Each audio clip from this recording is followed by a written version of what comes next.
encounter between St. Joseph's College and St. Peter's College. This match will be happening on the day consecutive to the end of the 89th Battle of the Saints two-day encounter, in which rain played major spoil sport on both days, calling early stumps and an early close to the match, which ended in a draw. Let us hope that those nemesis of cricket, rain, bad light and inclement weather, will not come to play a part in today's match, and that we will have a full-fledged match of action and glory on our hands. I'm Shayan De Silva, and joining me in the commentary box is Shandesh Yatagama. Good morning to you, Shandesh. Good morning, Shayan. This match being played on the same pitch as yesterday's two-day encounter was played, and it's bright skies and sunny atmosphere here, folks, so let's hope that rain does not play a part as it did in the last 2 days.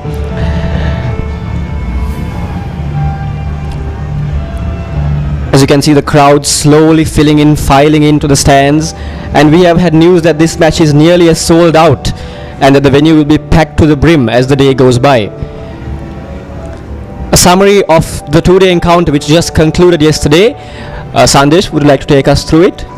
Yeah, definitely. The Peterites were held back by 2 wickets in the very first over on the first day itself by Gagan Chamud, but the Peterites managed to recover well and score 214 runs, with Chamidu top high scoring with 66 and Rusana with 55, and the Josephians in reply batted brilliantly, I would say, and they scored 240 for the loss of just two wickets, and Sadish Jayawardene, the skipper, scoring a brilliant 110, and of course Hiran Jayasundara once again 91 this time, not out. Yes, the pitch proving to be a batting deck on both days, apart from that early swing and movement we saw from Gagan Chamod on the first day of play. And most of the mistakes made from the batting sides have been due to foul shots and poor shot selection, and less due to the merit of the bowling, who have had next to no assistance from the pitch, and we will see if that trend continues today. So that match being drawn, and like we said, it was more swimming encounter between the two teams than a cricket encounter, with rain forcing early stops on both days. With that, let's take a look at the weather stats for today's match, the limited over encounter between St. Joseph's and St. Peter's. A temperature of 26 Celsius expected, so slightly cooler than yesterday and the day before, and a slightly less wind speed too, of 6 kilometers per hour. The threat there, as usual, is that of rain, with a 95% chance of rain. So let's hope that 5% will come into fruition, and that we will have sunny skies throughout the day and a good cricket match on our hands.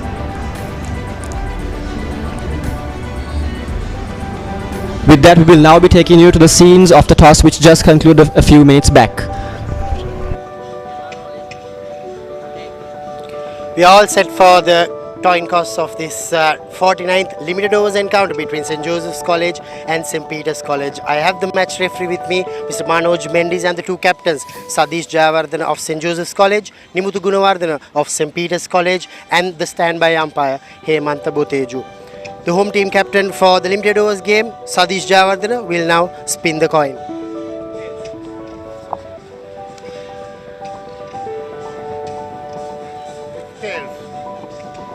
Tails it is, and St. Peter's College has won the toss. Nimuthu, what are you going to do? We choose to bat first. What's the reason in batting first on this surface? The wicket has been dried a bit rather than the other 2 days, so I think that batting first will be a good decision. 50 over game, what sort of a score do you want to post? We must go above 250, 260. You all were the limited overs champions in the Tier B division. How's the team morale coming into this limited overs game? Yeah, we have one change from the big match. Shamidu Pera goes out and Lashmi Pera comes in. Thank you very much, Nimuthu. Wish you all the very best. Thank you. Sadish, you lost the toss, but if you had won the toss, what would you have done? I am going to bat first also. So good toss to lose.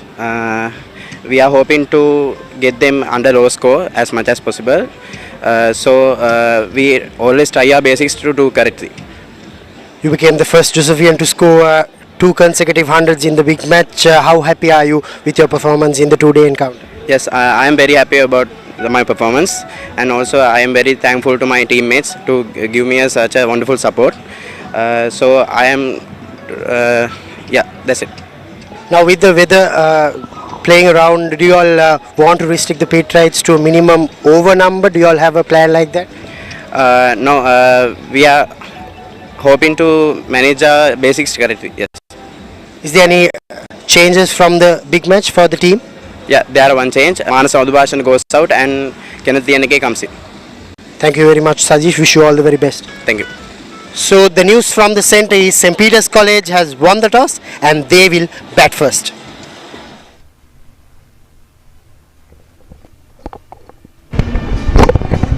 As we just saw, St. Peter's College captain Nimuthu Gunawardena winning the toss there and electing to bat first on this deck here at the SSC. Let's take a look at the team cards as the teams head into play today. And on screen there you see us two commentators. I'm Shayan and this is Sandesh joining you. A big hi to you all from where we are here.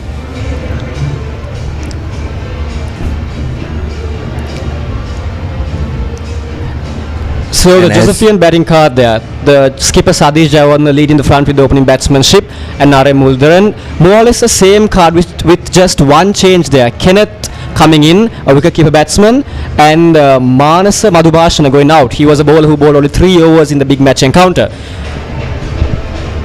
So they will look to their pacers, especially Gagan, who spearheaded the bowling attack in the previous 2 days, to pick those early wickets and find that movement and rattle the Peterites as they did earlier. St. Peter's College card coming up. Then we have the Peterites. They also have one change with Lashmika Pereira coming in and Chamidu Pereira going out. And we have openers Vishen Halmage. As you can see, the first ball has been bowled. Is cutting immediately.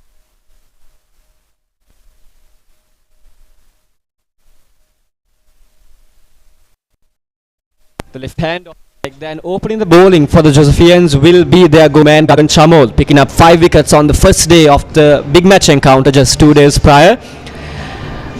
The Peterite prefects they are having a ball as they will be throughout this day along with the crowds and us all. As we see Gagan Chamod running up to bowl his second ball. Left alone.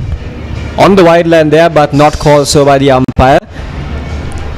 So he's pitching it up, looking for that early swing and seam is Gagan.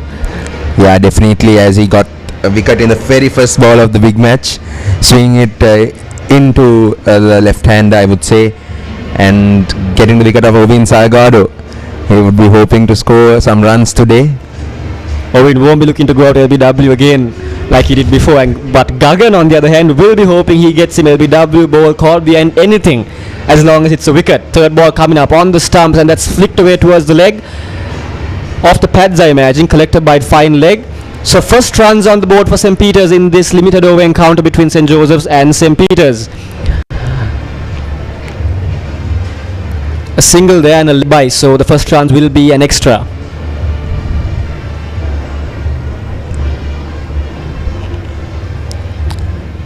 The Josephians will be liking to replicate what they did during the big match, having the Peterites in trouble very early on, getting 3 quick wickets, and hoping that Nathan David can do some difference today. 2 slips in play for Gagan now. He's bowling to the right hand, coming over the wicket. Running in for the 4th ball of this first over again, swinging outside the off. There's some movement. The first we've seen today, Sandesh. Definitely there, and Nathan left it alone. The tally so far in this limited over encounter series played between these two Premier Catholic schools. Of the 48 matches played, St. Joseph's leads the tally with 24 wins to their name and St. Peter's trailing behind by just 3 games with 21 wins to their name. Will it be the Josephians who will extend their lead or the Peterites cutting back today? Only time will tell, Sandesh, only time will tell. The 5th ball being bowled there. Beautiful shot, I would say. Just guided down and a boundary. Pierce in the gap there, Nathan. The ball was floated outside the off.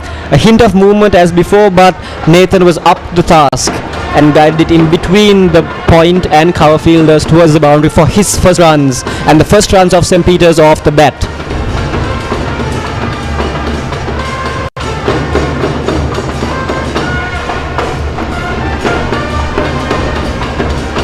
The ball just slowing a bit there, Sandesh, and the outfield little damp from yesterday's showers of rain which just poured down Definitely. from the sky. Yeah, it was heavy showers last afternoon, I would say.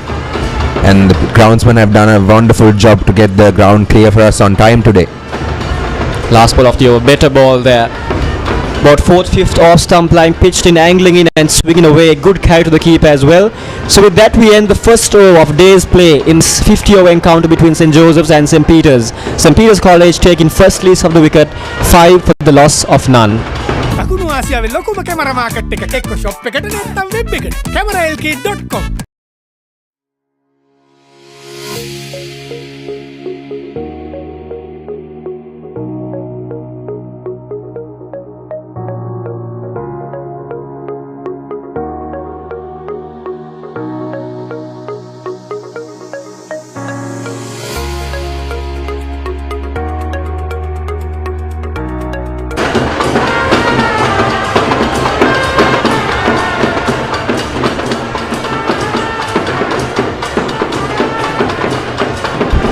One over into the game and it looks like we will have spin to open the bowling from the Vidya Mawata end. I believe that's Yenla Devtusa, the left armer from St. Joseph's, with the ball in hand. So clearly attacking from the get-go is St. Joseph's. That's a very interesting move, because the Josephians are known to go on with their fast bowling lineup to get the early wickets. But today they have changed their game plan and it's a spinner who will be bowling the second over. The left armer will be bowling to the left hand. He has 3 on the leg side within the circle as we speak. One is pushed back a little deeper. Both are in fact. So we have a square leg in play, a deep mid wicket and a squarish mid-on fielder. A fine leg in place to a short fine. Oh, I beg your pardon. That was from the wrong angle of vision that I examined the field there. That was the offside of the batter. So one in the deep on the off. And it's a wide, and it's running down to the boundary, and a 4. 5 wide. Zenula not starting well. A poor ball there from the left armer. That is not the start he would have wanted. Definitely, I think Yenula couldn't get his rhythm right in the big match too, and it's showing here. Hopefully he can get his rhythm back and he can bowl properly and bowl well and get the batters troubling. Yes, his captain will be expecting much of him, handing him that shiny new ball in the second over itself. So while it will be slippery and the seam will be hard, if he can manage to control his line and his lengths, he could be a threat to the spinners, to the batsmen rather. That's better. On the pads they are rushing the batsman who just played it down back towards the bowler. A slip in play for Yenula. Coming around the wicket to the left-hander Nathan. Again shortish and tucked away towards the leg side for a single by Nathan, if I'm right. Or is it Oveen? Oveen, it was Oveen.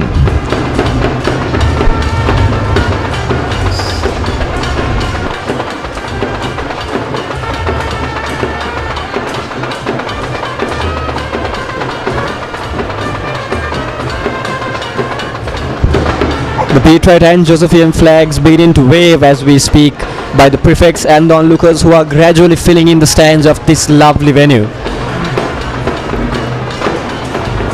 The bowler making a change in the field there. As you see, the prefects of St. Joseph's College, led by their board members, just strutting across the field, cheering their teammates and their batchmates as they take on the Peterite cricketers. Nathan on strike now. A right hander, so more suited to Yenula's style of bowling, which will take the ball away from the batsman's blade. Wide of the crease again, dropped a little short and cut away through the gap on the offside for another single.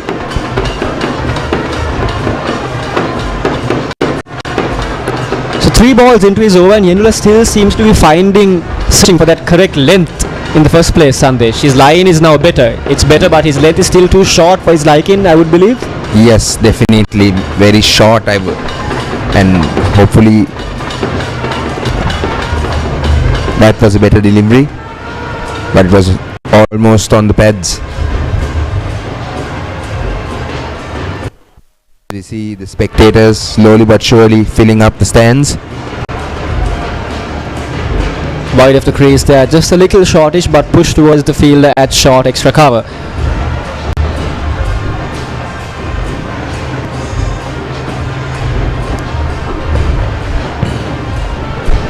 Final ball of the over, again same play, same result, tap back to the bowler that time. So Yanula ends well after conceding 5 runs off his first delivery.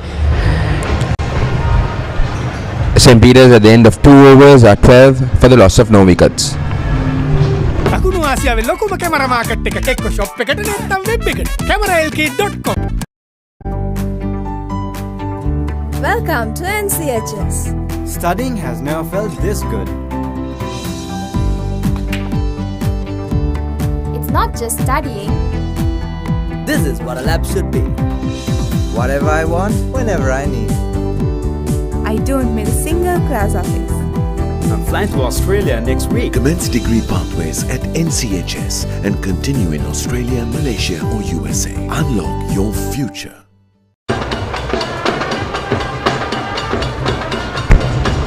Gagan Chamod, the right arm seemed to continue from the tennis court's end.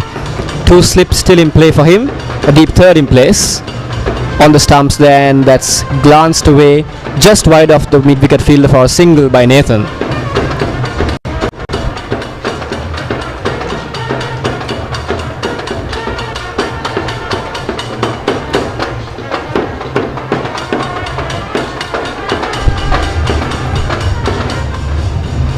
We're having the crowds back at the 49th limited overs Joe Pete encounter after a lapse of 3 years, and it's amazing to see this atmosphere, and the players would be very much happy to have the crowds back, definitely, and to hype them up.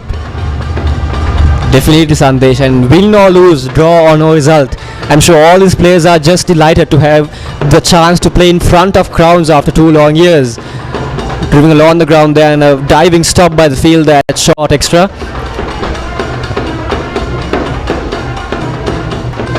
Played well by the batsman there, and there you see diving to his right, the fielder.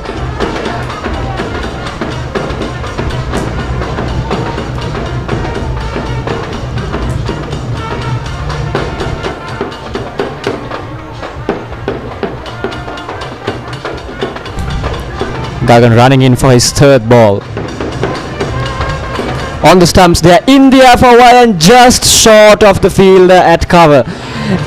So been looking to attack here but not quite pulling it off. Ovin Salgado living dangerously. Just losing his grip on the bat too as the ball was lobbed in the air.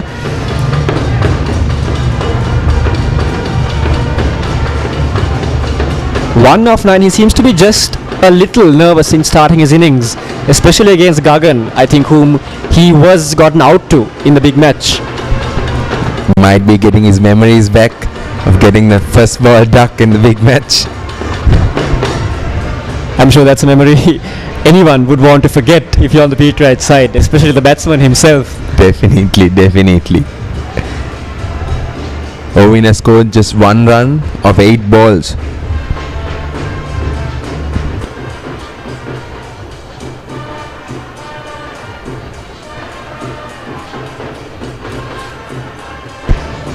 Ovin still on strike to Gagan.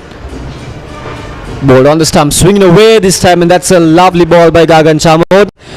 On the stumps there, drawing the batsman into a shot, and the ball just moving away from his outside edge there and through to the keeper's gloves.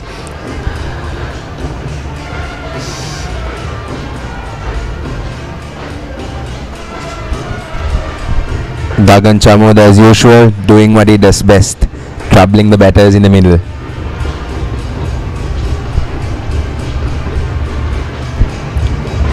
Now in the big match encounter, he got to wing out with the ball swinging into him with the outswing, but this one swinging away from him that time, away from his poking bat, so showing the batsman that he can move the ball both ways and that he better watch out. A better move there from Ovin, leaving the ball outside the off stump, trusting his gauging of where his stumps are. As you can see, there are 2 team cards. We have 1 change in both sides. For the Josephians, it's Kenneth Sasmina coming in for Manasa Madhubhashana, and Lashmika Perera coming in for Chamidu Perera for the Peterites. What does Lashmika bring into the Peterite team, Sandesh? I would say it's his activeness. We saw in the big match last year where he took one brilliant catch and a run out too, and he's a very good batsman also. So the Peterites would like to have him in the team. And I think he's coming in place of Chamindu Pereira, who got a century and took a very good diving catch at slip yesterday. So he's clearly in form. But why do you think he was dropped and a new player played in his place? We definitely don't know what the plans are in the Peterite hut.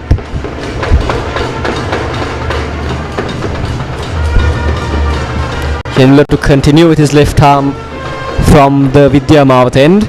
A single that time.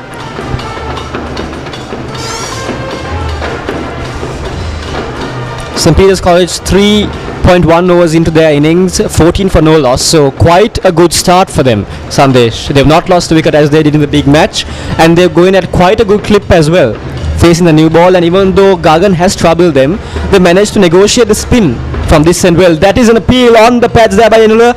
The ball is going with the arm, they're wrapping the batsman on the back pad, but I believe the impact was outside off stump, given not out by the umpire. Oveen unable to get his feet.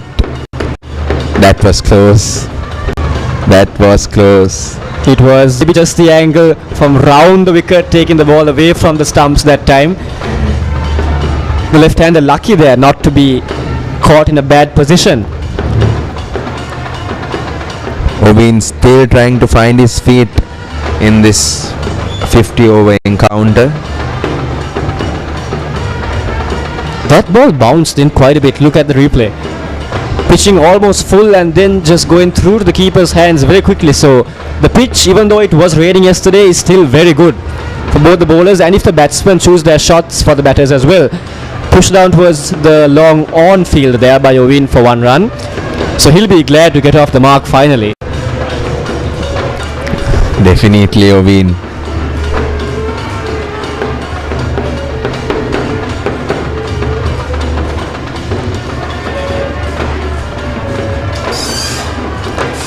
Peterites were 12 for no loss after 2 overs. They have been held back by Gagan and Yenula both, with just 3 runs coming off the next 1.5 overs. So the Josephians are slowly but surely now coming back into the game and trying to find their first wicket.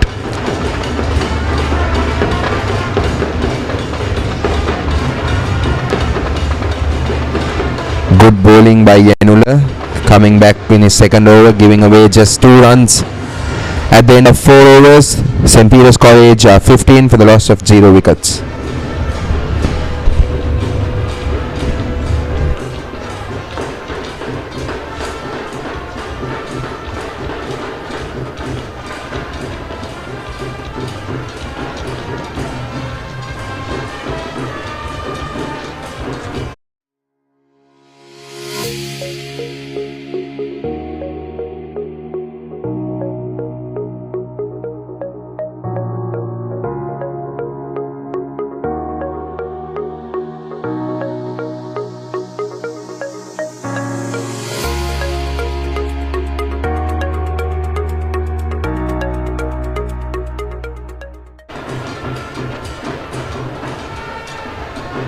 Gagan to continue from his end.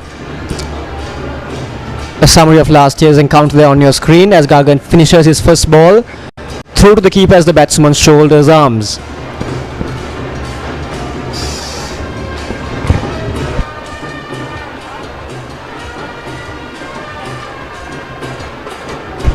A slip in play and the offside field in the ring there for the left-handed batsman as Gagan bowls to him. On the leg side we have a mid-wicket and a mid-on, and save for a deep fine leg who is quite fine, there is no one on the square boundaries, so possibly enticing the left-hander to go for that cross-bat shot against the swing and seam away from him.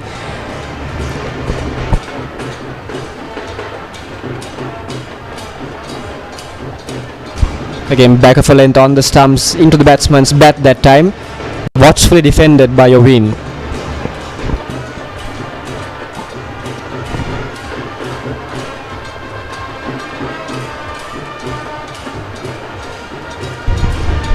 Just 2 runs from 17 balls for Vin Salgado. Quite under a bit of pressure, I would say.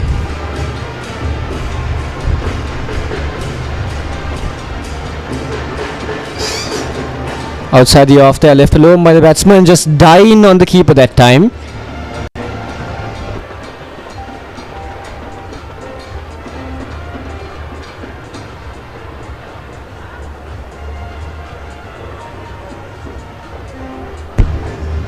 So while Nathan has gone quite a good scoring rate, 7 of the 9 balls he has faced so far, Oveen is still struggling to get bat on ball in the first place and make connection from then on. 2 of the 18 balls he has faced, and given that this is a limited over encounter, that is not quite the start you would expect from your opening batsman. Is it, Sandesh? Definitely, he needs to get going, I would say. On target from Gagan, as usual. Like I mentioned in the earlier over, the Josephians have come back. Just 3 runs, 2.4 overs gone. He is slowly strangling the Peterite openers as they dry up the runs from both ends and looking to make that, to open that early door into the Peterite batting lineup. Speaking of doors, the door behind us has just opened to let in our fellow commentator Ashanti Alvis, who will be joining you in the commentary box shortly. That's a lovely ball from Gagan there. The batsman having no clue how to play it whatsoever. Brilliant delivery from Gagan Chamod. Not only did that move, but that bounced off the deck, didn't it? There you go, just missing to tickle the edge of the bat there. Ovid hanging his bat there, not sure quite which way the ball would swing or move. So he continues to struggle at his end, 2 of 20 now, as the final ball of the over comes up.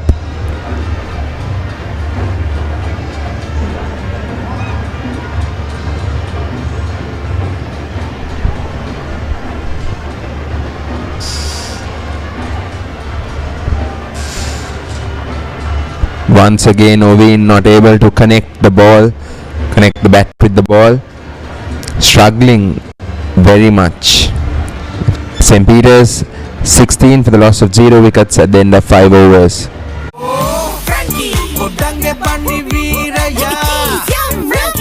Hari merasai. Hughes pressed Frankie sausages, chicken and cheesy blast, rasa dekakin. දකුණු ආසියාවේ ලොකුම camera market එක කෙක්ක shop එකට නැත්නම් web එකට cameralk.com.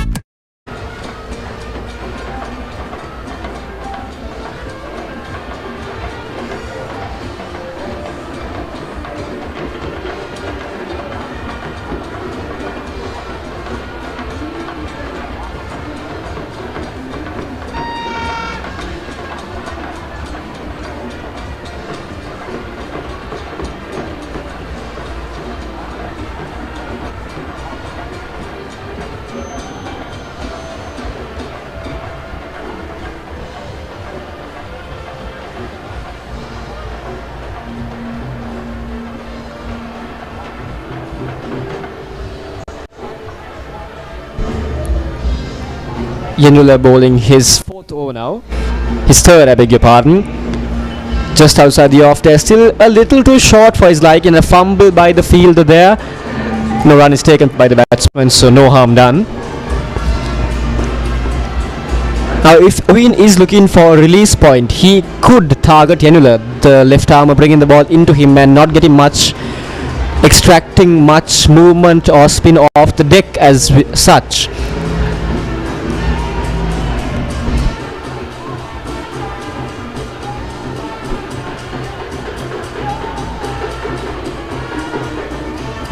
A better ball there, getting the batsman on the front, and that is what Yenula will want to do for his spell here, because while Gagan is closing up his end from the other side and attacking the batsman, Yenula's job will be to maintain their pressure from his end as well. Again, they are good ball taking the outside edge of the batsman, and well, the fielder runs over it that time. Avinta Dialvis at point, allowing the batsman to cross the pitch for 2 runs. Oveen still not able to get the ball hitting the middle of the bat. Bat runs off through edge, and poor fielding, I would say. Just letting the ball through his fingers. Not what you would want when you are expected to pressurize the batsman more and more with every single ball. Yanula has come back strongly after conceding 7 runs in his first over. Just 4 runs after that, bowling his third now. Again, just floated outside the off stump there, taking the outside half of the bat, run towards the point fielder. So he seems to be settling down now, Sandesh, into a good rhythm, and that is good because in the big match he just could not settle down at any point whatsoever. Again, floated there, and the batter just getting his bat down in time, the ball hitting the inside half that time and bouncing in towards him and onto the pitch. 6 overs done, St. Peter's College, 18 runs for the loss of none. The Peterites have scored just 6 runs of the last 4 overs. Brilliant by the Josephians.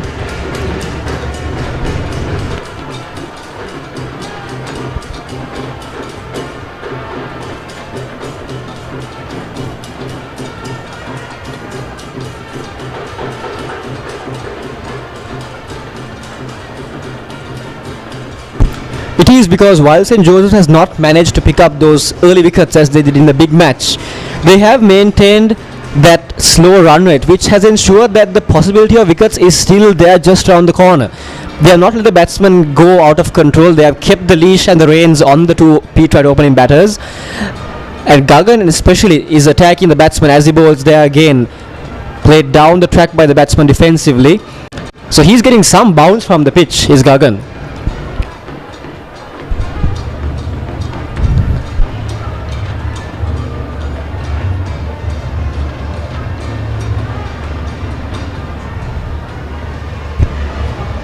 From the Peterite point of view, Sandesh, now 6.1 overs, just 18 runs and just under 3 the run rate after having scored 12 in the first 2 overs. And both batsmen just seeming to go into a shell there. Mostly Oveen, because Nathan has not faced many balls, still only 10 balls and 7 runs to his name. Oveen has faced 27 and just 5 runs. Oh, that one, an appeal for a caught behind there, another very good delivery by Gagan. Teasing the batter there into play in a false shot, and the batsman just withdrawing, checking his shot there before he could get the outside edge. No foot movement at all by the batsman, just poking the bat outside the off stump. Lucky to not get an edge there to the keeper. He is. So what would the Peterite batters be thinking right now, Oveen, Sandesh, because the bowlers are bowling well. So how would you get through this short period of play? I think they need to just get the ball through to the gaps somehow. Just a few singles, not letting the dot balls hamper them. They need to get the singles through and rotate the strike and then unsettle the Josephian bowlers. Very true. There, yet another good ball by Gagan, wrapping the batsman on the front pad that time. No appeal because that was clearly going down leg. Like you said, Sandesh, it is the art of singles that comes into this game now, especially in the limited overs game where you have only 50 overs to get a good total. If you can't play your shots, if the bowlers are playing well and in areas you can't hit out at, you just need to focus more, get your eye in, be calm and rotate the strike whenever possible. That's a good looking shot there, and that will run away to the boundary off the bat of Nathan there. So release somewhat for him and the Peterites. A lovely shot there, just a little too full from Gagan, and the Peterite batsman cashing in with a boundary towards the offside. Nathan scoring his second 4 of this innings, piercing the gap, and the ball runs away to the boundary. Very still his head there as he entered and completed that shot. So 11 of 13 for Nathan, and he has looked better, more settled in his brief stay at the crease than Oveen has. Again, full outside the off stump and called a wide this time by the umpire. So first extras conceded by Gagan, just a bit too wide there for the umpire's liking.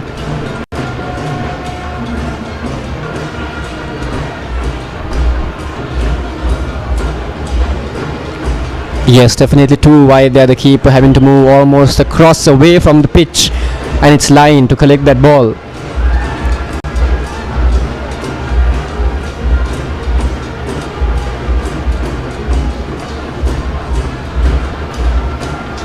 full on the off and play defensively towards the field that covered by Nathan.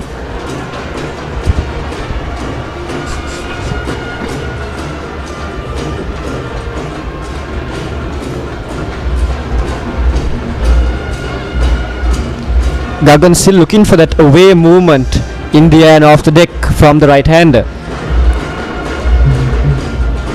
Final ball of the 7th over coming up now.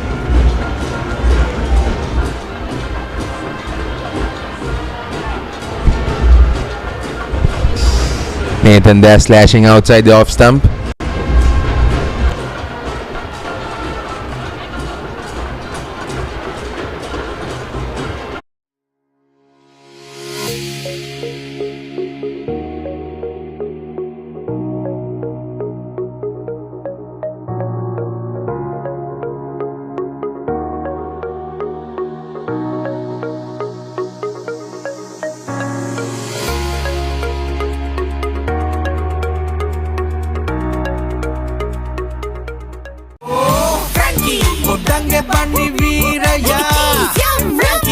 Hari merasai. Black Hills Pressed Frankie Sausages, Chicken and Cheesy Blast, rasa dekakin.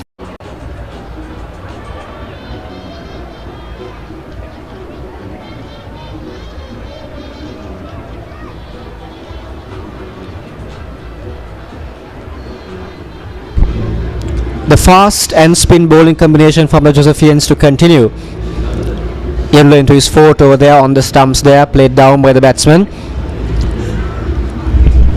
I think Ovi needs to get going now because he has stayed in the crease for 28 balls and by now has to read the pitch on how it goes. So just 5 runs is not acceptable. Again Just- unable to get off the mark. Then what this kind of very slow innings could have, the effect it could have is it will put pressure for one on Ovin because he's unable to get the proper contact he wants, and additionally it will pressurize his other batsman, the other partner Nathan, who is looking good in the few shots he has played.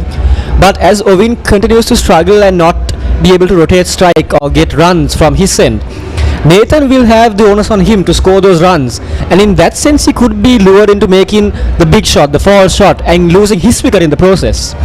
So Ovin does need to get a move on now. It's high time he does.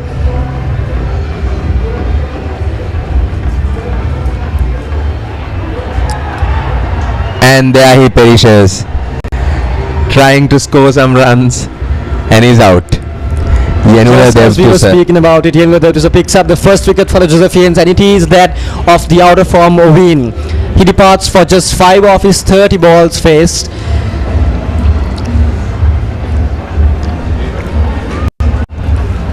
Yenula has come back from that first over, giving away 7 runs to take a wicket in his 4th. And a very good catch there too by the fielder, just on the inner edge of the ring.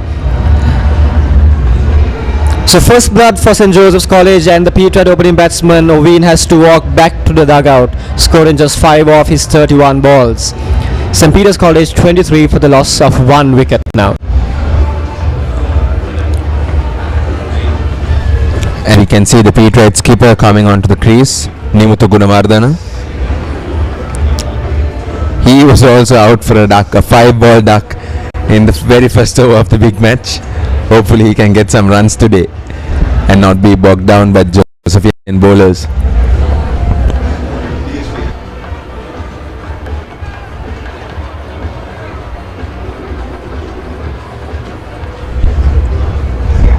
The stats for Nimuthu: 11 matches, 270 runs made at a very healthy average of 33. 250s to his name with a best of 61 not out, has the Peterite's captain. So he has entered the pitch or not, and let's all hope he does not depart it or not as well as he did in the big match. Fingers crossed. And toes as well, Sandesh, fingers and toes. Can you physically cross your toes though? Just Sandesh can. Well, sadly I can't, and well, that's probably a problem with me. Back to the match. The new batter, Peterite skipper Nimuthu on strike now. A right-hander, so 2 right-handers at the crease. Yenla to continue with his bowling.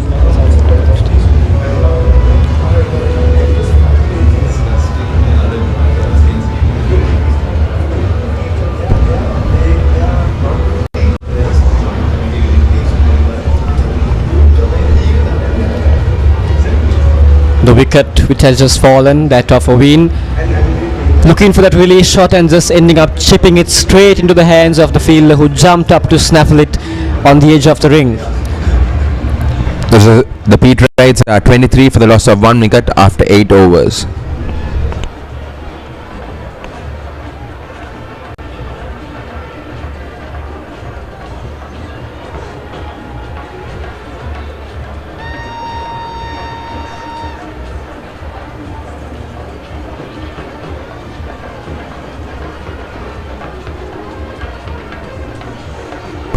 This broadcast is brought to you by the boys of the Peteritemedia, all students who have worked hard to bring this telecast to you on all 3 days of these clashes between St. Joseph's and St. Peter's. We too give thanks to our sponsors who have helped us to make this dream real: Blue Ocean Group, Selinko Insurance on the Spot, and then our local group of companies for their contributions and their assistance in helping us bring this broadcast to you. Gagan into his 5th over, so perhaps the last of his first spell here at the SSC. He's conceded 11 runs in his 4 overs bowled so far. Just off the edge, Danny Lude in the diving field at first slip. So Gagan showing no signs of tiring, and he continues to make the ball talk just enough to get the Peterite batsmen doubting themselves.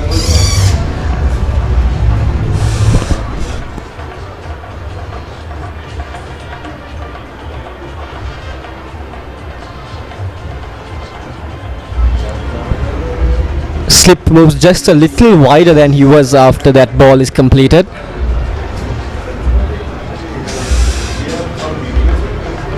A deep point and a deep third in place.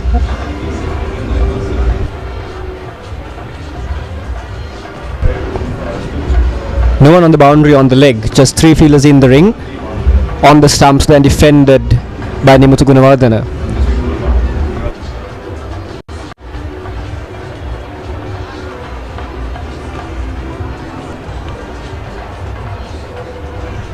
As we see the big fall of wickets of the Peterite innings in the big match. All those wickets being picked up by the bowler who is bowling his over right now in front of you, Gagan Chamod. Picking up 2 in his very first over of the match there, the first over of the Joe Pete 2-day encounter. And picking up his 5-wicket haul with a bold of the last batsman of St. Peter's. The keeper is on the ground there now, having dived to his right, and the fielders do converge. I hope he is alright. Not quite sure what happened there. He seems to be in some sort of pain. Let's take a closer look there. Oh, a chance, and Sadish diving to his right, trying to grab that one-handed. Perhaps just stretched a bit too much there.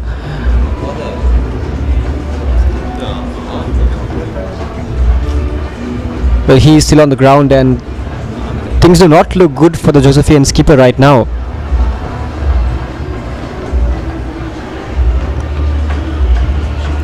He's on his feet now though.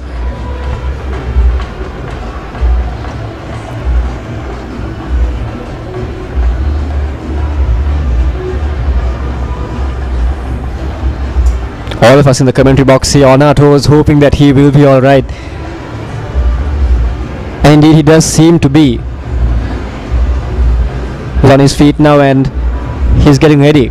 So Sadish will resume play, and no harm done there, no lasting injury to him.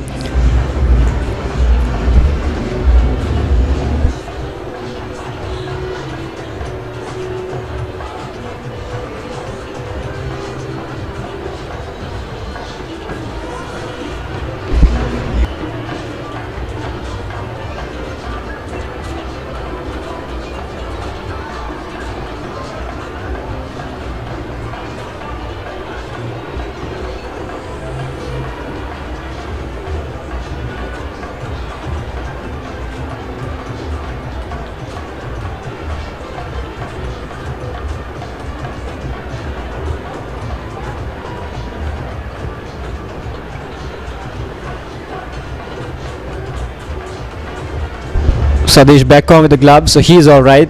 thankfully to all the Josephians watching. Had he taken the catch though, Sandesh, it would have been a stunner, wouldn't it? Definitely. One-handed stunner.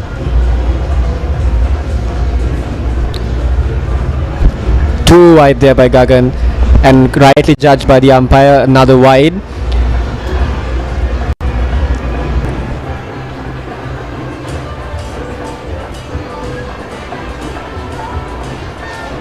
Yeah, just losing his line there, the Josephian Pacey.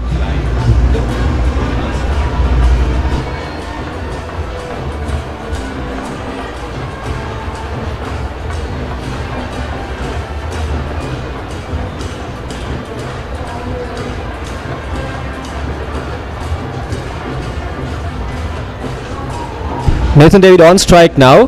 2 slips being brought in, as well as third man being brought into the circle. Gagan running in on the stumps there, and another diving attempt by Sadish down the leg this time, but he's unable to stop the ball as it runs away fine towards the boundary behind the batsman. 4 more runs to the team's total. The Josephians have given quite a bit of extras today given away.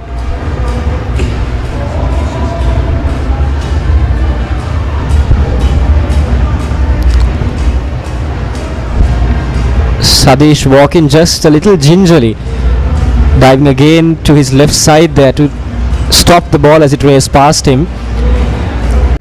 As we see the crowds filling up.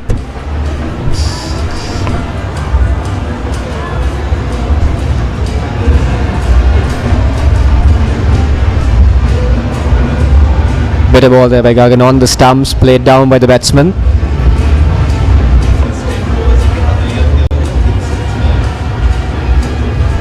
They were 12 after 2 overs.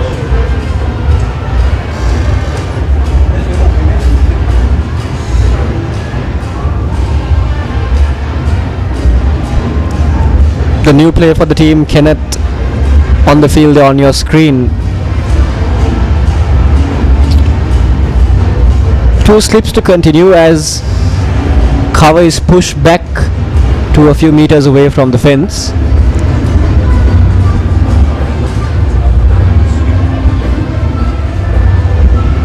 Again dangling the carrot outside the off stump is Gagan. Nathan shoulders arms.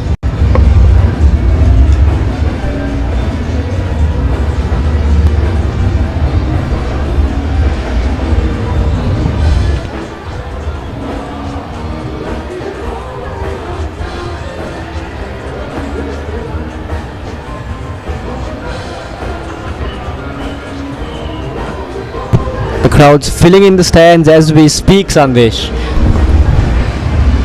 They're coming for a 50 over limited overs encounter after 3 long years. Off the inside half of the bat there, not quite where he intended to play it, Nathan, but he collects 2 runs to his name all just the same. The Peterite's 33 for 1 after 9 overs.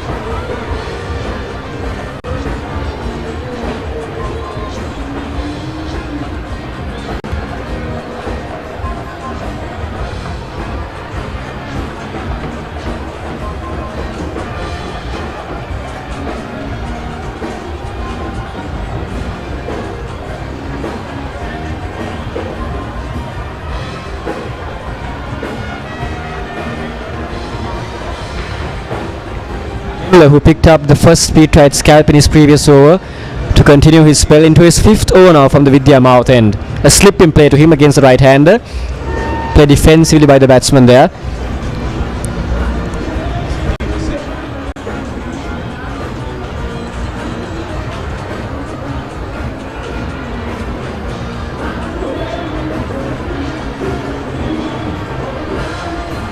Again a slash by Nimutu, but the fielder diving manages to stop that before it runs away from him.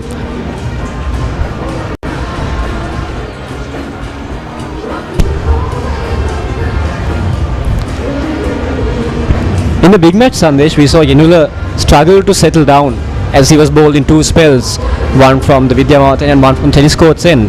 But he was taken to the cleaners on both occasions by the batsman. Given that, Sadish has still opted to play him bowling from the second over on in this 50-over match. So that is what you would want to see from your captain, and his teammate has performed under that diligence as well. He has taken the first wicket and bowled very well for that matter. So good captaincy by Sadish, and that is what cricket is about. It's about giving others belief even when they may not believe that they themselves can do well. Brilliant by Sadish for that decision to bring Yanula on in the second over of the match.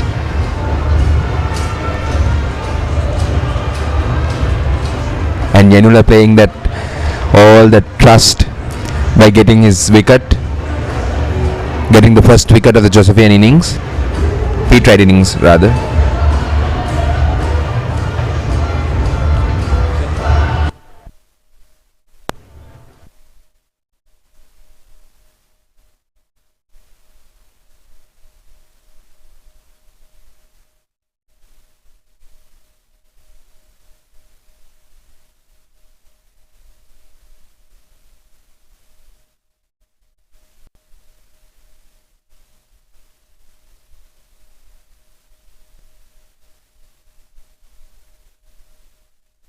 What you would expect of all these people, these cricket lovers who have been starved of that real life match atmosphere for 2 years and are now flocking as we watch to all these stands around us, and it is lovely to see, hear and watch.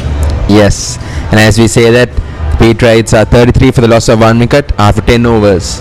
And with that, we will be entering a change in the commentary box. Taking over from us will be Ashan Dialvis and Devishka Ranasinghe.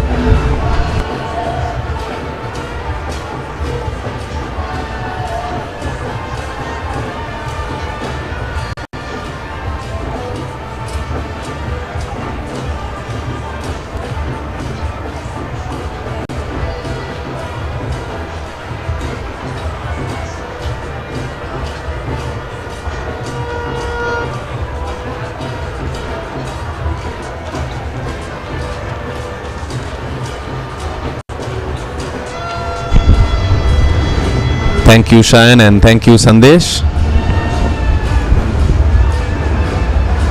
10 overs gone. At the end of the power play, St. Peter's College are 34 runs for the loss of 1 wicket, Devishka, and we thus enter the second power play, a new phase in the Peterite innings. Yes, Ashan, good morning to all our viewers. Good morning, Ashan. දකුණු ආසියාවේ ලොකුම camera market එක කෙක්ක shop එකට නැත්නම් web එකට cameralk.com.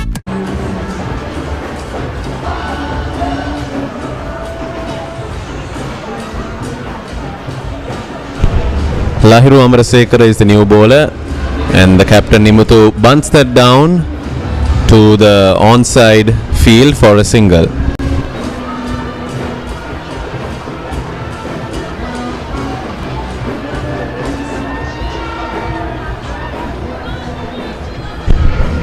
So Devishka, any thoughts that you have on what would be a formidable total that's in?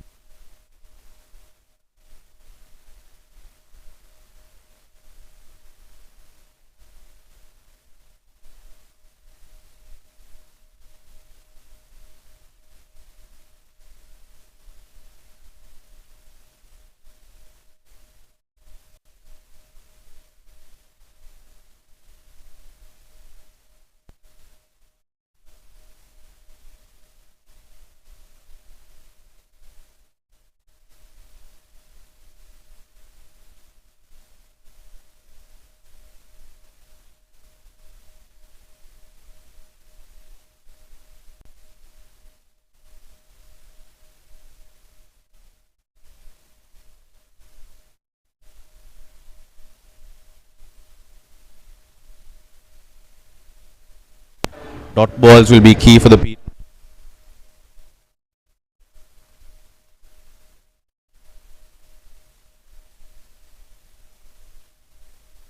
Sundara, batsman who score at a healthy strike rate in the batting lineup of St. Joseph's. They may want to look to see that 220 as a minimum target and post something beyond that.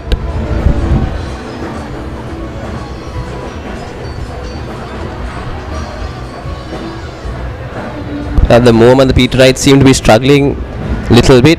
It's 37 off in the 11th over. They need to get going for them to get at least 250 here.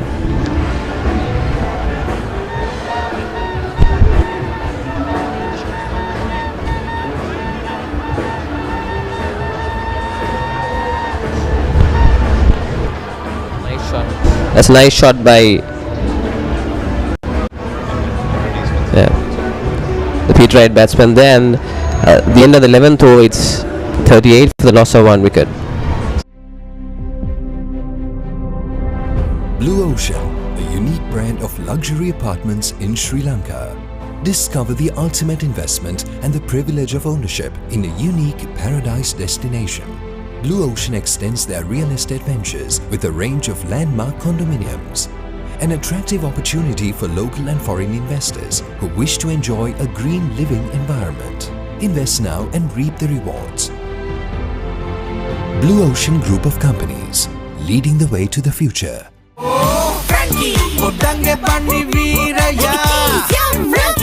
Hari merasai. Black pressed Frankie sausages, chicken and cheesy blast, rasa dekakin. What Nimuthu and Nathan need to do here now, Devishka, is keeping in mind that they have another 40 overs left in the innings. Just go about their way, pushing the singles, the twos. The SSC ground has plenty of gaps and vacancies, so it's very important that they defend the good ball, look to push for the singles and attack whatever loose delivery does come their way. As we speak, the leg spinner Avintha Dialvis is brought into the attack. Yes, Hassan, it's always important to keep the scoreboard ticking and also to get the boundaries whenever you can. Yes, Devishka. Speaking of, I remember the first innings, the third wicket partnership, I beg your pardon, the second wicket partnership in 2018 50 over encounter. I remember when Jehan Daniel was captain, Nipun Sumanasinghe and Revan Kelly came in at numbers 2 and 3 respectively, and both put in well accomplished runner ball 50s. They had to set up a good, strong Josephian first innings. Similarly, I would like to see that Nimuthu and Nathan as well just go about their merry way, pushing the singles, attacking the loose balls, just playing some good positive cricket. But they don't need to think too much and think to go guns blazing right now. So it'll be interesting to see how they tackle, especially the leg spinner. Avintha Dialvis is not a regular mainstream bowler, so he is a part-time bowler who they can look to attack. Nicely fielded there by the Josephian fielder. Talking about the weather, Ashan, what's there in for us today regarding the forecast? Well, sadly, I did not check the weather updates as I made my way to the Sinhalese Sports Club grounds today morning. As we speak, the fielder has failed to cleanly cover that up, giving 1 run to the Peterites. But I did not check my weather update sadly in the morning. But it's on everyone's mind that we may see some showers at 3 p.m. around 3 p.m. today afternoon. There is a possibility that may come into play and bring in the Duckworth-Lewis element into the game. I know that there was an argument yesterday amongst the crowd as to push for a 30 over encounter even, in the hopes of getting a result on the board.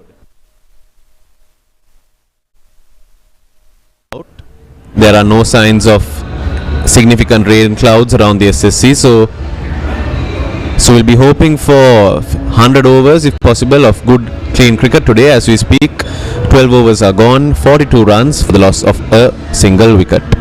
Blue Ocean Group of Companies is a real estate conglomerate with a well-balanced portfolio. With our latest acquisition of Kelsey Developments PLC, we have now entered the gated housing market. Kelsey Developments is a well-established player in the real estate sector with over 200 completed projects and over 3,000 satisfied customers during its 40-year span. With such an esteemed company, becoming the newest member of the group marks a historical milestone and further strengthens our presence in the real estate market and complements its capabilities to serve its clientele while creating greater value for customers, business partners, and team members.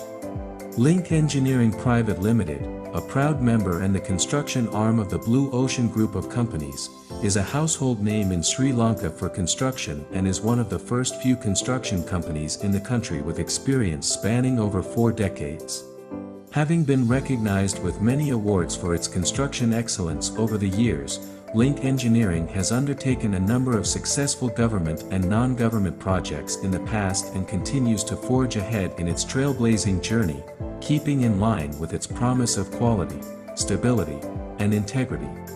The company currently has a number of condominium projects as well as a variety of public and government projects such as hospitals and universities under its wing that have been entrusted to the group and continue to be the construction partner for Kelsey Homes projects. The group attributes its success to the solid strategic direction devised by qualified and experienced corporate planners with transparent professionalism. As our customer base expands daily locally and globally, we at Blue Ocean Group have a strong vision to be the most respected, ethically sound, and socially responsible company, and we trust this vision will prevail through our achievements, whilst we will also continue to focus on acquisitions and mergers to develop value-creating real estate products for our beloved customers.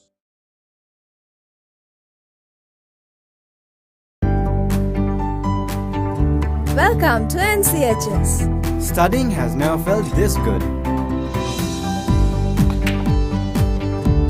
It's not just studying. This is what a lab should be. Whatever I want, whenever I need. I don't miss a single class office. I'm flying to Australia next week. Commence degree pathways at NCHS and continue in Australia, Malaysia or USA. Unlock your future.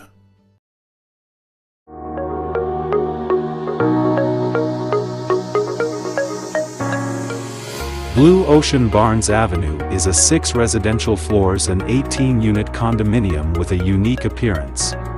Each apartment comprises 2 and 3 bedroom units including a spacious fully furnished living room, pantry and dining room that guarantee a comfortable living for its occupants.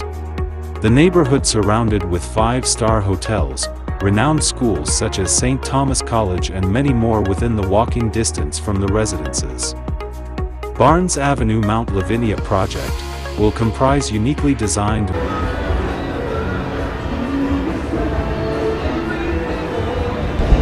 Here's Lahiru with his second over. St. Peter's College at 42 for the loss of 1 wicket at the end of the 12th over.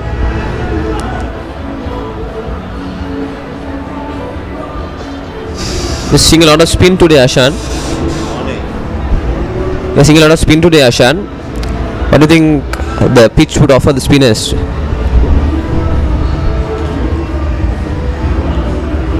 Considering that this is the 3rd day that we're using this wicket, I expect to see a little bit more spin, having some purchase off the wicket. Not a lot of spin, but it'll be better than the first 2 days of the encounter. But more than the spin to get the wickets, I think the Josephian bowlers are just looking to employ spin to dry up the runs, and through drying up the runs, creating some pressure and picking up a few Peterite wickets, because dot balls is the currency that they'll use to employ. The more dot balls are bowled, the more there'll be pressure in the minds of Nimuthu and Nathan as the scoreboard runs dry up and the overs keep piling up. Then they will look to release the pressure by launching a big shot, and that is when the possibility of a wicket will come into play, the batsman making the mistake. So it's all about drying up the runs and bowling the dot balls here.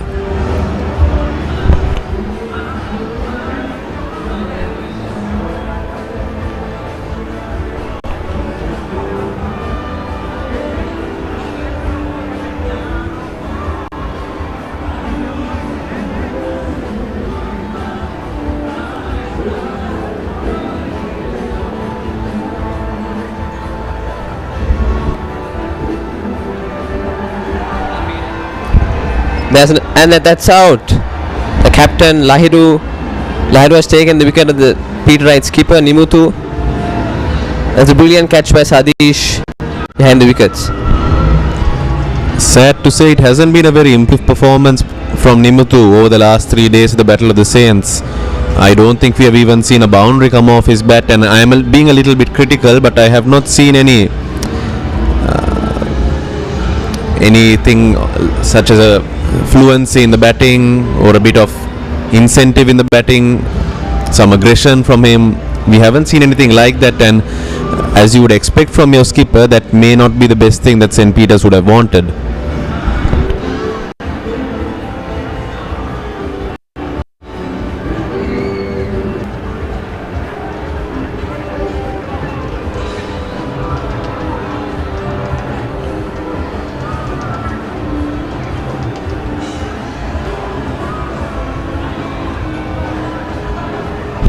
The new Peterite batsman is Rusinda Gamage, yesterday's best all-rounder winning cricketer. He scored a half century in the Battle of the Saints encounter as well, with a best of 96 runs, average of 30. Rusinda is one of the key batsmen here, Devishka, for the Peterites today. Absolutely, Ashan.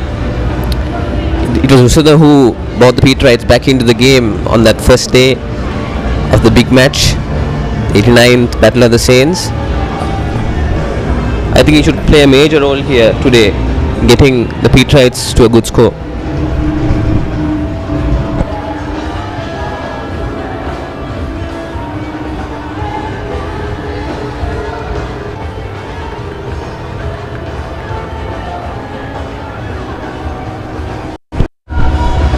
At the end of that over, St. Peter's College are 42 runs for the loss of 2 wickets.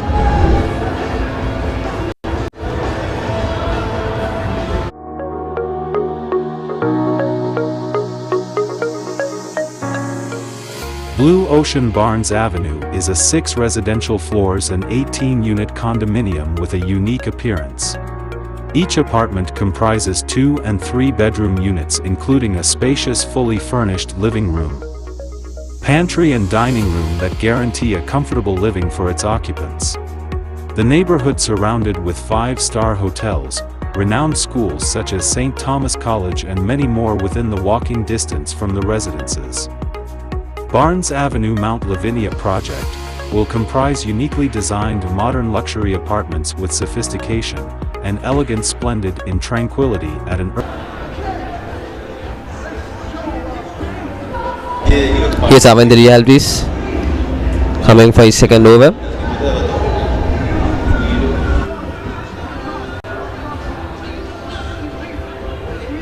What do you think about Avindha's leg spin, Ashan?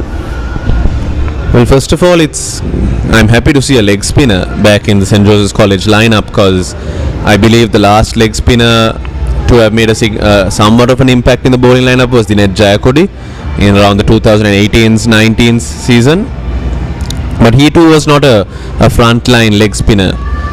He was merely a part-time bowler, somewhat similar as Avindha.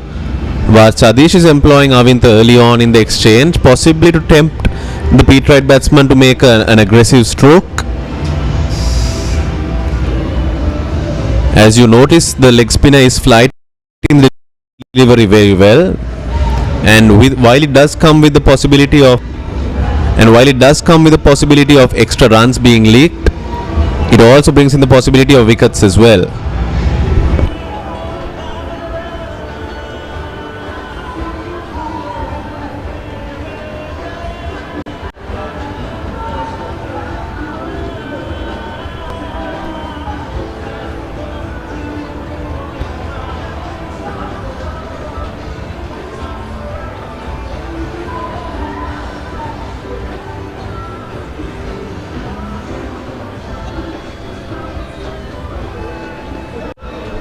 Bowling quite well here, keeping the runs down. The 6 of his 10 balls.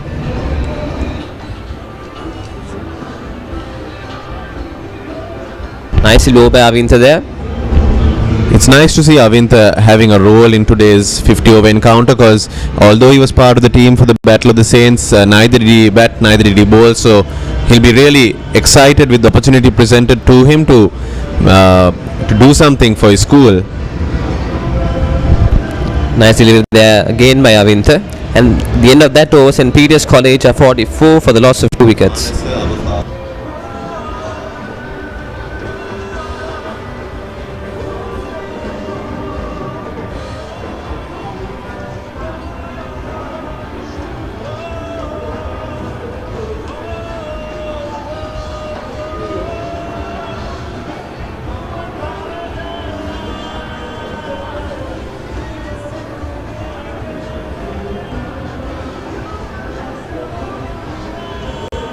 The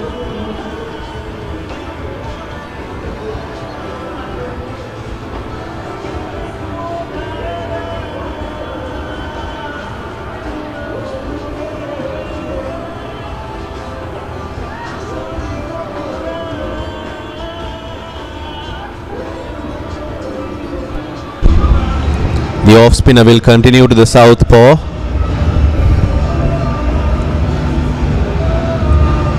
They push for a quick single and they make it well. And that's poor fielding from the Josephians. There, the fielder went for a little bit of showmanship and flair in trying to stop that single and ended up conceding 2 runs. Hirun Kapuru Bandar, the culprit there.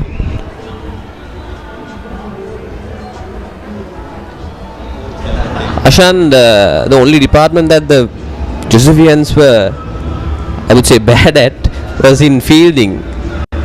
What do you have to say about that, Ashan? Well, Devishka, yes, fielding is something that we cannot afford to take lightly when it comes to cricket. And it was disappointing to see the Josephians not making very obvious errors, but they were very scratchy in their general fielding discipline. Basics like collecting the ball, backing up, throwing to the correct end, basics in the field, catching, those were not on display yesterday, and that may have been due to the nature of the encounter with the crowds. They may have been a little bit fuzzy, but I remember the Josephians fielding about 5 years prior was regarded to have been of the highest caliber. I do remember that we had a fielding coach of the name of Darantha Menerigama. I can tell from experience that if you didn't field well, you would get an earful from him. So I do hope that the Josephians put in a better display of fielding today, considering the fact that you can cover 10 to 15 runs a field through some good fielding. That may ultimately end up making the difference between who wins this encounter, the fielding, the basics, the 1s and 2s collected. Yes, Ashan, the fielding is highly imperative here. Limited over.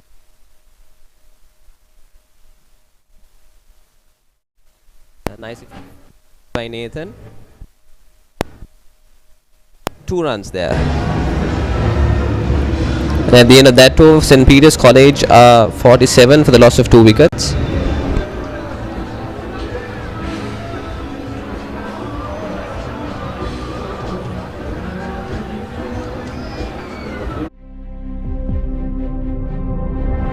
Blue Ocean, a unique brand of luxury apartments in Sri Lanka.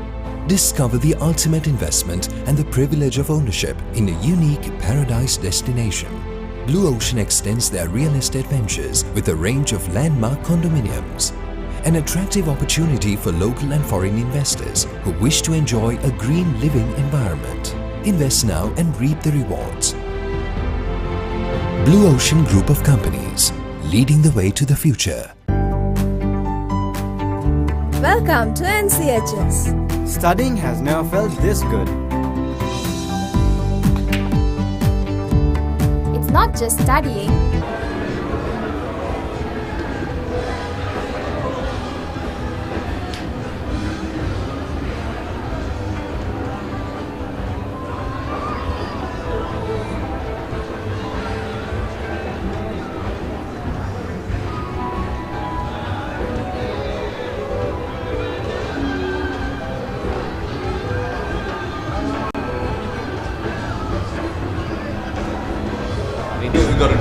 Avintha again for his 3rd over.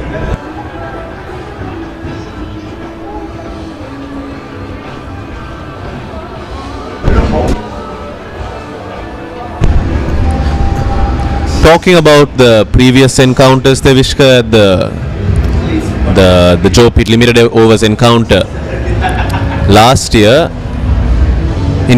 I'll first talk about the 2019 encounter where we witnessed St. Joseph's College being placed precariously at 50 runs for the loss of 5 wickets.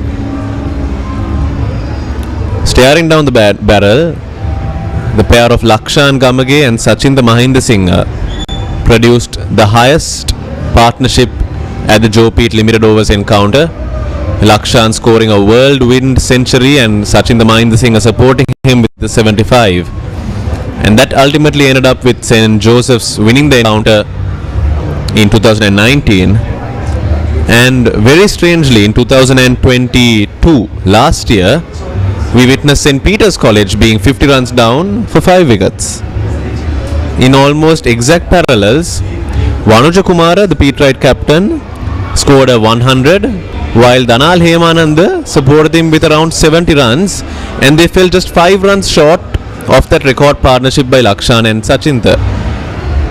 At the end of that, St. Peter's ended up winning the encounter, so it was remarkable parallels to see in both those matches. Was that partnership, Ashan, for any wicket the highest partnership? It was, Devishka, it was.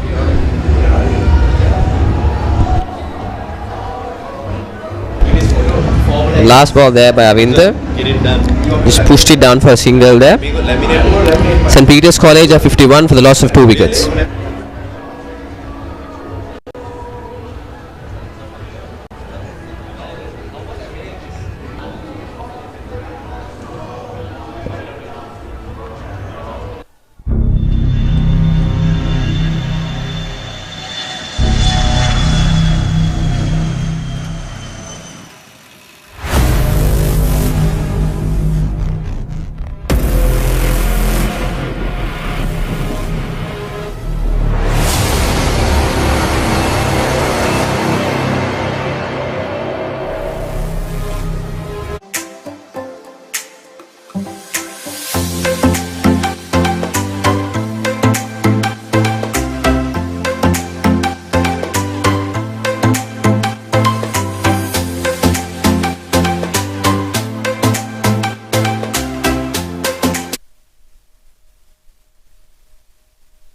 Just Lahiru again.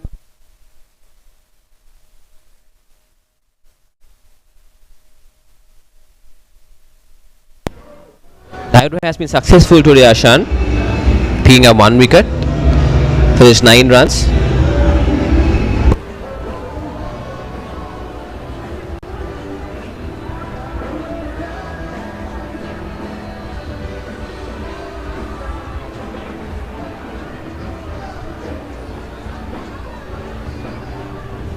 Nicely bowled there by Lahiru. It's flighting it.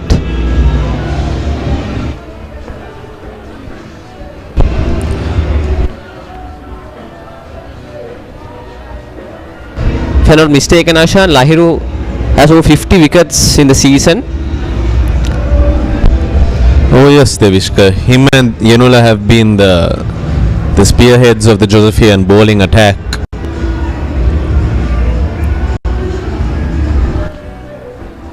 And Lahiru, if I'm not mistaken, 2 years prior, he picked up a match bag of 5 wickets at the 50 overs encounter, which was not open to the wider audience due to COVID restrictions, so that may not be in the minds of our audience. But Lahiru did pick up a match scalp of 5 wickets in that encounter, so he has the experience of taking the crucial wickets at the 50 over encounter.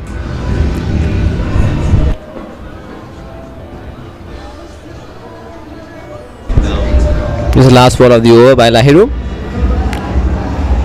There's another shot there by the Peterite batsman just for 1 run. At the end of the 17th over, St. Peter's College are 53 for the loss of 2 wickets. දකුණු ආසියාවේ ලොකුම camera market එක එක්ක shop එකට නැත්නම් web එකට cameralk.com. Welcome to NCHS. Studying has never felt this good. It's not just studying. This is what a lab should be. Whatever I want, whenever I need. I don't miss a single class of it. I'm flying to Australia next week. Commence degree pathways at NCHS and continue in Australia, Malaysia.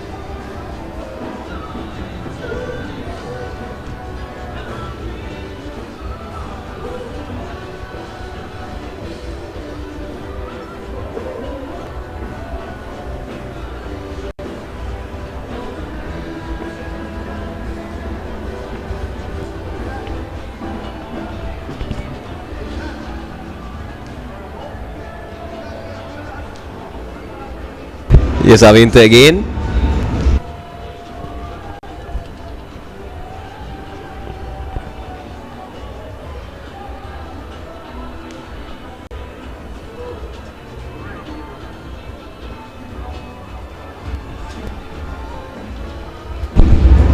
Good stroke there by Nathan. Nathan has been promoted up the order for this encounter. I think he was in the lower to middle order in the Battle of the Saints, but promoted up the order, he has provided a bit of stability, a moderate strike rate, which is exactly what the Peterites needed. Someone to bat through the innings and anchor this innings, and so far he has done that. It's his partners on the other side who have not stuck around long enough, who have not rotated the strike enough, which would have ideally contributed some extra runs to St. Peter's College, but Nathan is doing his job. I believe Rusandar's arrival at the crease and a bit of a healthier strike rate from him will see some dividends coming in for St. Peter's College. Yes, Ashan, they should be looking to get the runs now since they're nearing the 20th over. Nathan David, the wicketkeeper batsman, incidentally is fresher in the first 11 at the tender age of just 16 years of age. So a very composed, mature knock that we are seeing from him so far. What an opportunity for the young man there.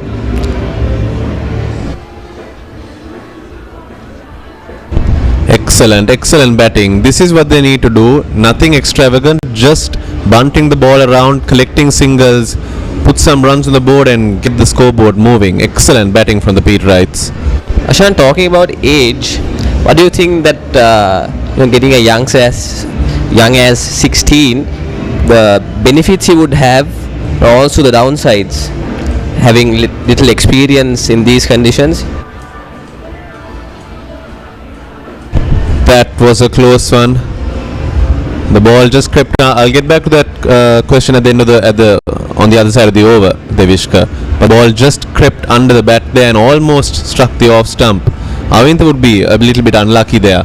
He's bowling well, 4 overs for 12 runs. I like that from him.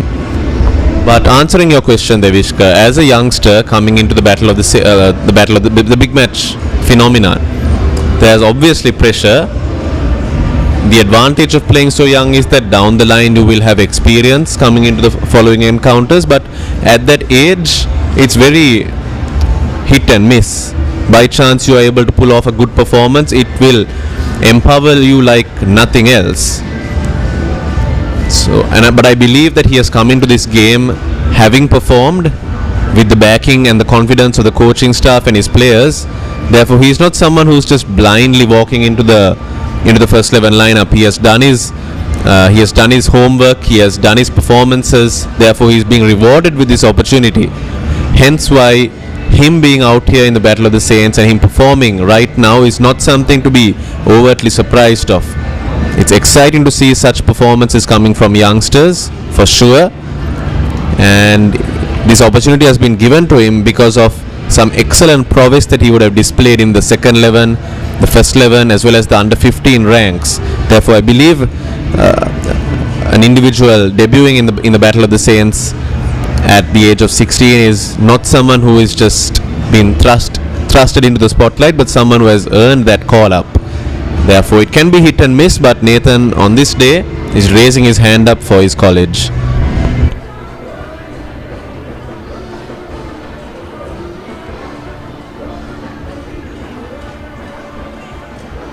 And there's a bowling change there, bought by Sadish. Muthiza Lakshan being brought to the field.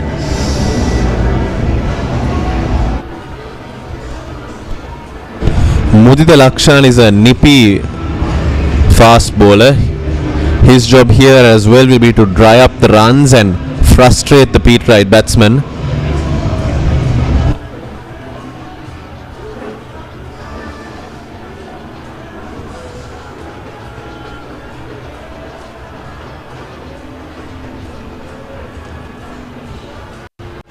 Something on the minds of cricket fans these days, Devishka, is that sub-form of cricket,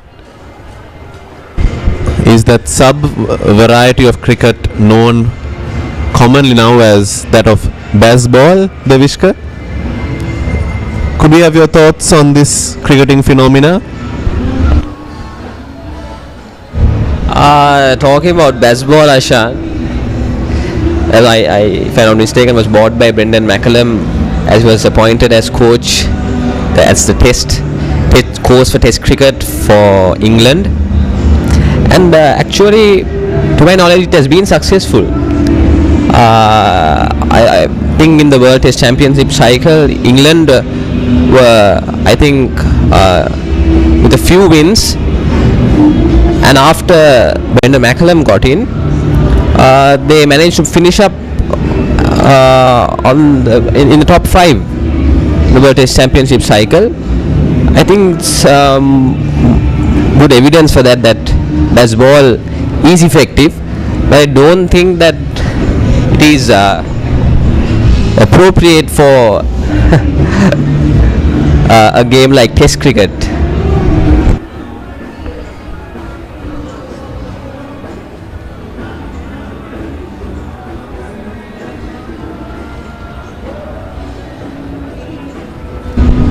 There you have the view of the cricket purists, of course, Devishka. And while I do love my Test cricket as well, and I do love the traditions, the values of the old game, seeing baseball and the excitement that it's brought in is certainly something to keep an eye on.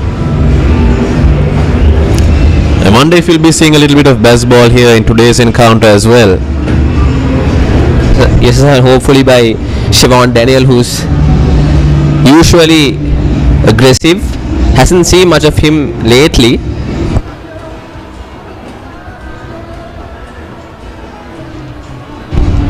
Siobhan Daniel has been the player to look out for from St. Joseph's College ever since he was in the under 13 ranks.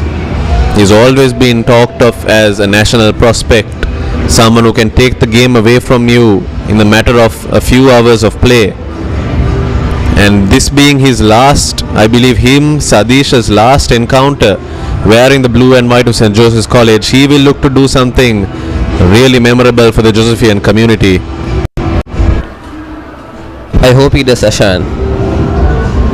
He's a captain for the under-19 Sri Lanka cricket team and also playing a lot of franchise leagues abroad. I think he scored a century in one of the Pakistani leagues recently, but hasn't been that effective here in Sri Lanka. It's all a matter of application. I mean, on the day itself, big players can maybe not come in with their best performances, but by chance they do, I believe St. Peter's had better look out in that case. And at the end of that over, St. Peter's College 61 for the loss of 2 wickets.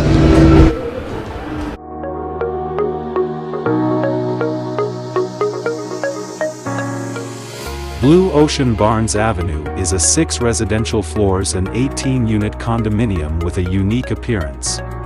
Each apartment comprises 2 and 3 bedroom units, including a spacious fully furnished living room, pantry and dining room that guarantee a comfortable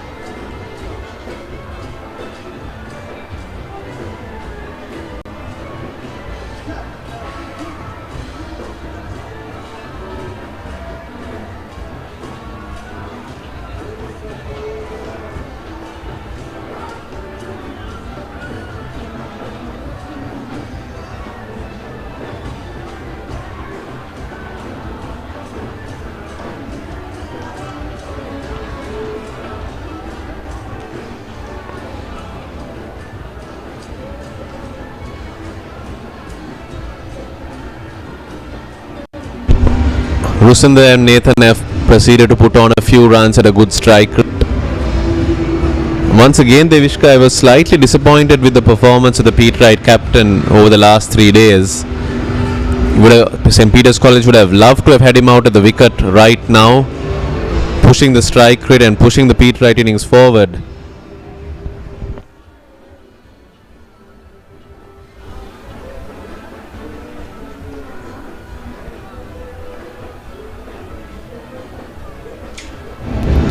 Yes, Asham, we didn't see much of the Peterite captain in the 89 Battle of the Saints, which concluded yesterday in a draw. But on the other hand, the skipper of St. Joseph's College has been he was awarded the man of the match yesterday, and if I'm not mistaken, actually he was the man of the match last big match also. So high contrast there in the skippers, Ashan. Great running from St. Peter's College there. The Josephian fielders were caught lacking, holding back on their feet. As we look at it, maneuver down to the leg side and a quick single there. Good running, good batting from St. Peter's.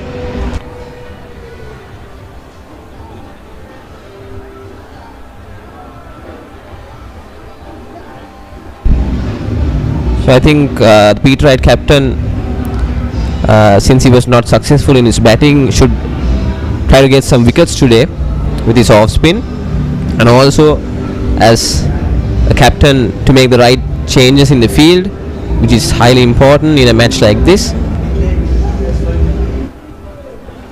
Talking of Sadish Jayawardene, his performance yesterday was one for the record books, where he became the first Josephian and possibly the first in the Battle of the Saints to ever put up consecutive centuries. I do know that Fred Pereira of St. Joseph's College did put in 2 centuries in 1936, and famously Rohan Buljans of St. Peter's College produced 2 centuries in either innings of the Battle of the Saints in one encounter. Oh dear, some slight miscommunication there. I think Ashan, Rohan Buljans and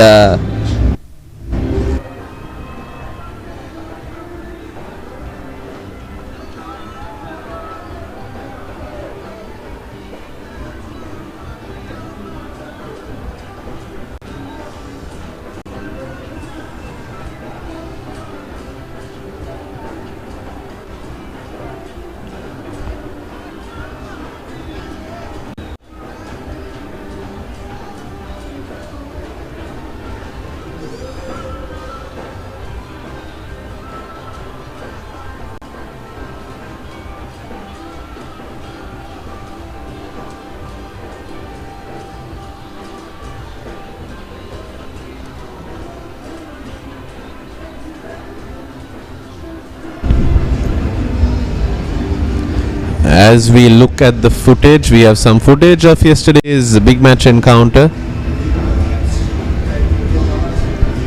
I believe it's the half century of Rusanda Gamage.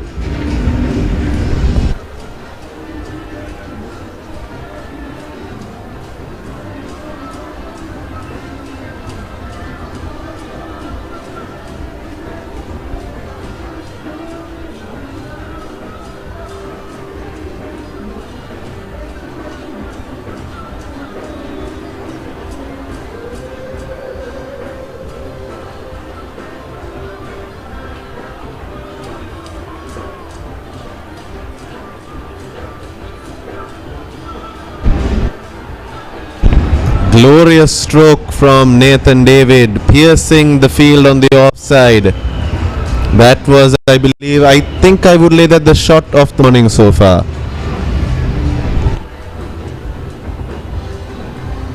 I think that was the first boundary after quite some time, Ashan. Peterite is looking to get on here. Nathan playing a decent role here with 33 runs off 50 deliveries, and Rusanda also a healthy strike rate.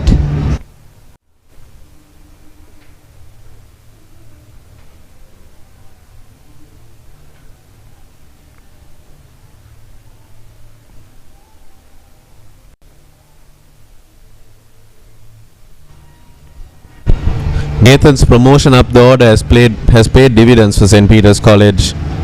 I do wonder why we did not see him more in action at the Battle of the Saints, coming in the top order. Great signs to see from a youngster.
76 runs with the loss of 2 wickets. Siobhan Daniel has been brought into the attack, Devishka.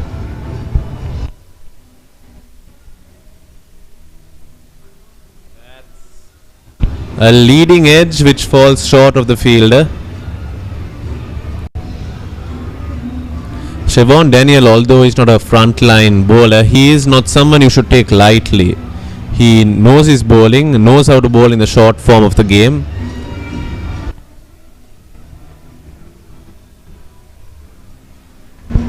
He should be having plenty of experience playing for all those leagues and all, and his country as well. Yes, Devishka, and I would have liked to have seen his presence on the field be a little bit more felt. I do feel that he has been a little bit in absentia, if I may say, on the field. I think it may be a bit too much expectations on him, but everyone in this ground is waiting for Siobhan Daniel to do something special.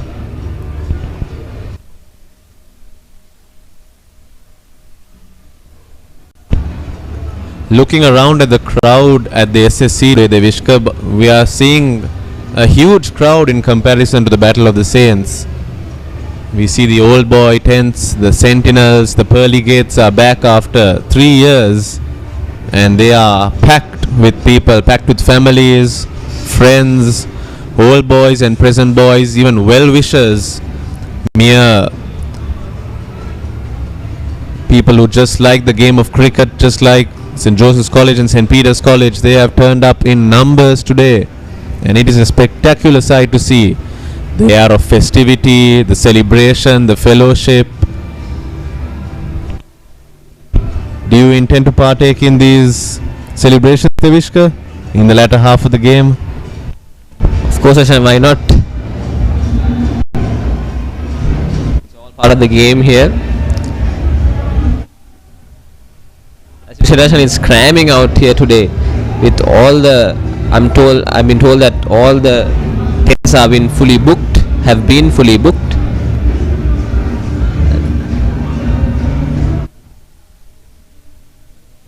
It's been a while since we have seen spectators here. Music all around us. Nice to see them back again.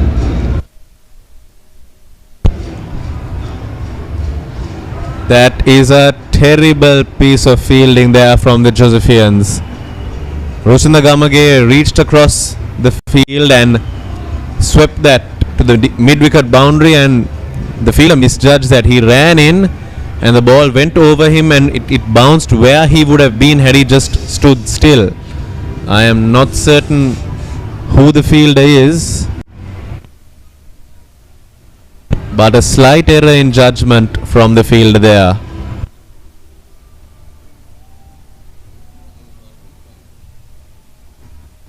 I do believe that's Kenneth Lianage.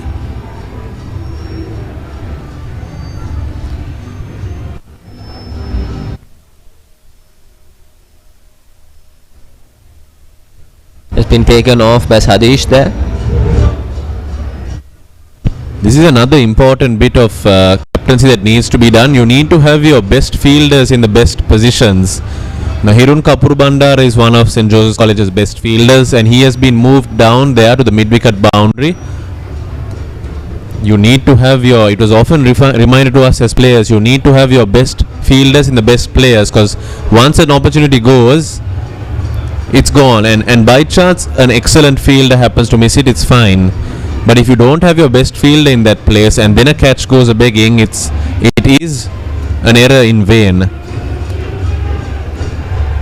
It's these little things that may ultimately decide the fate of this encounter, Devishka. Absolutely, Ashan. Fielding is always important, especially in a limited overs encounter. Any specific fielding errors over the years that you have seen in the game of cricket, in the limited overs encounter, that still persists in your mind? I think I know what you are going to bring up, but let me ask you. I have quite a few, Ashan, in recent times. There was one drop catch by St. Peter at the Champions Trophy 2018 in England, which cost us the match, and I would say a semi-final for the Sri Lankan team. Talking about any other, I would say there have been quite a few recent times, and all of them have been disastrous for the Sri Lankan team, as they have went on to lose all those matches, and all the people are talking about the fielding effort by the Sri Lankans. Another very important, it's often very well referred to in cricketing folklore, is that of the 2003 World Cup, if I'm not mistaken, or 1999 World Cup, the final, South Africa versus Australia, if I'm not mistaken, and the South Africans had set a total on the board, a healthy total, and the South Africans and the Australians in reply, Herschel Gibbs was fielding, and the key wicket of Steve Waugh was hit to Herschel Gibbs, and as he took the catch, he proceeded to celebrate too early and ended up dropping the catch right at the start of the over.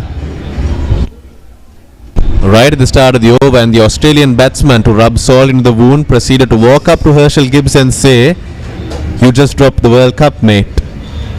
And at the end of that match, Australia did proceed to lift the World Cup. Catches win matches, as the old adage goes.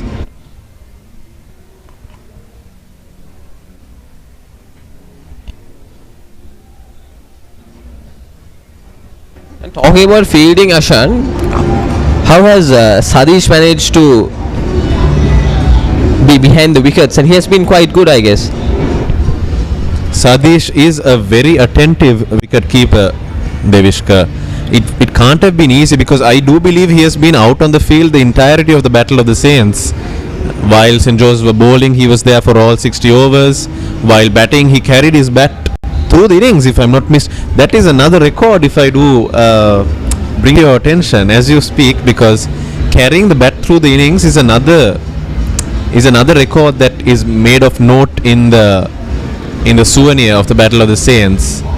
So that is something else to keep in mind. And straight away after having batted the full length of the Josephian innings, he's also going to be keeping for the entirety of the Peterite innings and then hoping to bat again as well. And yes, carrying the bat through the innings, he's merely the second person in the entirety of the big match encounter to carry his bat through the innings. So a wonderful bucket load of records being broken by Sadish Jayawardena yesterday. Fantastic to see.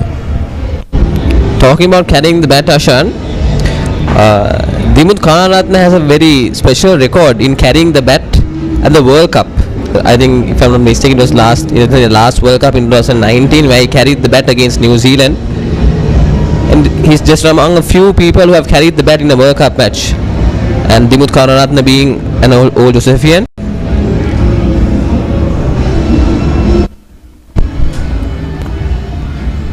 Dimut Karunaratne, we mentioned yesterday, was instrumental in the Josephian victory of 2008. The Josephian victory of 2008, where he scored a quick fire 140 runs in the Josephian innings in 2008. And as we speak, the Peterite batsmen are making merry by milking the Josephian spinners. Singles and twos are being pushed, and at the end of that over, 90 runs have passed for the loss of 2 wickets.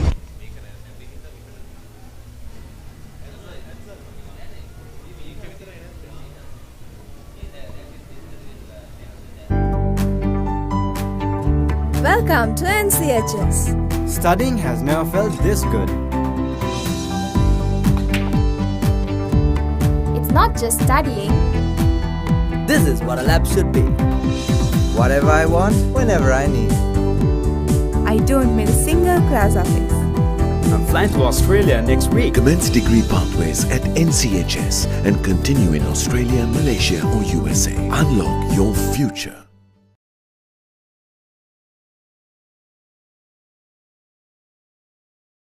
දකුණු ආසියාවේ ලොකුම camera market එකක එක්ක shop එකට නැත්නම් web එකට cameralk.com.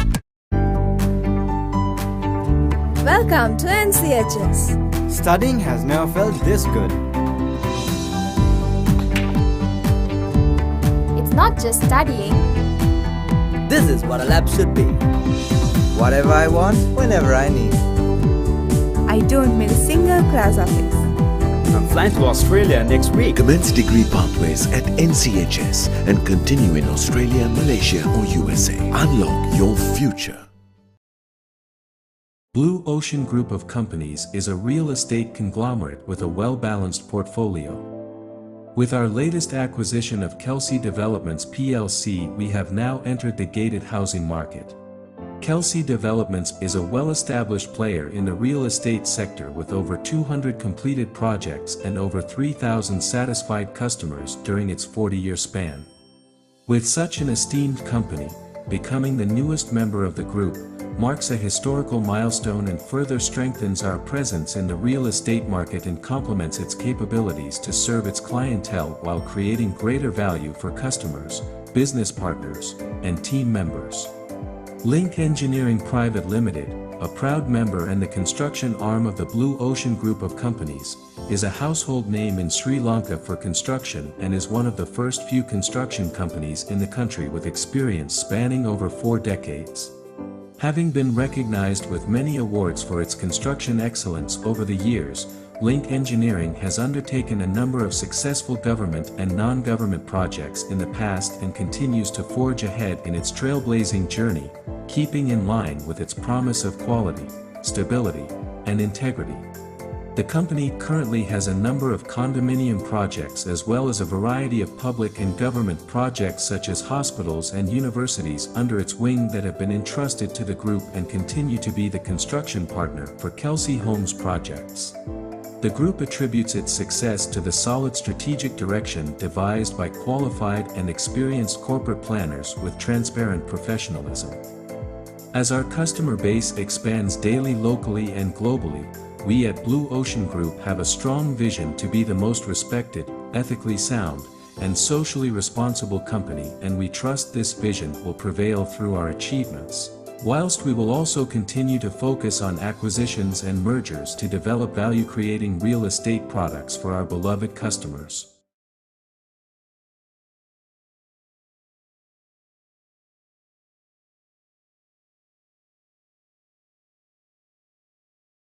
A few overs ago,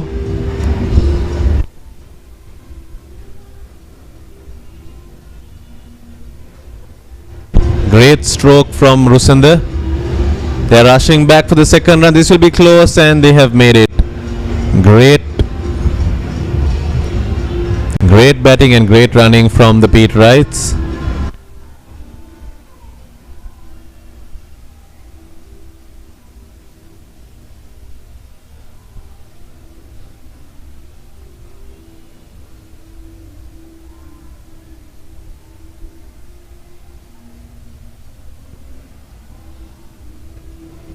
I do believe an inside edge may have saved him on that occasion, because if not, that looked travelling towards the stumps, Devishka. Yes, Ashana, or else it could have been the line where it pitched to slightly towards leg side. Don't know whether it was that.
I have no idea how the Peterites were able to make that single with the Josephian fielder in so close, but they have made it.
Inside out off drive and 2 runs collected by the Peterites.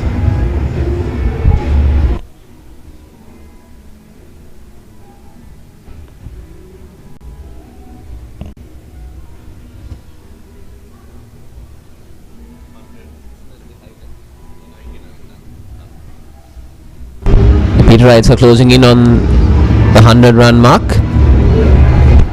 He has swept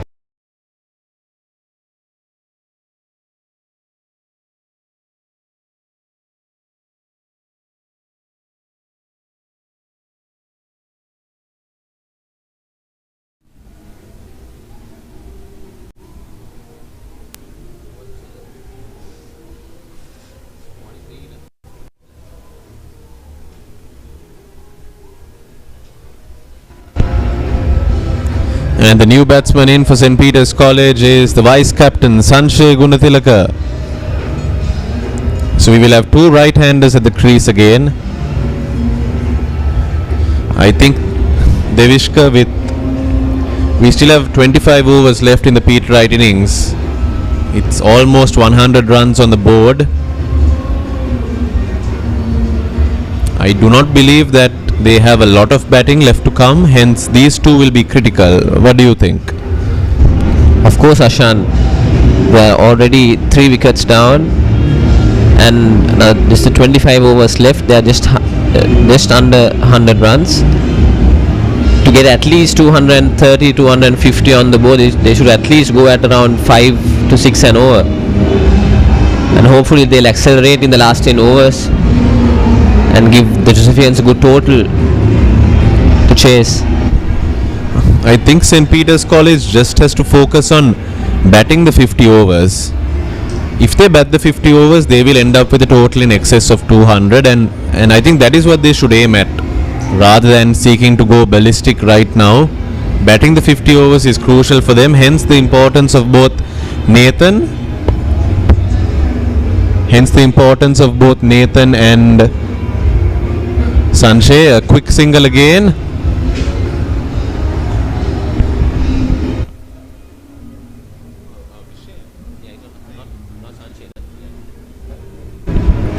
My apologies, ladies and gentlemen, but the new batsman is the national cap Vishen Halambage. So keeping in mind that it's him and Sanjay, we do have a bit of Peterite batting in the tank, and Vishen is an aggressive right-hand batsman. He will be the key to this Peterite innings now. Nathan will be the anchor, Vishen will be the aggressor. Vishen is known to be an aggressive batsman. He had a good strike rate in the big match, but failed to kick on that day. Just 18 runs.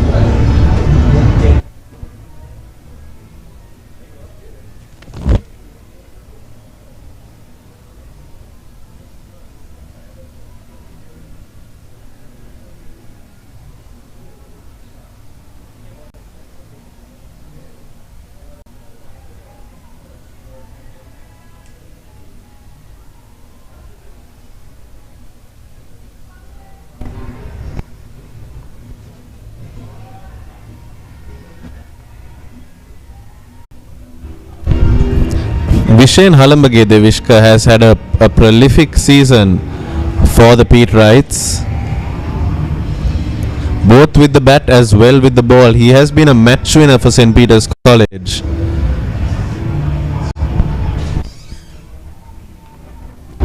Yes, Hassan, if you can take us through, Vishen's past performances. In terms of Vishen's past performances, Devishka, I believe 2 big matches ago he collected a naught and a 1, and as we speak he has an appeal but not given. That looked quite close. I hope the organizers, hopefully next time, will get DRS system in for them to go for a review there. Speaking of DRS systems, I do wish the DRS was in play in 2019, Devishka, because there was a very contentious decision. But such is the nature of cricket. We must abide by the umpire's word. The umpire's word is law.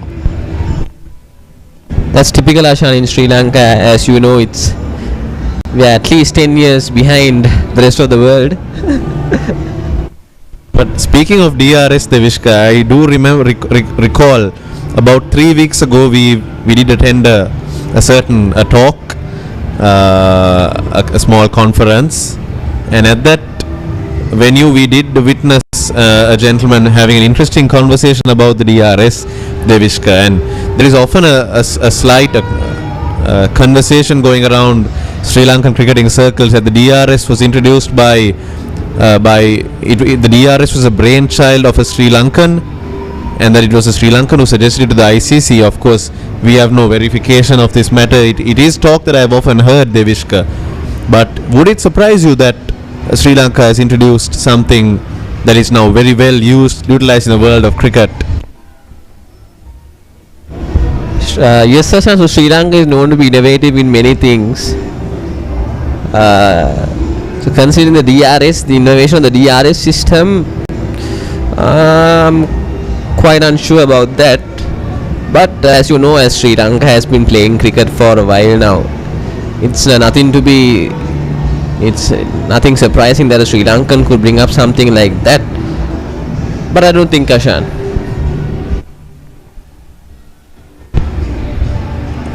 So it is a conversation, Devishka, that has been happening. So I am not very sure of its verifiability. But in terms of what Sri Lanka has produced to the game of cricket, the innovation of the aggressive opening batting that was brought out by Sri Lankans in the 1996 World Cup, the famous pair of Romesh Kaluwitharana and Sanat Jayasuriya, which took the cricketing game by storm, absolute storm.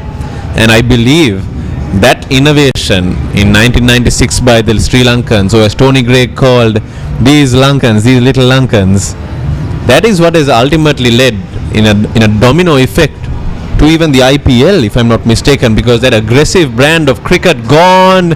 Vishen Halambage has chipped it to short mid wicket, and Siobhan Daniel has claimed his 2nd wicket. And as we were hoping, Ashan, Siobhan is making a mark here, getting 2 wickets now. Hasn't been able to show his colours with the bat, but is definitely bowling well here.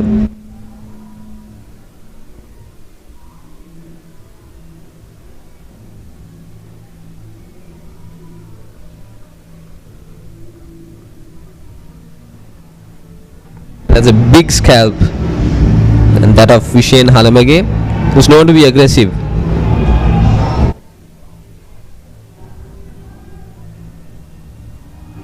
And here comes Sanshay Gunatilaka.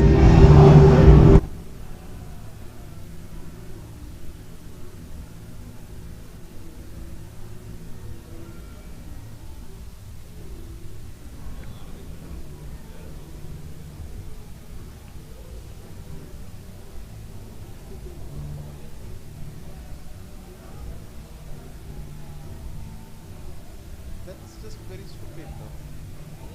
I don't think so.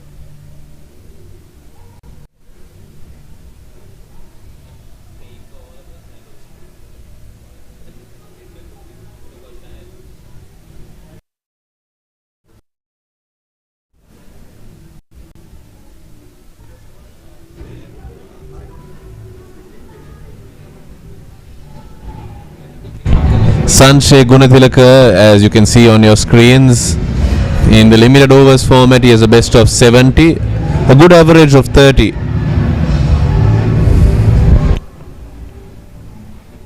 The vice captain of the Peterites playing in his final encounter for St. Peter's College. I have spoken to Sanshay on multiple occasions. He is a great appreciator of the game of cricket and of Peterite cricket in itself. He will be looking to make this final outing for St. Peter's College a memorable one. I believe you were playing with Sanshay's brother, Ashan, if I'm not mistaken, who was prolific that year in 2019, I guess. Very, very prolific. He was, I do believe he has the Sanshay's brother, this is Santosh Gunathilaka, holds a record for the highest runs held in a season by any batsman in schools cricket. He amassed around 1,600 runs, and coming into the big match he had 7 centuries to his name. Coming into the big match he did run into a few troubles in the first innings. Devishka, would you care to tell us about those troubles? I wonder who, Ashan. I wonder who put him into trouble of that sort. I believe it was a Alvis, if I'm not mistaken. I did have the opportunity to bowl to Santosh Gunathilaka in that big match,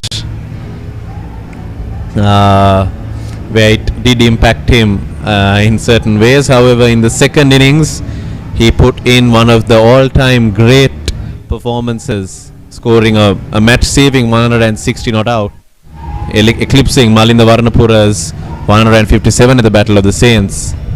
So it was good, yes, great encounter.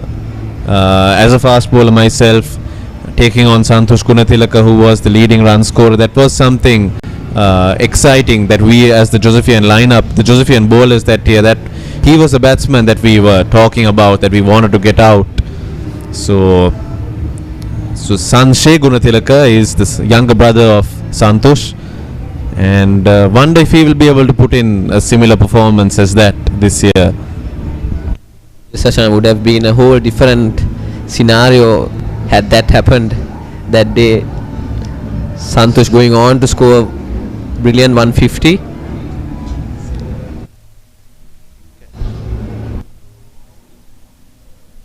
He was dropped. I'm talking about Santosh Gunathilaka. He was dropped on 0 in the slips, bowled by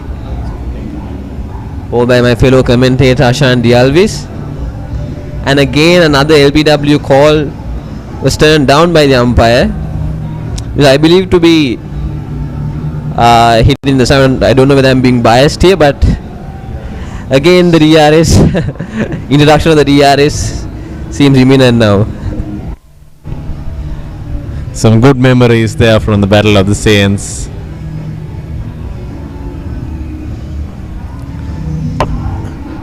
Nathan David is slowly making his way towards that half-century mark. He has been the anchor of this Peterite batting attack. And without us noticing, Ashan, yes, just 4 runs away of a fine half-century by Nathan. Good knock there by Nathan, anchoring the Peterite innings, and a good strike rate as well, considering the other players. So it is around him that the rest of the Peterite batsmen need to build this score. Nathan, as I mentioned, is the anchor of this batting lineup, and around him, apart from Rusenda, we have not seen significant contributions from the Peterites. Ovin Salgado was not in the best of forms, I believe. Nimuthu Gunawardena did not impress with the bat, and Vishen Halamage as well did not display the promise that was expected of him. So apart from Rusenda, no one has held on long enough to establish a good partnership with Nathan. And with Sanshay Gunathilaka and Kavika Jayasundara left to bat for the Peterites, I believe the onus is on them now to support Nathan in putting up a good Peterite first innings total.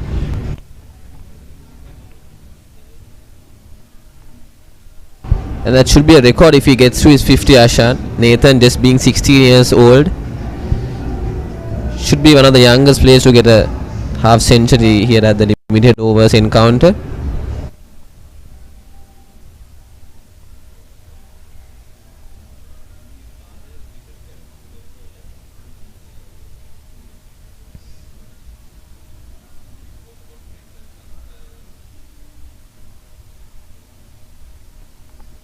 Siobhan Daniel has been good from the Josephian side.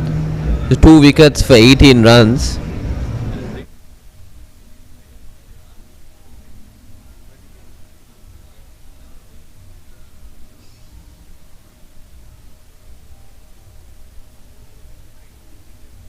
There's another dot by Siobhan there.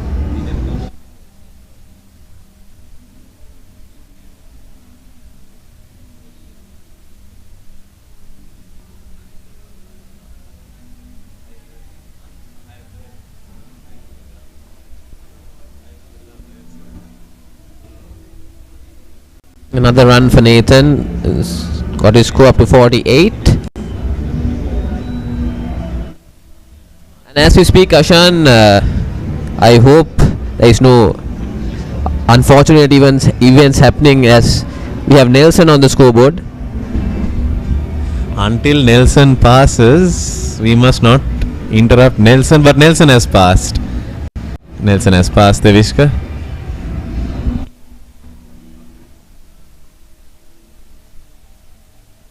It's these little things about the game of cricket that makes it so unique.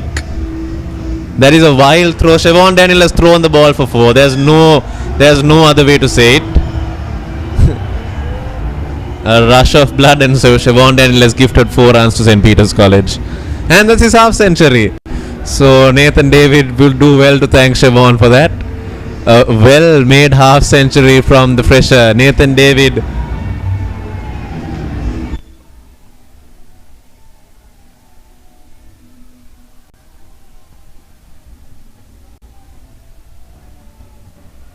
And Nathan is being hugged by his classmates, I believe. Lovely scenes. Wonderful scenes. And the Peterite prefects make their way across the ground with the flag of blue, white and gold.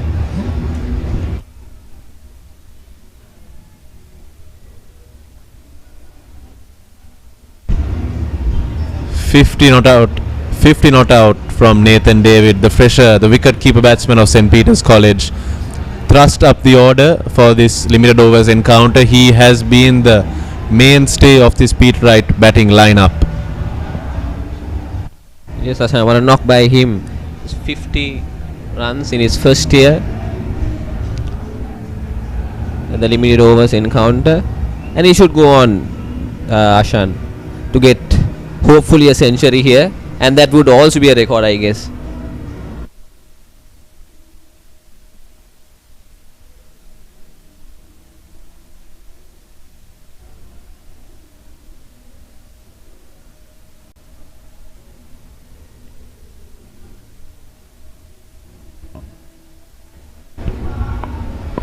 If I were a Peterite, I would be hoping for a minimum of 200 runs on this board as a start. Anything excess in 220 I would be happy with. But considering the nature of the Josephian lineup, 250 is something that would be safe.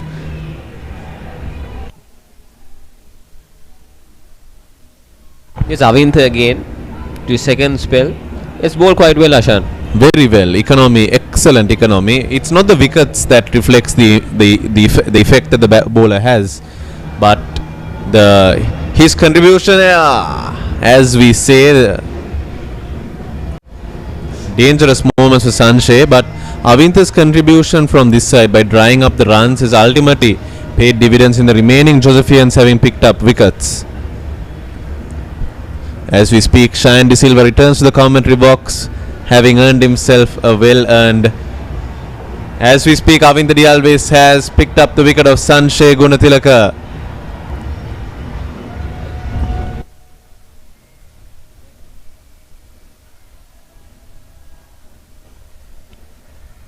Small confusion going on here. Josephians are celebrating. Sanjay has been given out by the umpire.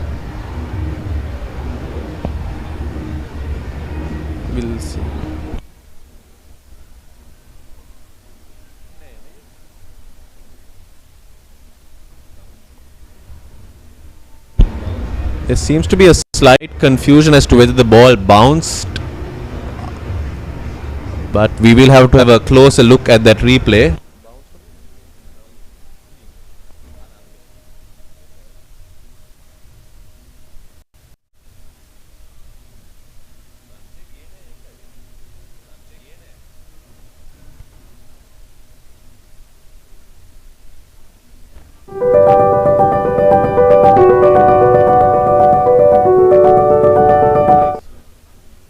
Again another testimony, Ashan, to bring back DRS for this encounter. Lashmika Pereira is the new batsman for St. Peter's College. He has been brought into the limited overs encounter, and my association from my Peterite commentators tell me that he is a hard-hitting batsman.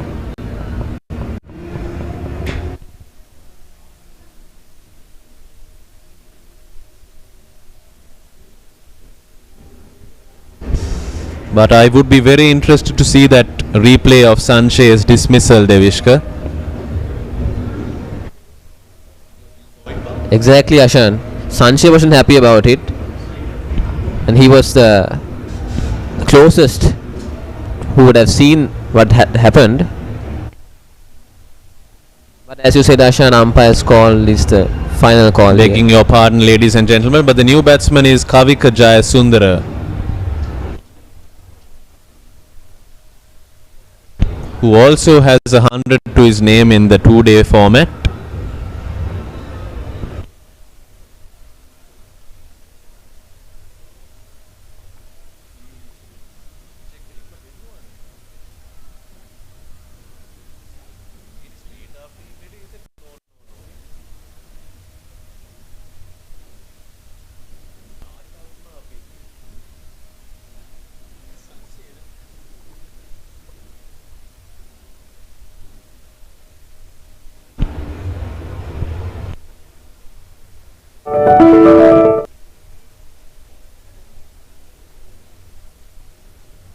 At the end of that over, St. Peter's College 116 for the loss of 5 wickets.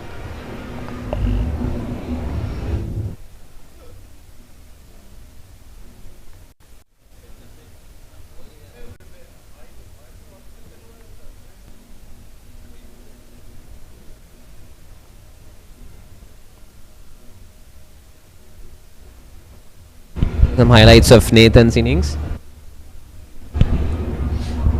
Some great batting from the fresher. There's nothing been extravagant.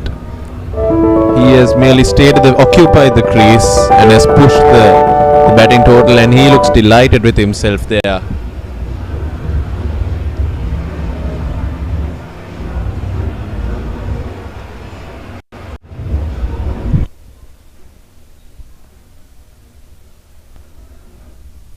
And what's happened there? Muddalakshan.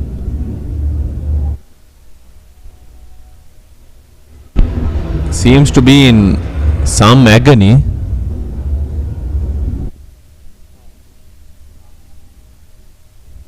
It may be a cramp. It seems to be a cramp.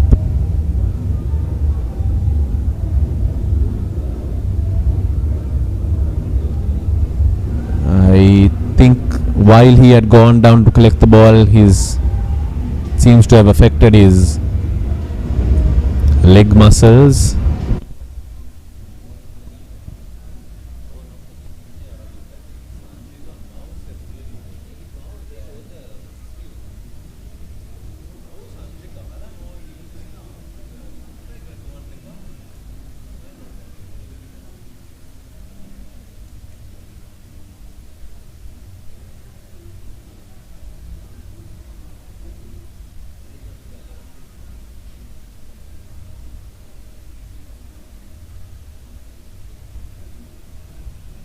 Been carried off the field, Ashan.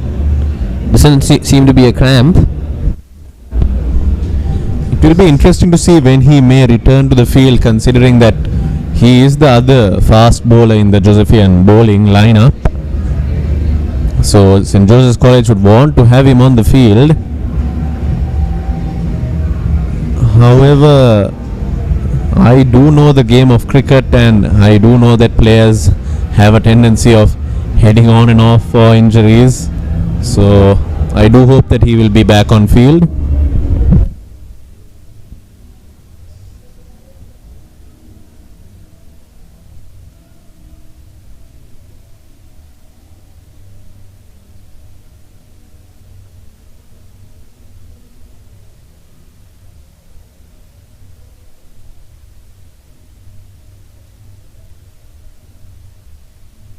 Sadish, they are reminding me of MS Dhoni, Ashan, making the field behind the stumps. He is one very tactical minded captain, Devishka. I was able to actually speak to his parents today morning, and they looked absolutely overjoyed that their son had proceeded to break quite a bucket load of records at the Battle of the Saints yesterday. A great cricketing mind, Sadish Jayawardena, marshalling his troops.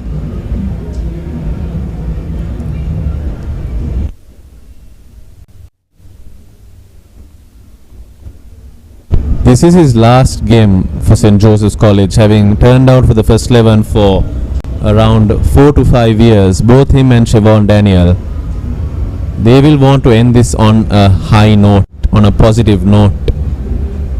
Both of them have earned their national caps as well, Ashan. Going out in a blaze of glory would be ideal for them.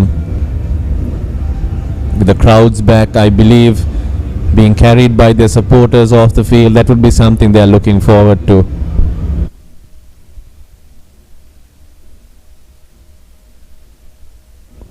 Down the leg side, and this is running to the boundary. Gagan Chamod will cut that off.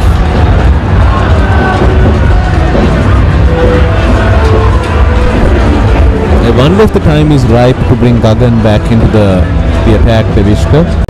He did bowl 5 overs in his opening spell. And Sadish did do some great effect in the 2-day encounter by bringing him back to collect the remaining Peterite wickets. Hassan, we have seen a lot of spin here. We should like to see some fast bowling coming up.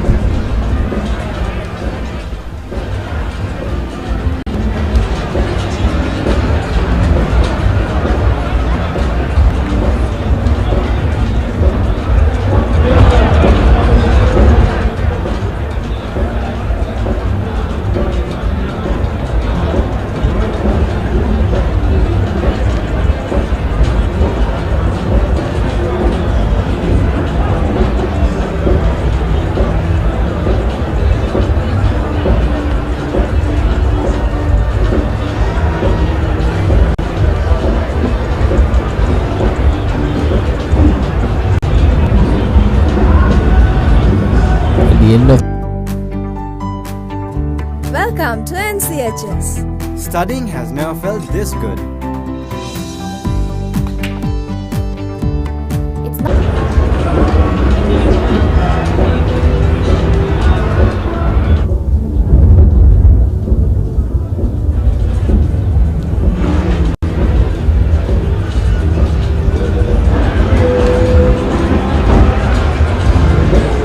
And here you go, the prefects of both St. Joseph's and St. Peter's.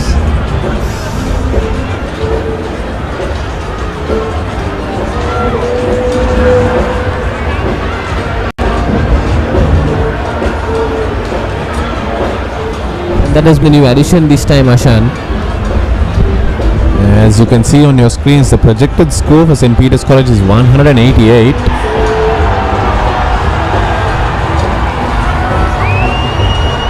As we speak, another wicket for Avintadi Alves, and Nathan David, the half centurion, is heading his way back to the pavilion. St. Peter's College are in dire straits at 120 runs for the loss of 6 wickets now.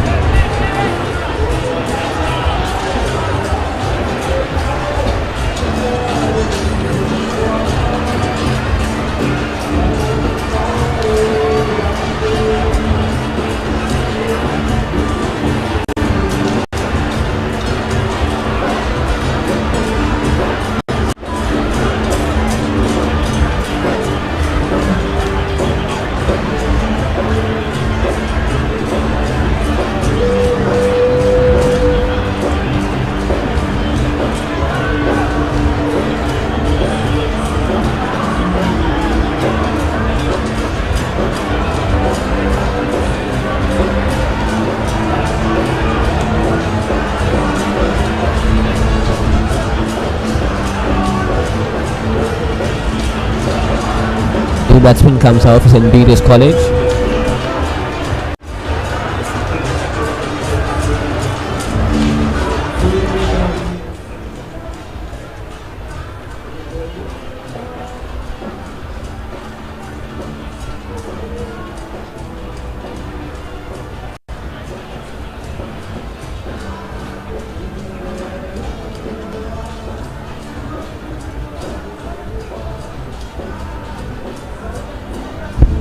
New batsman in for St. Peter, Shenan Rodrigo. 157 runs to his name, an average of 26. Best of 49. Unfortunate there, Ashan. Still no sign of Lashmika as well, Devishka, who was brought into the side.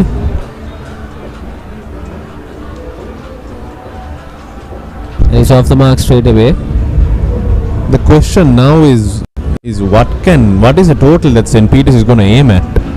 Because reaching 200 is going to be very difficult now with more than half of their players back in the pavilion. But I am very happy to see Avintha Dialvis having his day today, picking up 2 wickets as a leg spinner. My co-commentator Shayan De Silva is exuberant that a leg spinner is turning St. Peter's College on their heads. Talking about leg spinners, Hashan, what do you think that the effect the leg spinners would have to a limited overs encounter like this? As you all know, leg spinners have been leading the wickets chart in international cricket with the likes of Hasaranga, Rashid Khan being at the top of that list. So Avintha's wickets have come today not from extravagant spin or anything like that, but from pure accurate bowling. I have not seen loose deliveries. Even that itself, even though it was struck down to the boundary for 2 runs, it was not a loose delivery but on the wickets. The rare quality that Avintha possesses as a leg spinner is that he has control. We have not seen loose short deliveries, full tosses from him, but we have seen good accurate bowling from the leg spinner.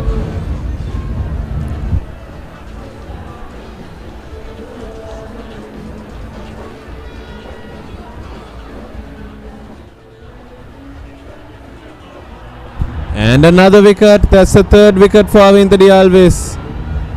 He is running through St. Peter's College at the moment. What a day for Avintha Dialvis here. Didn't get to bat or bowl in the big match. It was held yesterday and the day before. And showing everyone that he belongs in this team here. Avintha Dialvis.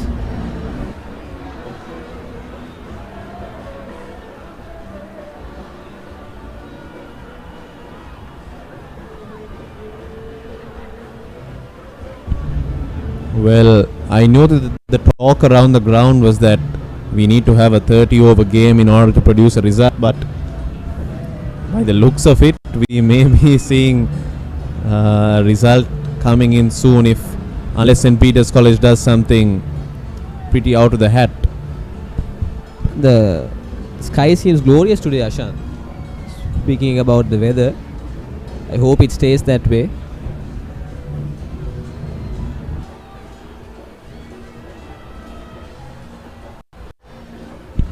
With that, we'll be having a change in the commentary box as Dulin and Shayan will continue for the remainder of the innings.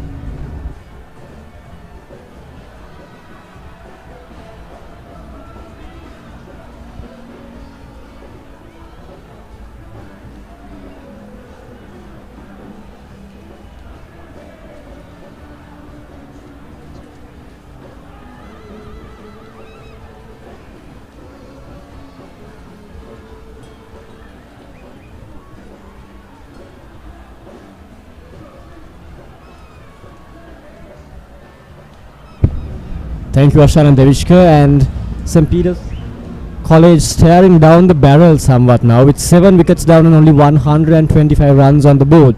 The new batsman in Lashmika Pereira, the only change made in the Peterite side coming into this 50-over encounter. He strides to the crease, and alongside him is a batsman who has just faced a few deliveries as well, Shenan Rodrigo.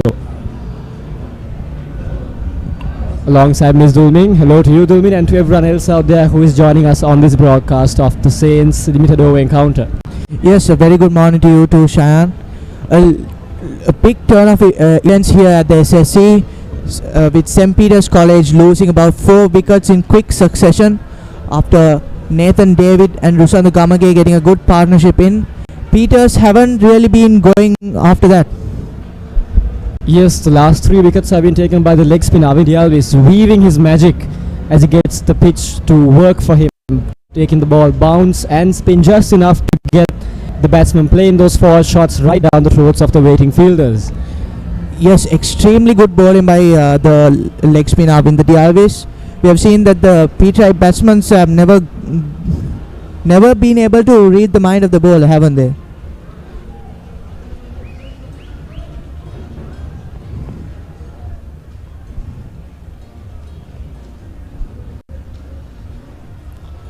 Yes, we see Lashmika Pereira is back in the team. We haven't seen him in the 2-day encounter the past few days. He's been replaced for Chamidu Pereira. Just tell us a bit about Lashmika, Dulmin. We're seeing him for the first time here in this Joe Pete clash.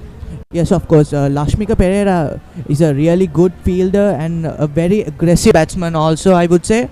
He would bring in those quick runs. I remember him playing a quick knock in the Joe Pete mini battle as well, a quick 45 runs. So, in the other end, we have Shannon Rodrigo as well. We saw even in the big match, he was able to put on a few runs in quick succession. So, hopefully, Lashmika and Shannon could put a good score on the board for the Peterites. Yes, the 2 batters at the crease are what they are, proper batters. And we see that even 7 down, St. Peter's still has that depth in their batting lineup, with both at the crease more than capable of rescuing their team from the sinking ship, if you could call it that. That is their innings as of now.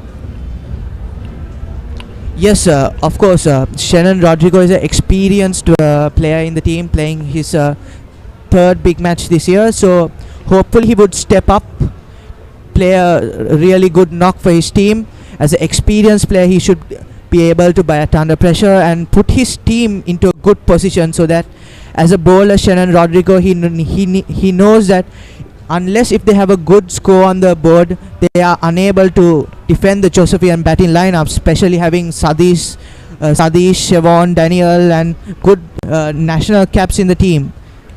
Very true there, Dulmin. And a single off the back foot of the last ball of the over brings an end to 34 overs in the innings of St. Peter's. Their score stands on 128 for the loss of 7 wickets.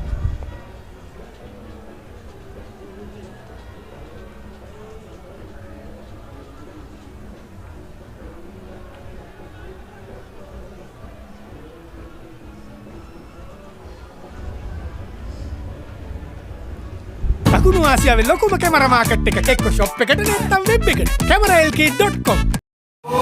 Frankie පොඩ්ඩක් එපන්නි වීරයා Frankie හරි මරසයි Hughes pressed Frankie sausages chicken and cheesy blast රස දෙකකින්.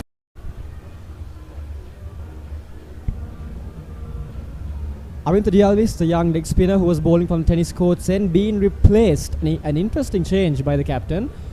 Replacing him will be Siobhan Daniel, the right arm off spinner, with 2 wickets to his name, 6 overs, 29 runs conceded and a couple of wickets, both important ones at that.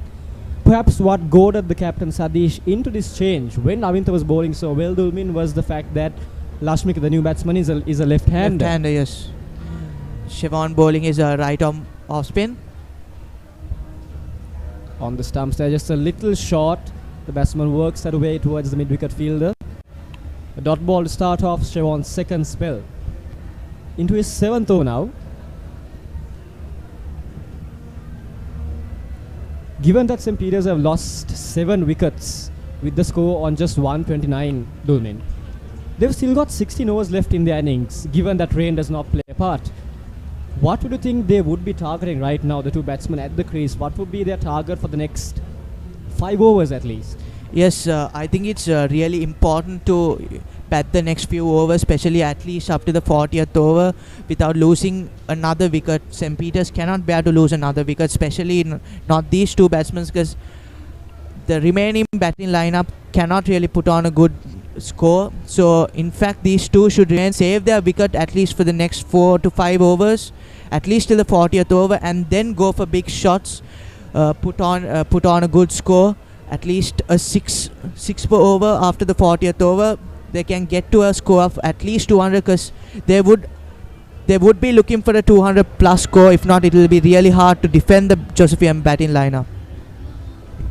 So the onus of rebuilding this Peterite innings rests solely and surely on the shoulders of these two young men at the crease, Lashmika and Shannon. And as we saw in the big match, Shannon Rodrigo is more than capable of fulfilling the expectations that are expected of him. Siobhan Daniel there diving to his right to prevent run. He fired the ball down the leg side for a wide, and the batsman exchanged a couple of runs 2 balls prior, but since then it's been 2 dots. And settling in somewhat into more of a steady rhythm is Siobhan Daniel, coming round the wicket to the left-hander. Again on the stumps, played on the back foot to the field at extra cover, no run.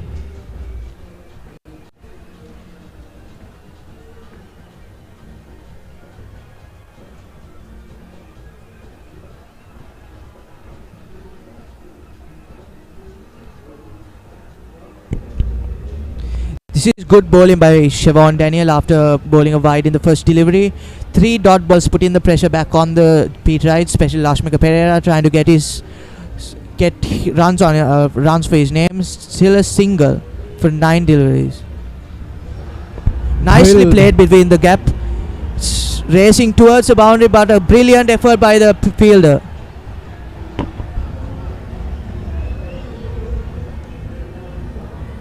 A very good effort there in the deep by the fielder, running to his left, diving, and the ball rebounding off his body as he shoved it back in. Yes, he has saved his team 2 runs there, so very good effort there from the Josephian fielder. The batsman just drilling it through the extra cover gap that time. He has been looking to make his shots in that same region in the previous 3 balls, but couldn't put it away as he expected. But this time making sure he put it through that gap and exchanging a couple of runs in that process. 35 overs done now in St. Peter's first innings. This to end on 134 for the loss of 7 wickets.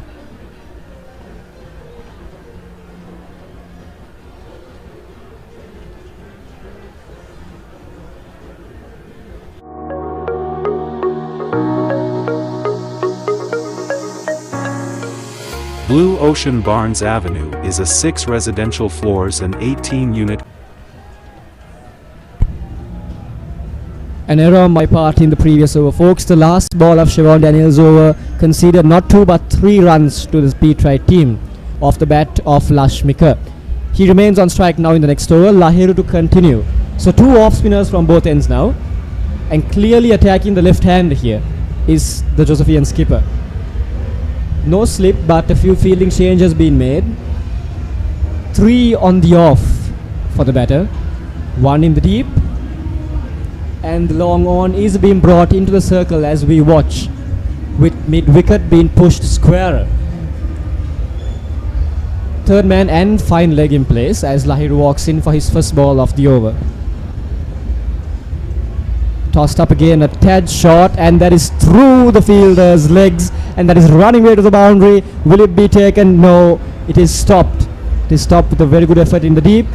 So 3 more runs to the Peterite total. That's 6 runs off the last 2 balls now. A poor effort there from the Josephian field at point, would you say, Dulmin? Yes, but the fielder in the deep managed to recover, save one run for the team. That was a brilliant effort once again, I would say.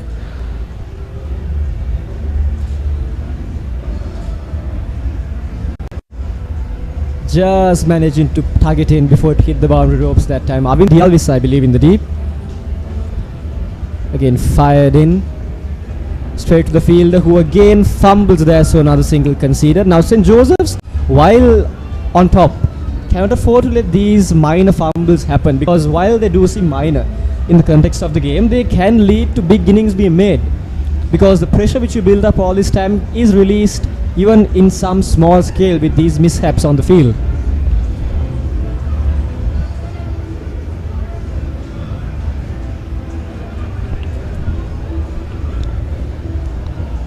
Dug in short and pushed back to the bowler once more. A dot there.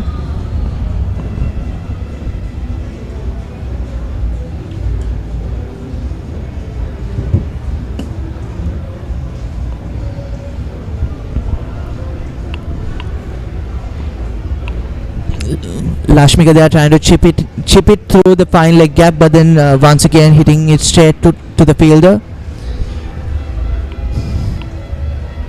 Just going through his stats, Dulmin, quite an useful all-round, 18 years of age and playing his second year in the big match. That has ripped off the turf and that has evaded the keeper's gloves.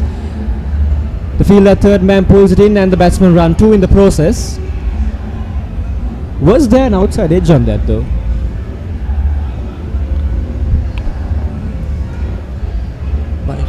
Signal buys by the umpire, so purely off the deck that time. Some unexpected bounce there. It was pitched full and wide. There you go, just taking off. The keeper had to reach up and could not grab the delivery as it flew past him.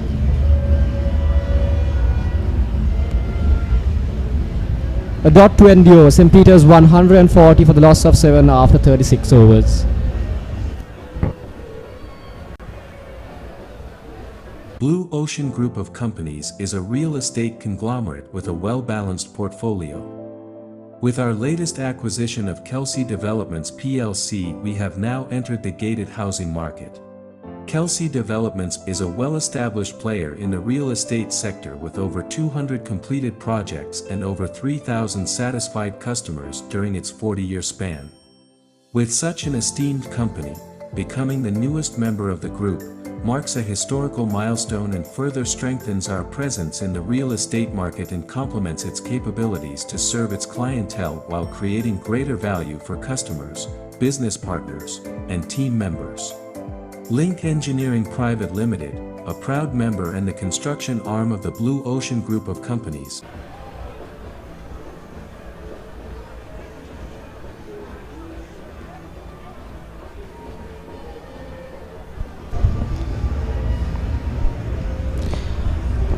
A change in the bowling lineup. We've seen a pace attack coming back into play.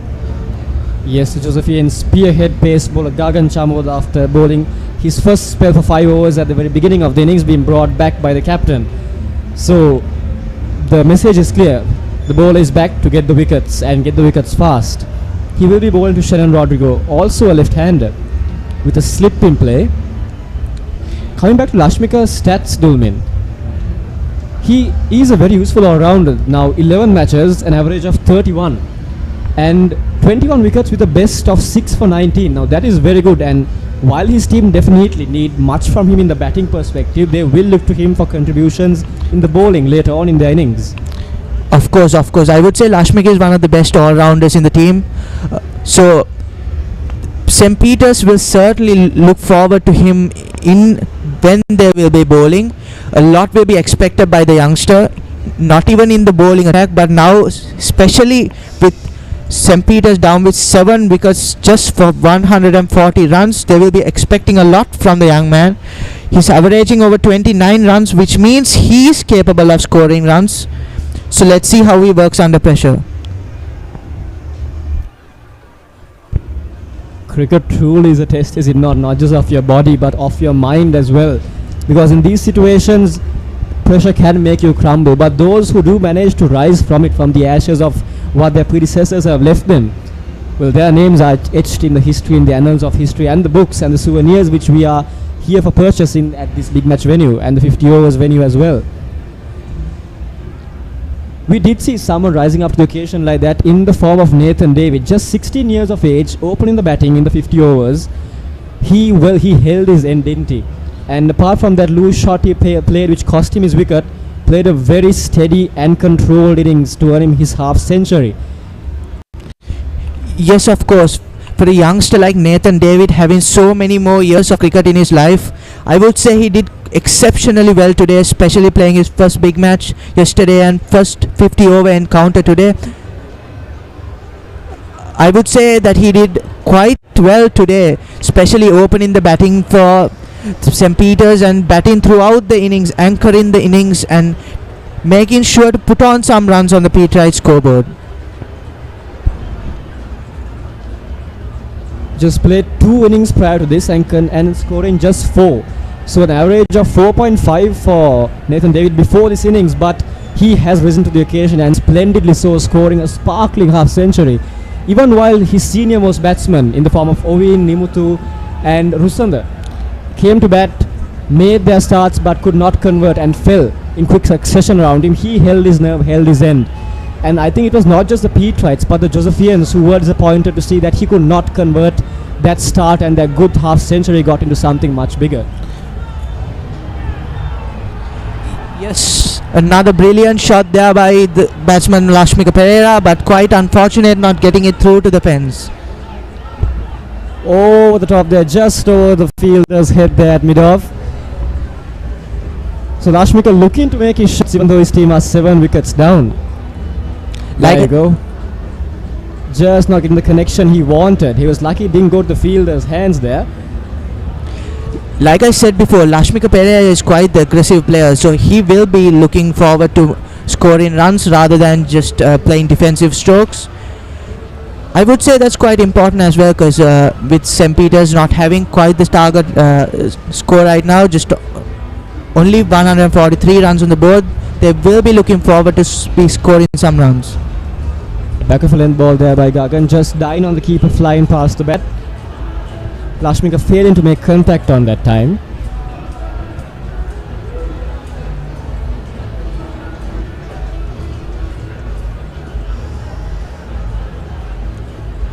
Last ball of the 37th over of the Peterite innings coming up now. Gagan at the top of his mark. That was the previous ball on replay. And here we go, last ball again, short and punted away by the batsman, but the fielder at mid-on makes sure no run is conceded. So the over ends with a dot. 37 overs done, St. Peter's College 143, 7 wickets down. And with that we will be heading into a drinks break.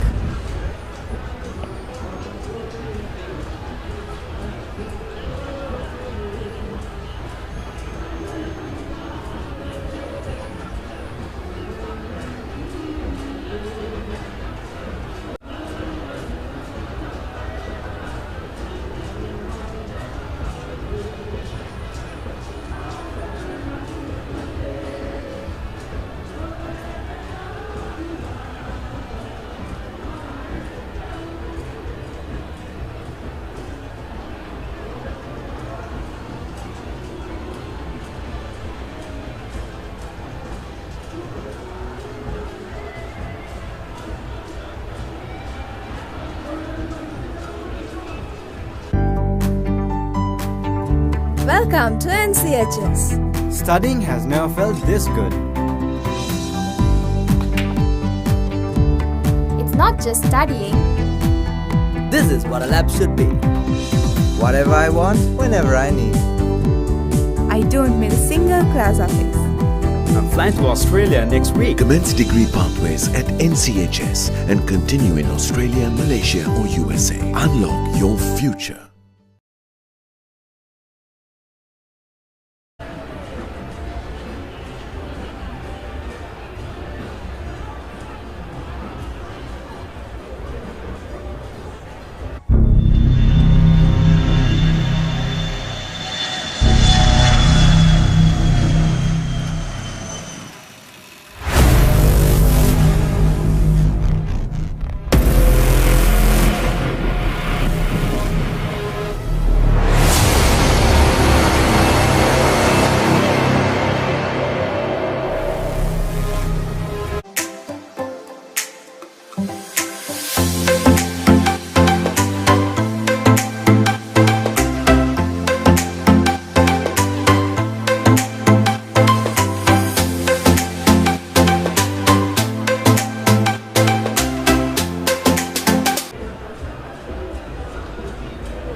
Yes, we see the first 35 overs of this Peterite innings, the fall of the wickets.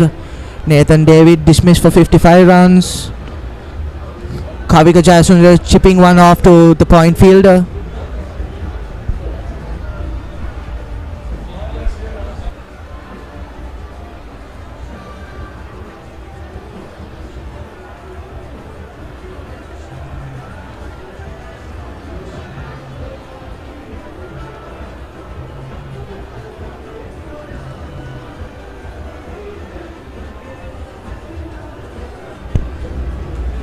An interesting stat for you, Dulmin, going back in time a bit. The highest partnership for the 8th wicket in annual Joe Pitt limited over cricket encounters was by St. Peter's. A stand of 82 runs by Chatura Piris and Lakshan Rodrigo way back in 2007. 16 years since. And I feel such a partnership, if not more, is needed from this pair at the crease right now as they stand with 7 wickets down and just 143 on the board for their college. Yes, of course. I remember back in 2007 when Lakshan Rodrigo captained the first 11 team, where he made a century out of this innings. So I believe Lashmika Pereira and Shannon Rodrigo may not be top order batsmen, but I'm sure they put on quite the partnership here to make sure that the Peterite cricket team gets a good score on the board. Lahiru Amarasekara, the right arm off to continue from the tennis court, replacing Gagan Chamod, and as we watch, that's cut away through the off, through the point region, and that will be a bound for Shannon Rodrigo. A lovely shot indeed. Just drop shot by Lahiru there, but not too short, picked up very well by the batter there, and he has gained his first boundary.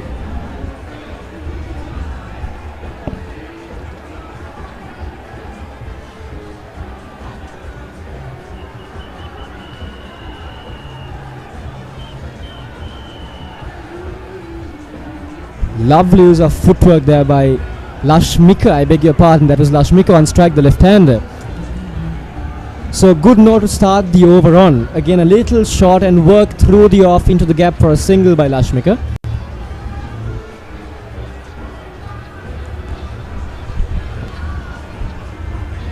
Lahiru into his 9th over, so just one more remaining after this, and you wonder if he will bowl out now with 2 left-handers at the crease. Yes, I'm sure he'll be looking to get another wicket within these 2 overs to put on 2 wickets for his name. So we'll see what the bowler has in mind. Third ball of the over. Again fired in, and that's a slog down through the leg side, but the fielder there on the boundary will make sure only 1 run is taken by the batters.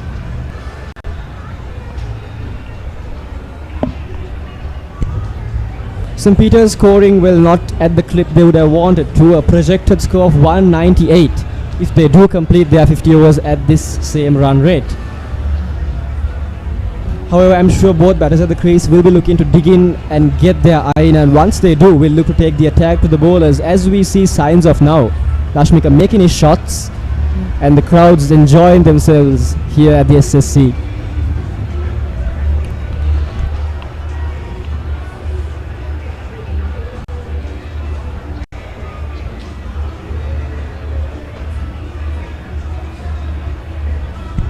Just a little too short there by Lahiru, so once again conceding a single through the off.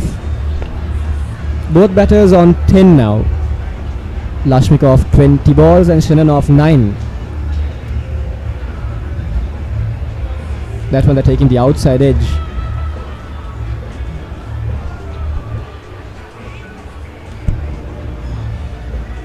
With that, we bring an end to the 38th over of the Peterite innings. They have brought up their 150 for the loss of 7 wickets. Lashmika and Shannon at the crease, and they will be looked to take their team to a much more competitive total than this.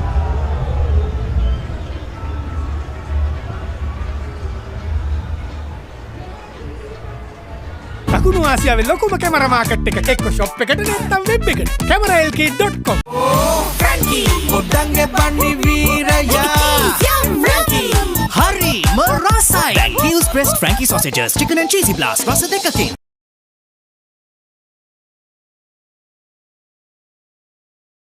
Blue Ocean Group of Companies is a real estate conglomerate with a well-balanced portfolio. With our latest acquisition of Kelsey Developments PLC, we have now entered the gated 38 overs into the Peterite innings, and joining us in the commentary box is one of the assistant head prefects of St. Joseph's College, Master Viren Ramanayaka. Now Viren, you've been on the grounds these last 3 days, watching the matches as they unfolded and watching rain play spoil sport for 2 days, and we are hoping that it won't do so today.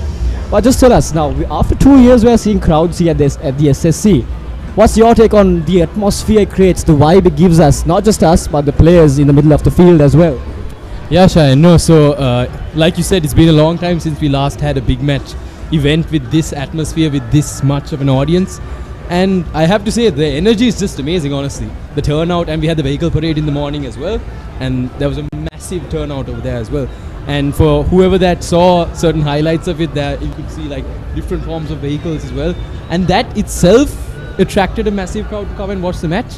And now, honestly, with us and our prefects doing duty, it's amazing. It's such an amazing experience because it's been a long time since an audience like this has got together and had this team spirit and watched their team win. So yeah, all I have to say is, guys, if anyone else wants to come, please go ahead. Words to remember there from the AHP of St. Joseph's College. Thank you, Viren, for your valued input. And please do join us for more throughout the course of the day. Over to you, Dulmin. Yes, and as I was saying, Lashmika and Shannon have got a rhythm, and they have been putting runs on the board.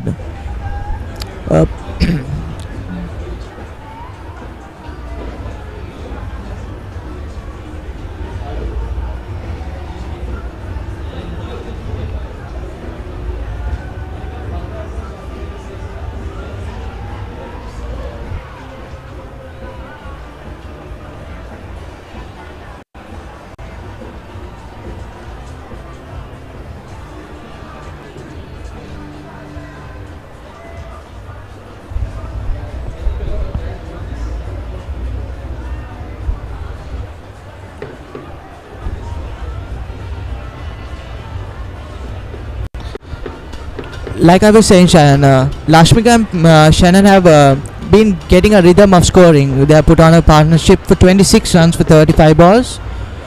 Looks like they'll get on to a good partnership to put on a good score on the board, don't you think?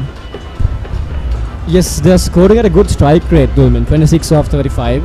And if they just make sure that they stay at the crease and consume time, consume overs, I'm sure they will continue to keep the scoreboard ticking as they have.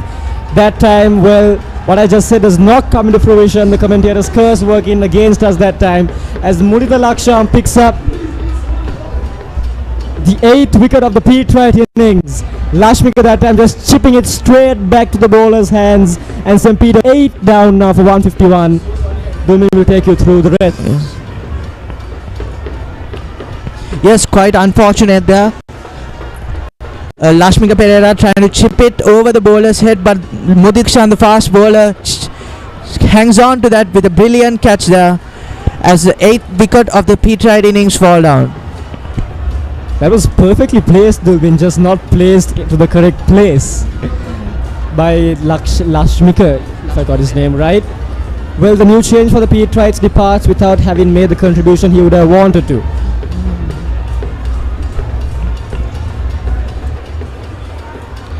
We have a new batsman, Lakindu Sachin, walking onto the field. The fast bowler of the Peterite bowling attack. They'll be expecting a lot from him in the bowling side of today's proceedings. But at the moment, Peterites will be expecting a lot from him. Well, I would not say a lot, but at least to support Shannon Rodrigo at the crease and to put on a good partnership, at least for the 9th wicket here at the SSC. Yes, the role Lakindu needs to play here is just to play second fiddle to Shannon Rodrigo, who is the recognized batter, the last recognized batter of St. Peter's at the crease. If he can do so remains to be seen, but that is what will be expected of him by all the Peterites in the dugout and around the grounds and the country and the world.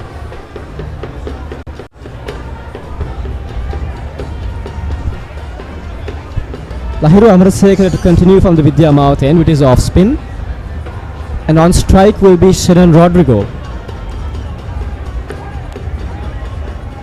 As we watch mid-off being pushed back towards the boundary. And a sweeper cover in place too. So 2 in the deep on the off for Lahiru. Fired away, and that is in the air and into the waiting fielder's hands. St. Joseph's College pick up 2 in 2 and St. Peter's are in tatters here, Dulmin. Yes, exactly the opposite of what I was talking about. That's the 9th wicket down for the Peterites. As Shannon Rodrigo departs, the only set batsman at the crease. Now we have 2 new batsmen and the last man will be walking in now. Quite unfortunate for the Peterites. What was he thinking there? He has just lost his batting partner at the other end, and a new batsman who is a bowler has come to the crease, and he would understand that all responsibility is on him now to carry his innings forward. But Shannon Rodrigo failing once again to make an impact to his team through his batting, and he will depart. He will walk out of the ground for a well-made but an inadequate, if you could call it that, stay at the innings, at the crease. St. Peter's College 9 down with a score on 151. We have a new batsman, Sean Roberts, walking in. Right-hand bat, average of 22 runs. Well into the tail now, St. Joseph's, and they will be looking to clean up this last wicket as soon as they possibly can. Now, we were talking about what St. Peter's should do just 5 overs back when they were 7 down, but looking good, partnership building between the two set batters at the crease. But now both have departed, and we have two tail-enders at the crease. What is going on in their minds right now? I believe there's a lot of pressure in both batsmen, because with the last wicket in hand, they'll obviously be looking to put on some runs on the board, but with Lahiru Amarasekar, a well renowned bowler in the end, they'll obviously be in some sort of pressure. With just one wicket remaining, obviously they can't bear to lose it. With just 151 runs in the on the board, I would say it's not a good target for the Peterites, so they'll be highly disappointed about their batting lineup. Tossed up on the stumps there by Lahiru, defended by Sean Roberts, I believe.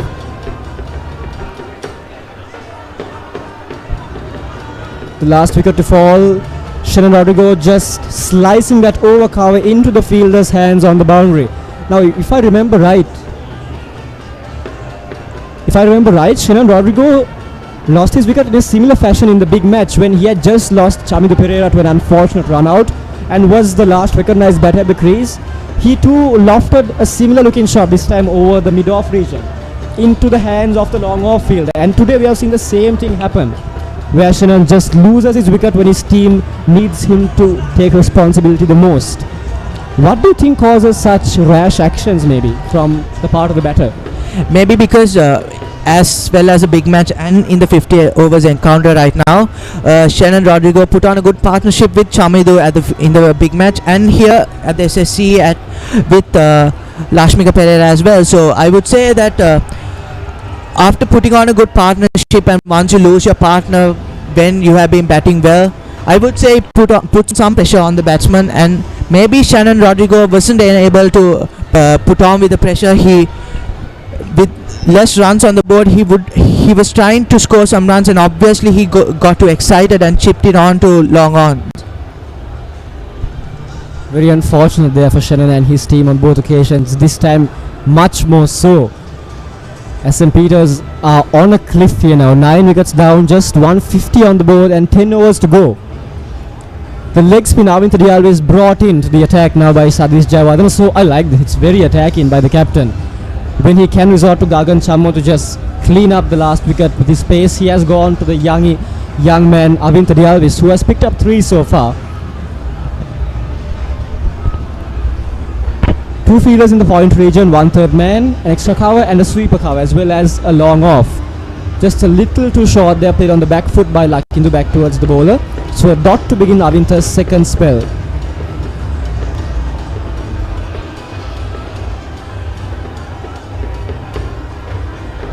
Oh, a much better ball there, tossed up on the stumps, drawing the batter forward.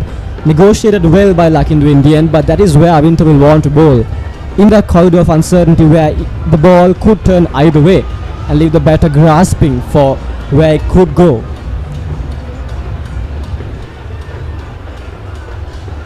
Once again, we see no foot movement by the batsman. Not getting his foot anywhere. I believe, although he is the last man, he has some batting within him. Even in the big match, we saw Lakindu Sachin putting on some runs along with Nathan David. Once again, we see a beautiful shot down fine leg put towards the fence. Yes, there is a poor delivery by Avintha there, and Lakindu not failing to cash in on that. swept away very fine down to the boundary for his first runs. He moves on to 4 now of the same number of balls. Sean Roberts on the other side yet to get off the mark.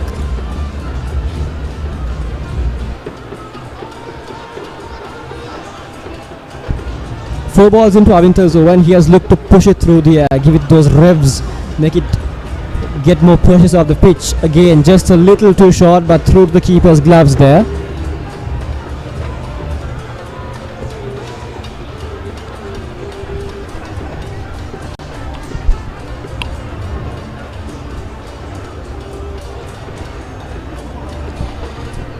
Sharon, with 1 wicket remaining and Lakindu also having some batting within him, what do you think the batsmen will be planning to do now? When we are playing under 13, Zulmin, when we start our cricketing career in college, we are told when we go to the crease to not think about a total, not to think about a big target or a big score, even if we are the openers, to just go there and take it in short spells, 5 overs. Once you get set, 7, then 10. Just take the game as it comes, and I feel that is the method Lakindu and Sean should employ now. Only for them, maybe they can shorten that period down to maybe 1 or even 2 overs. Because while the Josephians have picked up 9 wickets so far and are just 1 wicket away from cleaning up the Peterite batsmen, the pitch is still a good surface to bat on, as we have seen the batsmen still making their shots. And the wickets to fall have been mostly due to false shot making by the batsmen. Loose shot making, just chasing wide deliveries, hanging the bat out there. And Lakindu and Sean too have the capability to dig in and just take their side towards a total above 175 at least, if they are to make this a competitive in the very minimum total for St. Joseph's. So right now I believe they will just focus on the moment, on the now, and take each ball as it comes. Make sure they defend the good deliveries, because they have 10 overs left, 9 overs, and put away the bad balls, as we see there, cut away again to the fielder. Yes, of course, Shan. With 9 overs remaining, I believe they should focus on working those singers, not focusing on boundaries, not focusing on 4s or 6s, just working those singers onto the vacant regions. Exactly, because as we know, a tail-ender's natural instinct is to just smack the ball as hard as he can. But these two can't afford to do that right now, because they have just 1 wicket left. So they need to just, like you said, go through the art, the knack of taking those singers, because the ground is big, there are gaps in the field, they can do that. Take the 2s when necessary, and when the bad ball does come, yes, that they can put away. But like that, pay respect to the deliveries which need to be respected, and just go through the motions. Don't lose your focus, don't get complacent.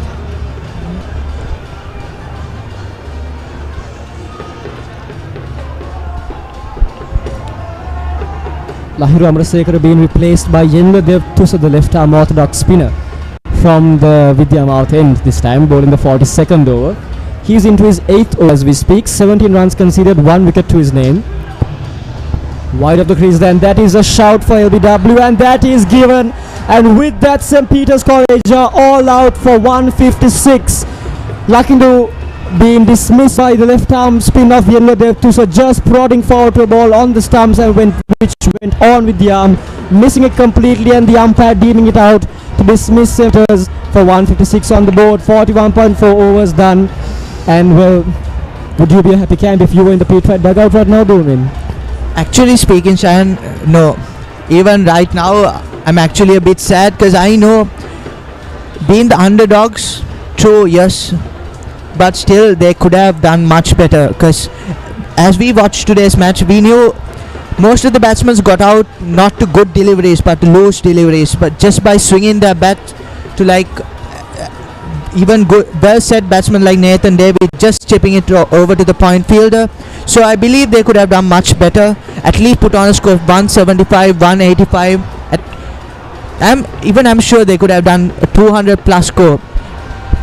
While the Peterite players may be disappointed, the crowd certainly isn't, as you see on screen there. Josephians and Peterites running, tumbling, falling, clad in all sorts of dress and attire. And they will continue to enjoy the match late into the night, regardless of the result. But coming back to the play, like you said, Dulmin, lots of loose shot making, poor decision making by the Peterite batsmen, and some very accurate and disciplined bowling by the Josephians. I feel that last ball was, it was a good ball, it was a good delivery, and you can't blame Lakindu for missing that, because he is a bowler by rights.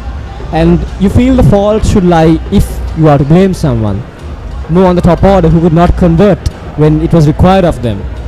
But well, we've seen strange things happen on the pitch, and who knows, St. Joseph's College could be dismissed for an even lower score than 50, as we see on the board right now.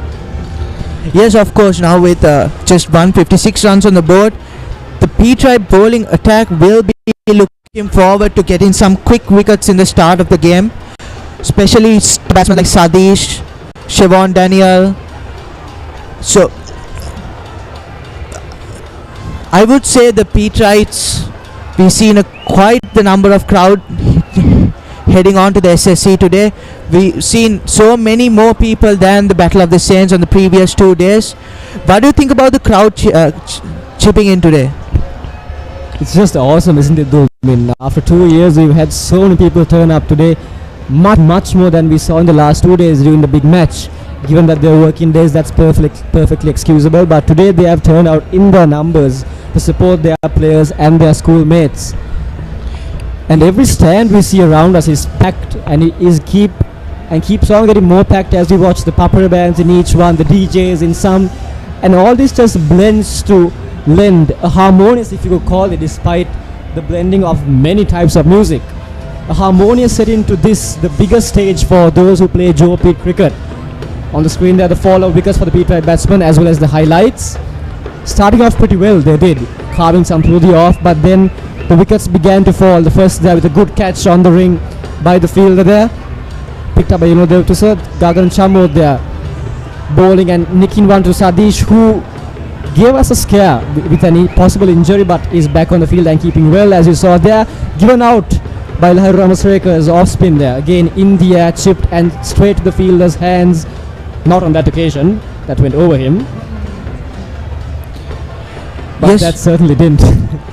Shan, what do you think about the Josephian bowling? The pace bowlers have quite not got the wickets this morning. All 10 wickets have gone to the spinners. So what do you think the Peterites will be looking forward about that? That is an interesting point, Gomin, because the last 2 days have supported the paces. Yes, much, yes. And for the majority of the days. But today we are seeing the spinners get some grip, some turn off the surface, and though it's not much, it's enough to get those wickets they need. So St. Peter should not be discouraged as they head into their second half of the game, because while St. Joseph's have bowled well, St. Peter's can do that too, and if they do that even better than the Josephians, they could bowl them out and win this game yet. Yes, of course, having experienced spinners like Shannon Rodrigo, Kavika Jayasundara, and also Vishen Halabege bowling right arm leg spin. So, of course, the Peterites will be looking forward to some good 10 overs by the experienced bowlers, especially to get those early wickets, especially the middle order. And hopefully, I know the Peterite team will be looking forward. I know it's a tough chance, but they will be looking to win. Speaking of tough chances, that was a good take there on screen by Mukta Lakshan off his own bowling. Back to the highlights. Well, this is the rear end of the Peterite innings where wickets began to tumble and did not stop tumbling. Lahiru Ramasrekhar there picking up his third scalp, if I remember right.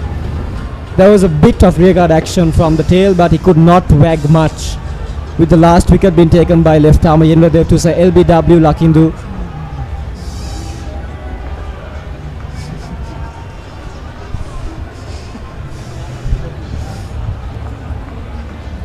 And well, the Peterites will walk back disappointed, but look at the bowling card there. They will take us through it.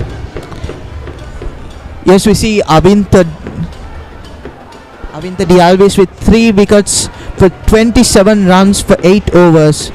Economy of 3.7, I would say that's 3.4, I beg your pardon. Exceptional bowling by the off spinner Avinta Dialvis. And we have Lahiru Ramasrekhar as well, 2 wickets for 37 runs off of his 10 overs. Economy of 3.7. The spinners have done quite well for the Josephian bowling attack, don't you think, Shahan? Gagan, the only one going wicketless, slightly ironic considering that he was the main wicket taker in the big match. Wickets falling at regular intervals for the Peterites. 41 overs faced, 156 runs scored, 10 wickets gone. One point of concern for the Josephians would be the extras conceded going into their season in the future. 21, and that Without that, the Peterite total would be looking much less competitive than it does now. But all in all, a very good performance from the Joes. The Peterite batting card there. Well, only a few managing to make it to double figures, with the opener Nathan David playing a very responsible controlled innings but failing to convert it to more. But respect to him, he managed 53 off 79 there. Rusanda Gamage and him partnered together at the crease for quite a long while before Rusanda fell. Rusanda making 32, and since then it's almost telephone numbers 4, 4, 4, 11, 10, 4 and 1. Shannon the only batsman after that to make it past double figures.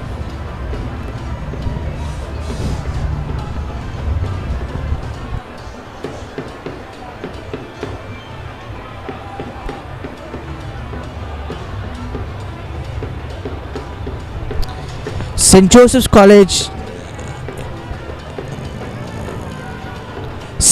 College needing 157 runs to win, and we will be back after a short commercial break. We'll see what St. Joseph's College have in their batting lineup and what St. Peter's College will have in their bowling attack. We'll be back with you shortly. Do join us then. A proud member and the construction arm of the Blue Ocean Group of Companies, is a household name in Sri Lanka for construction and is one of the first few construction companies in the country with experience spanning over 4 decades. Having been recognized with many awards for its construction excellence over the years, Link Engineering has undertaken a number of successful government and non-government projects in the past and continues to forge ahead in its trailblazing journey, keeping in line with its promise of quality, stability, and integrity. The company currently has a number of condominium projects as well as a variety of public and government projects such as hospitals and universities under its wing that have been entrusted to the group and continue to be the construction partner for Kelsey Homes projects. The group attributes its success to the solid strategic direction devised by qualified and experienced corporate planners with transparent professionalism. As our customer base expands daily locally and globally, we at Blue Ocean Group have a strong vision to be the most respected, ethically sound, and socially responsible company, and we trust this vision will prevail through our achievements. Whilst we will also continue to focus on acquisitions and mergers to develop value-creating real estate products for our beloved customers. දකුණු ආසියාවේ ලොකුම camera market එක එක්ක shop එකට නැත්නම් web එකට cameralk.com.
Blue Ocean Barnes Avenue is a 6 residential floors and 18-unit condominium with a unique appearance.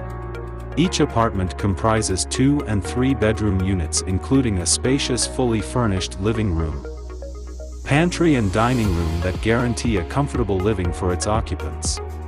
The neighborhood surrounded with 5-star hotels, renowned schools such as St. Thomas College and many more within the walking distance from the residences.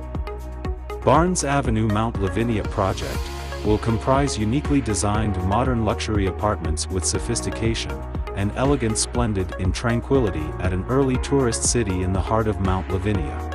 Blue Ocean Group of Companies, leading the way to the future. Welcome to NCHS. Studying has never felt this good. It's not just studying. This is what a lab should be. Whatever I want, whenever I need. I don't miss a single class of it. I'm flying to Australia next week. Commence degree pathways at NCHS and continue in Australia, Malaysia or USA. Unlock your future. That's the real motivation, some people kill for it. I keep reaching for greatness because I'm built from it. Here we go, give it 100, never left the ledge. Here we go, we coming, you already know the rest. Here we go, we never settle cause we know it best. Here we go, who want a test? Leave you out of. Here we go, give it 100, never left the ledge. Here we go, we coming, you already know the rest. Here we go, we never settle cause we know it best. Here we go, who want a test?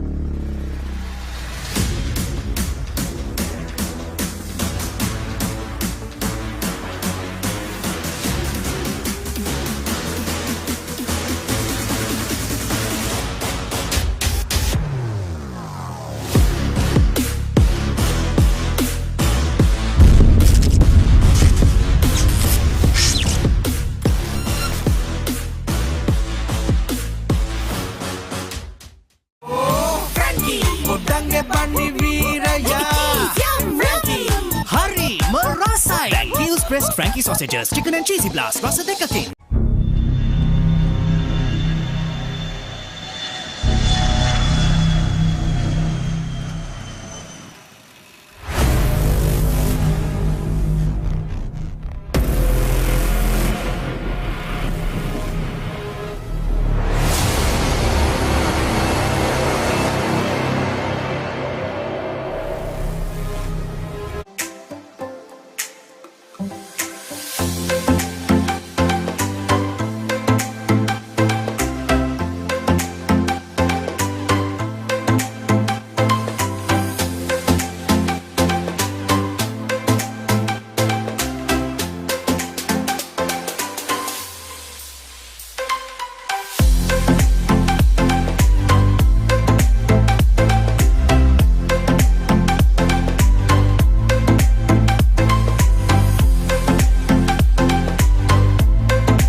දකුණු ආසියාවේ ලොකුම camera market එක එක්ක shop එකට නැත්නම් web එකට cameralk.com. Centrally located. 30 minutes from Port City. 20 minutes from the airport and 5 minutes from the highway entrance. Central Park Ja Ella has an unparalleled location advantage. Sprawling over 15 acres of lush land with only 500 meters to the Colombo-Negombo main road, this is an ideal place to create your home to fit contemporary lifestyles. Central Park Housing Project is a well-designed and well-executed gated community that offers a range of housing options and modern amenities.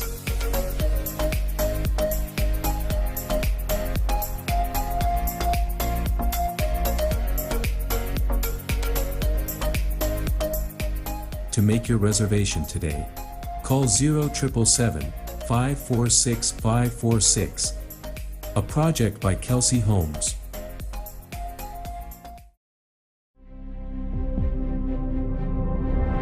Blue Ocean, a unique brand of luxury apartments in Sri Lanka. Discover the ultimate investment and the privilege of ownership in a unique paradise destination. Blue Ocean extends their real estate ventures with a range of landmark condominiums. an attractive opportunity for local and foreign investors who wish to enjoy a green living environment. Invest now and reap the rewards. Blue Ocean Group of Companies, leading the way to the future. Blue Ocean Group of Companies is a real estate conglomerate with a well-balanced portfolio. With our latest acquisition of Kelsey Developments plc, we have now entered the gated housing market. Kelsey Developments is a well-established player in the real estate sector with over 200 completed projects and over 3,000 satisfied customers during its 40-year span. With such an esteemed company, becoming the newest member of the group marks a historical milestone and further strengthens our presence in the real estate market and complements its capabilities to serve its clientele while creating greater value for customers, business partners, and team members. Link Engineering Private Limited, a proud member and the construction arm of the Blue Ocean Group of Companies, is a household name in Sri Lanka for construction and is one of the first few construction companies in the country with experience spanning over 4 decades. Having been recognized with many awards for its construction excellence over the years, Link Engineering has undertaken a number of successful government and non-government projects in the past and continues to forge ahead in its trailblazing journey, keeping in line with its promise of quality, stability, and integrity. The company currently has a number of condominium projects as well as a variety of public and government projects such as hospitals and universities under its wing that have been entrusted to the group and continue to be the construction partner for Kelsey Homes projects. The group attributes its success to the solid strategic direction devised by qualified and experienced corporate planners with transparent professionalism. As our customer base expands daily locally and globally, we at Blue Ocean Group have a strong vision to be the most respected, ethically sound, and socially responsible company, and we trust this vision will prevail through our achievements.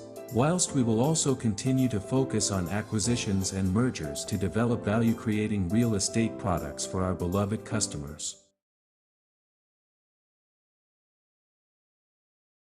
දකුණු ආසියාවේ ලොකුම camera market එක එක්ක shop එකට නැත්නම් web එකට cameralk.com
Blue Ocean Barnes Avenue is a 6 residential floors and 18-unit condominium with a unique appearance.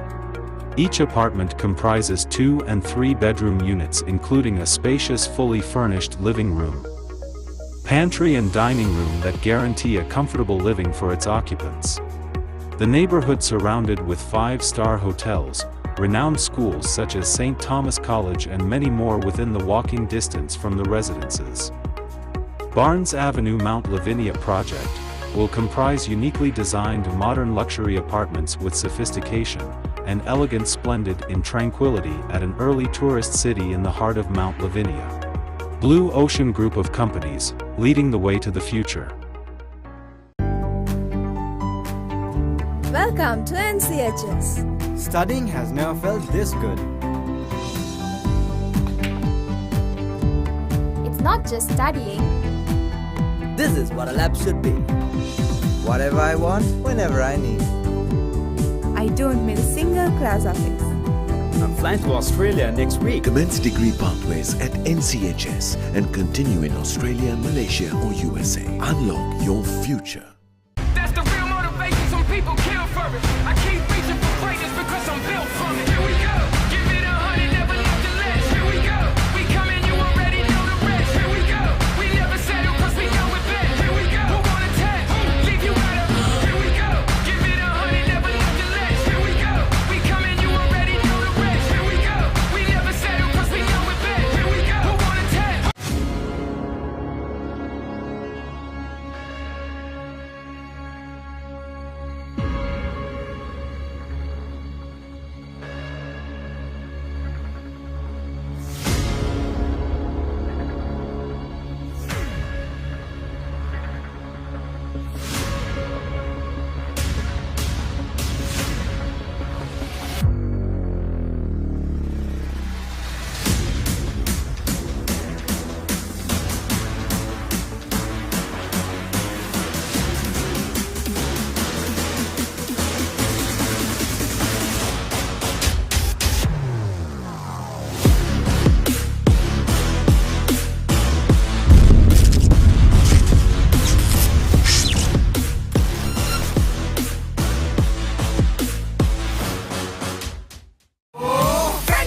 Godangge Pani Viraya Frankie Hari merasai Frankie's pressed Frankie sausages, chicken and cheesy blast, rasa dekakin.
දකුණු ආසියාවේ ලොකුම camera market එක එක්ක shop එකට නැත්නම් web එකට cameralk.com.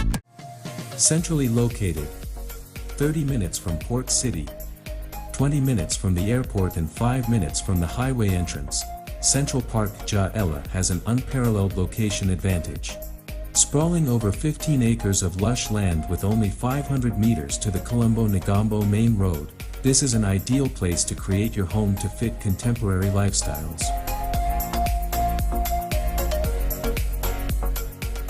Central Park Housing Project is a well-designed and well-executed gated community that offers a range of housing options and modern amenities.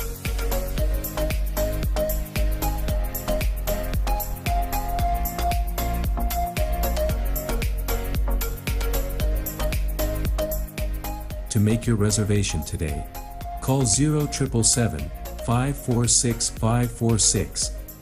A project by Kelsey Homes.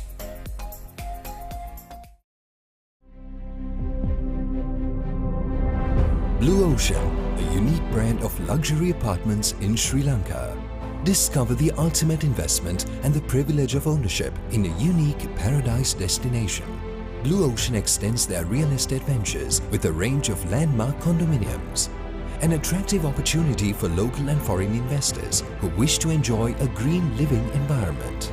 Invest now and reap the rewards. Blue Ocean Group of Companies, leading the way to the future. Blue Ocean Group of Companies is a real estate conglomerate with a well-balanced portfolio. With our latest acquisition of Kelsey Developments PLC, we have now entered the gated housing market. Kelsey Developments is a well-established player in the real estate sector with over 200 completed projects and over 3,000 satisfied customers during its 40-year span. With such an esteemed company, becoming the newest member of the group marks a historical milestone and further strengthens our presence in the real estate market and complements its capabilities to serve its clientele while creating greater value for customers, business partners, and team members. Link Engineering Private Limited, a proud member and the construction arm of the Blue Ocean Group of Companies, is a household name in Sri Lanka for construction and is one of the first few construction companies in the country with experience spanning over 4 decades. Having been recognized with many awards for its construction excellence over the years, Link Engineering has undertaken a number of successful government and non-government projects in the past and continues to forge ahead in its trailblazing journey, keeping in line with its promise of quality, stability, and integrity.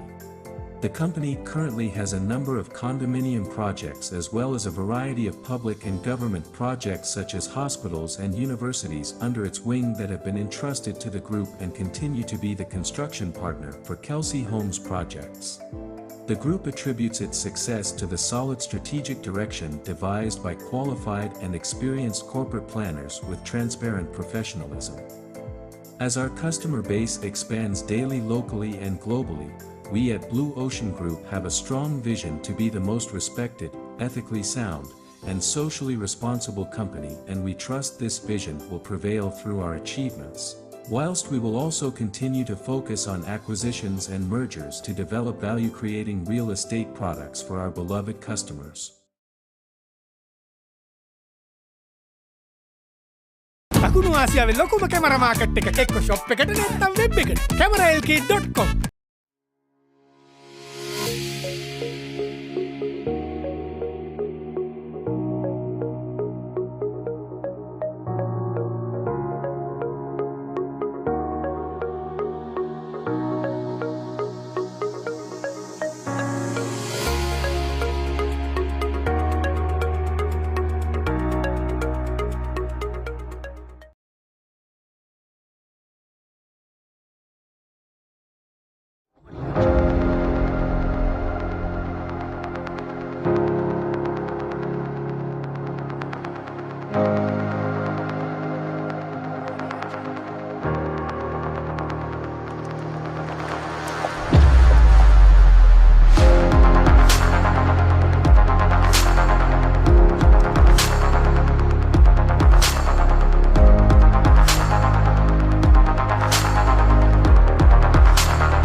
Blue Ocean Barnes Avenue is a 6 residential floors and 18-unit condominium with a unique appearance.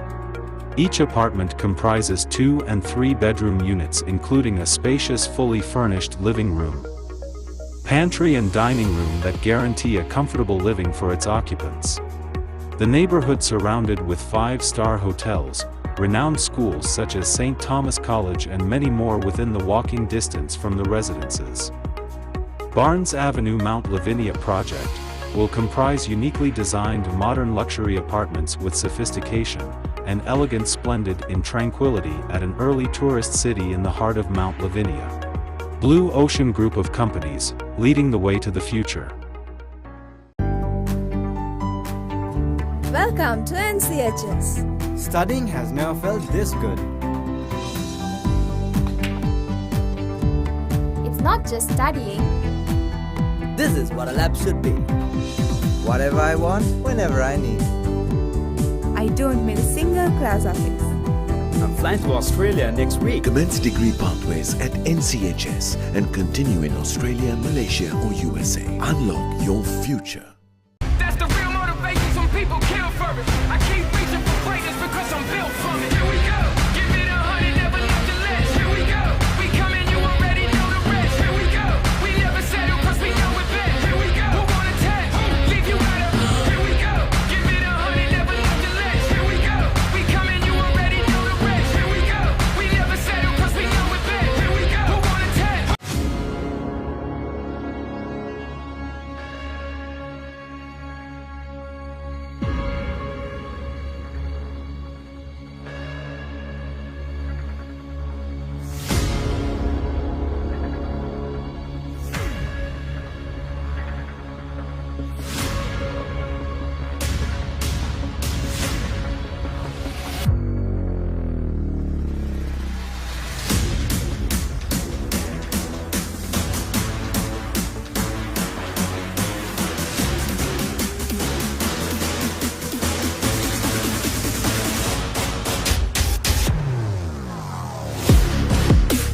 sausages, chicken and cheesy blast, rasa dekakin.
දකුණු ආසියාවේ ලොකුම camera market එක එක්ක shop එකට නැත්නම් web එකට cameralk.com.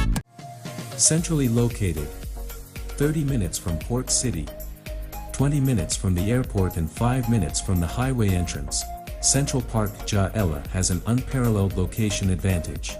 Sprawling over 15 acres of lush land with only 500 meters to the Colombo-Negombo main road, this is an ideal place to create your home to fit contemporary lifestyles.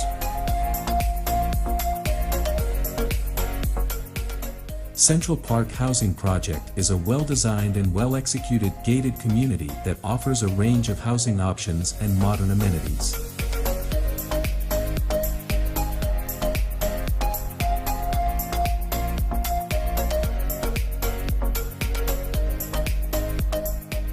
To make your reservation today, call 0777 546 546. A project by Kelsey Homes.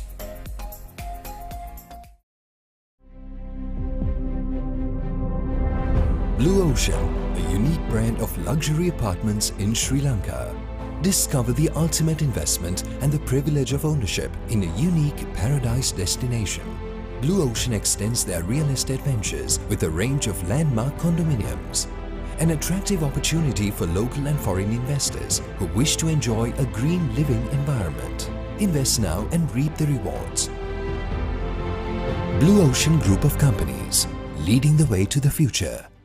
Blue Ocean Group of Companies is a real estate conglomerate with a well-balanced portfolio.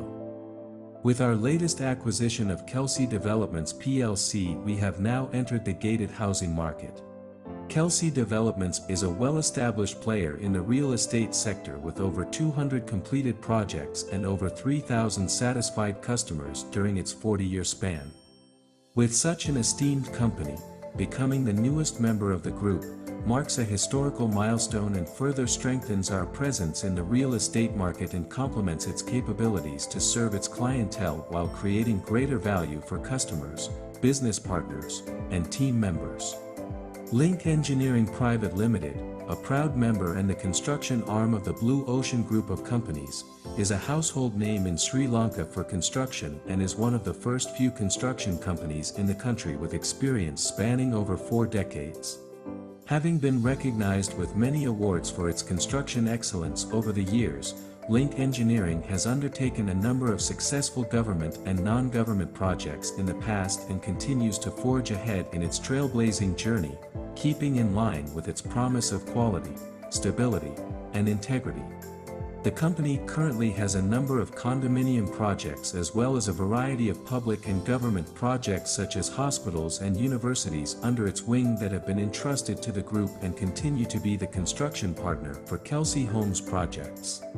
The group attributes its success to the solid strategic direction devised by qualified and experienced corporate planners with transparent professionalism. As our customer base expands daily locally and globally, we at Blue Ocean Group have a strong vision to be the most respected, ethically sound, and socially responsible company, and we trust this vision will prevail through our achievements. Whilst we will also continue to focus on acquisitions and mergers to develop value-creating real estate products for our beloved customers.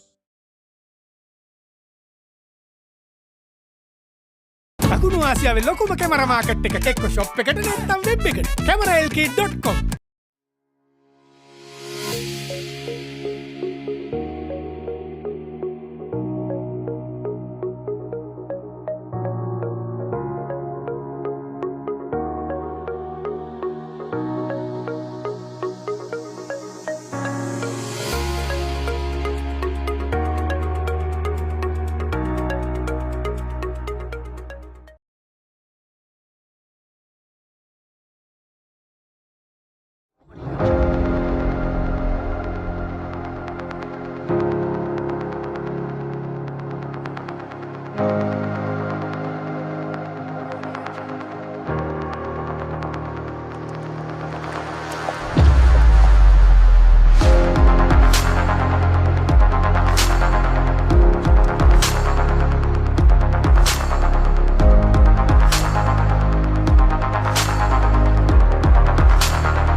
Blue Ocean Barnes Avenue is a 6 residential floors and 18-unit condominium with a unique appearance. Each apartment comprises 2 and 3 bedroom units, including a spacious fully furnished living room, pantry and dining room that guarantee a comfortable living for its occupants. The neighborhood surrounded with 5-star hotels, renowned schools such as St. Thomas College and many more within the walking distance from the residences. Barnes Avenue Mount Lavinia project will comprise uniquely designed modern luxury apartments with sophistication and elegance splendid in tranquility at an early tourist city in the heart of Mount Lavinia. Blue Ocean Group of companies, leading the way to the future. Welcome to NCHS. Studying has never felt this good. It's not just studying. This is what a lab should be. Whatever I want, whenever I need. I don't miss a single class of it. I'm flying to Australia next week. Commence degree pathways at NCHS and continue in Australia, Malaysia or USA. Unlock your future. That's the real motivation. Some people kill for it. I keep reaching for greatness because I'm built from it. Here we go. Give it 100, never left the less. Here we go. We coming, you already know the rest. Here we go. We never settle because we know it best. Here we go. Who want a test? Leave you out of. Here we go. Give it 100, never left the less. Here we go. We coming, you already know the rest. Here we go. We never settle because we know it best. Here we go. Who want a test?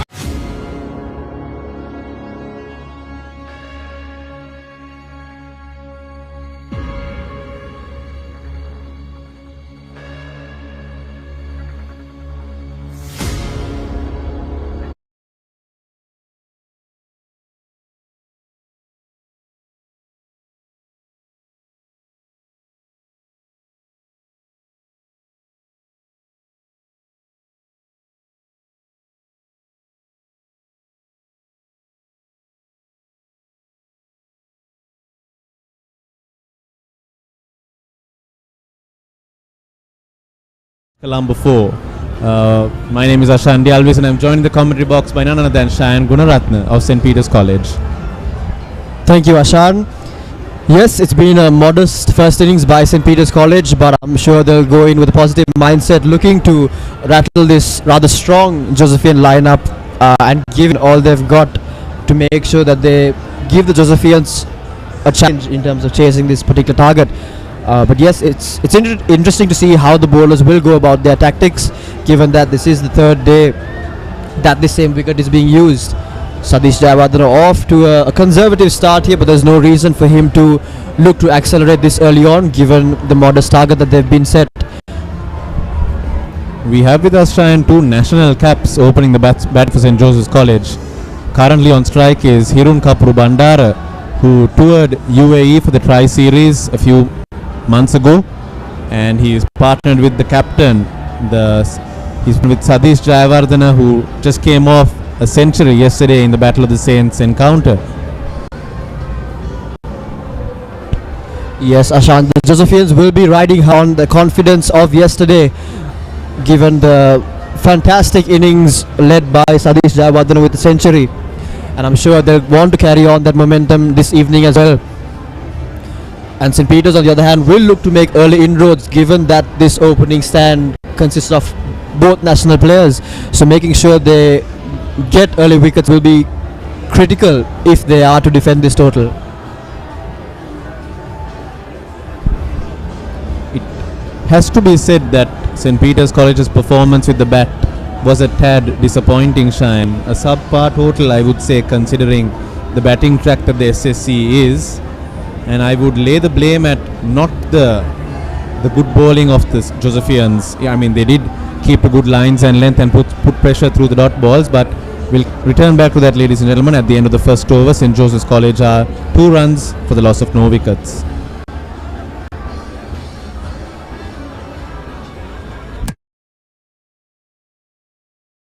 දකුණු ආසියාවේ ලොකුම camera market එක එක්ක shop එකට නැත්නම් web එකට cameralk.com. Frankie ඔඩංගේ පන්නි වීරයා Frankie Hurry Marasai Frankie's pressed Frankie sausages chicken and cheesy blast රස දෙකකින්.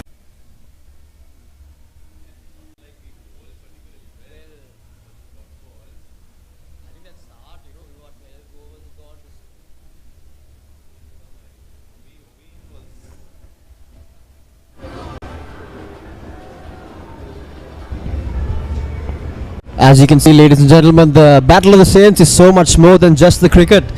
The sights on your screen there will tell you how much of a party is going on here at the SSC. And if you are not here, there is only one place to be in Colombo, and that is the SSC. So make your way down. There's plenty of music, food, drinks that you can enjoy with your loved ones. So make sure you head down to the SSC for a good evening of cricket. Very well said, Shine. And from the Vidyamavata end, we see Lakindu, the fast bowler of St. Peter's College, beginning his run up to Hirun Kapuru Bandara.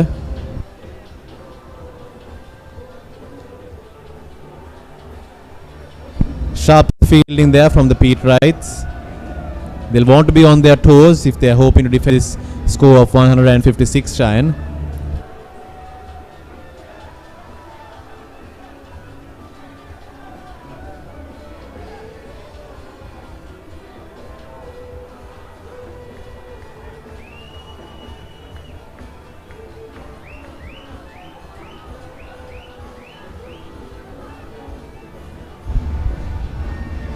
Lakito Sachin, I thought he bowled particularly well yesterday, and he'll look to capitalize on yesterday's energy and bring it to today's game as well, as he comes steaming in, gently tucked away there by Hirun, but straight to the field on that occasion.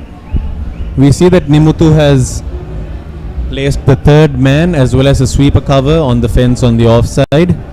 This is keeping in mind that they have a modest target to defend, so the plan clearly is for Lakindu to keep to an outside off stump line, pack the field on one side, and to dry up the early runs.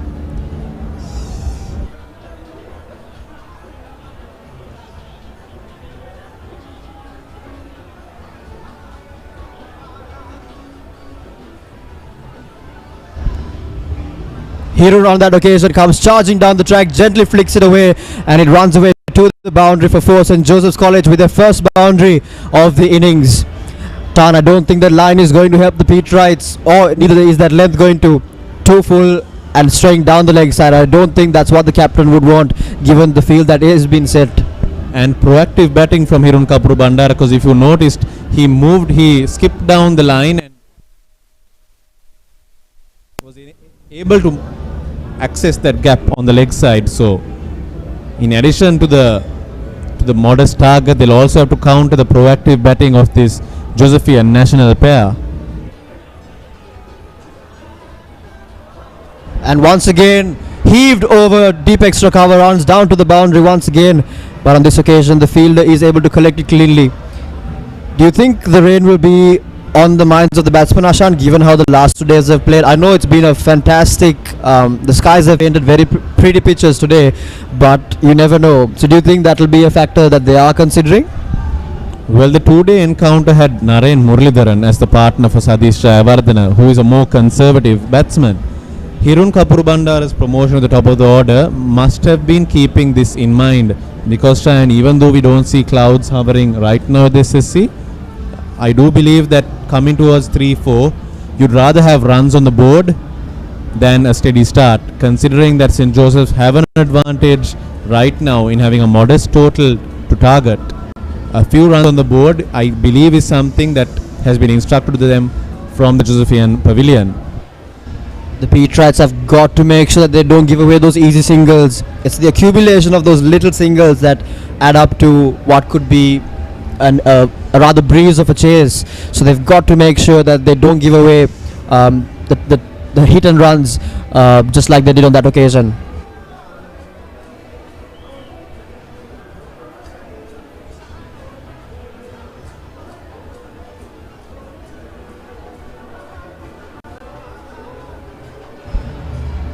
Nicely into the gap there, and I think very early on we see a very big difference in how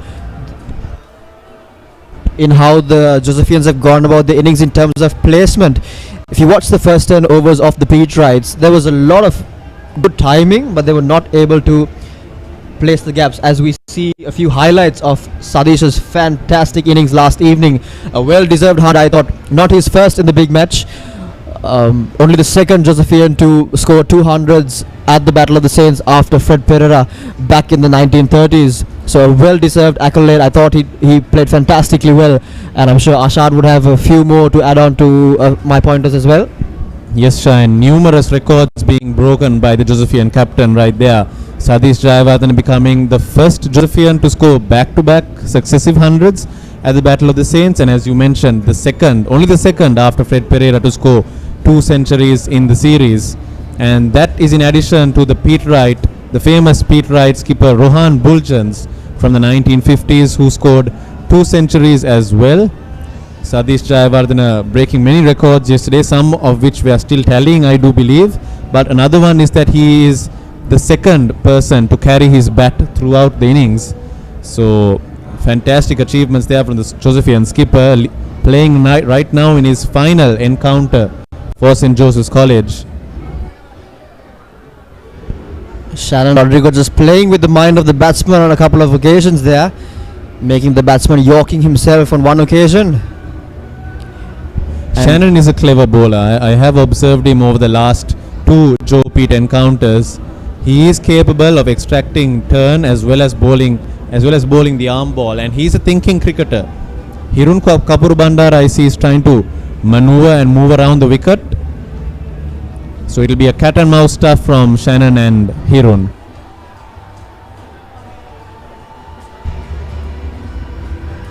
Marginally straying down the leg side there, Rodrigo not able to optimize his line on that occasion, and Hirun making absolute most out of it.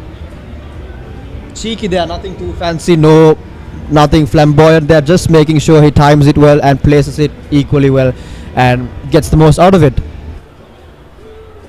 Hirun is a touch player.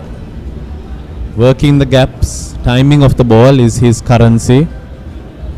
And I believe with 2 fluent men at the crease, St. Joseph's College has moved to a good start. Looking to heave it over mid-off on that occasion, not able to time it as well as he would have liked. The message is very clear from the Josephian batsmen. They want their runs.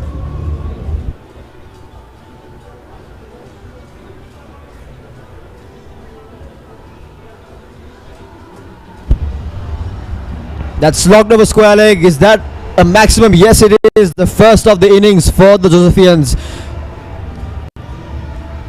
I think the intent is very clear, Ashan. it's go from the very first ball. I am seeing a few slumps in the Peterite's shoulders right at the onset.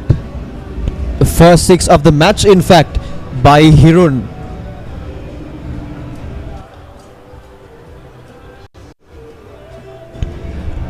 Skipper having a word with his bowlers over there. Ashan, what do you think the conversation is about? Well, first of all, the Josephians have gotten off to an excellent start with some aggressive cricket. So, sticking to the plan, that is what St. Peter's College needs to do, because Shannon there, the 2 boundaries that he conceded were all from sweep shots bowled on middle and leg. So the plan has been set, and I think Nimuthan just needs to back his bowlers to execute their plan. Lakindu himself here needs to stick to that outside off channel. Josephian scoring at over a run a ball, and at this rate, Ashan, I'm afraid the highlight of the game is probably going to be the after party. I'm afraid Josephians, I'm assuming they want to join in the party as well, and they look to be in a hurry to finish the game. Well, of course, the fast tempo of the Josephian batting, I think, is adding to this extremely festive atmosphere here at the SSC. The crowds seem to be in full swing, and I don't think the party will stop with the match, Shine. I think we're going to see plenty of excitement.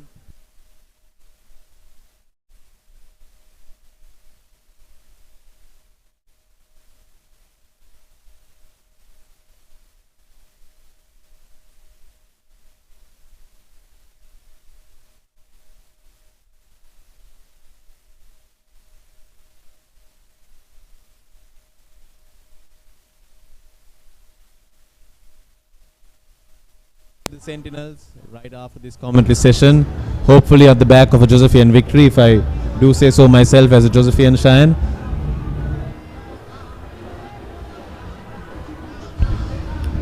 Coming down the track there, Hirun looking, I'm assuming he was eyeing mid-off on that occasion, but playing wisely and letting it go, just letting the bowler know, you've done a good job there, I'll respect you.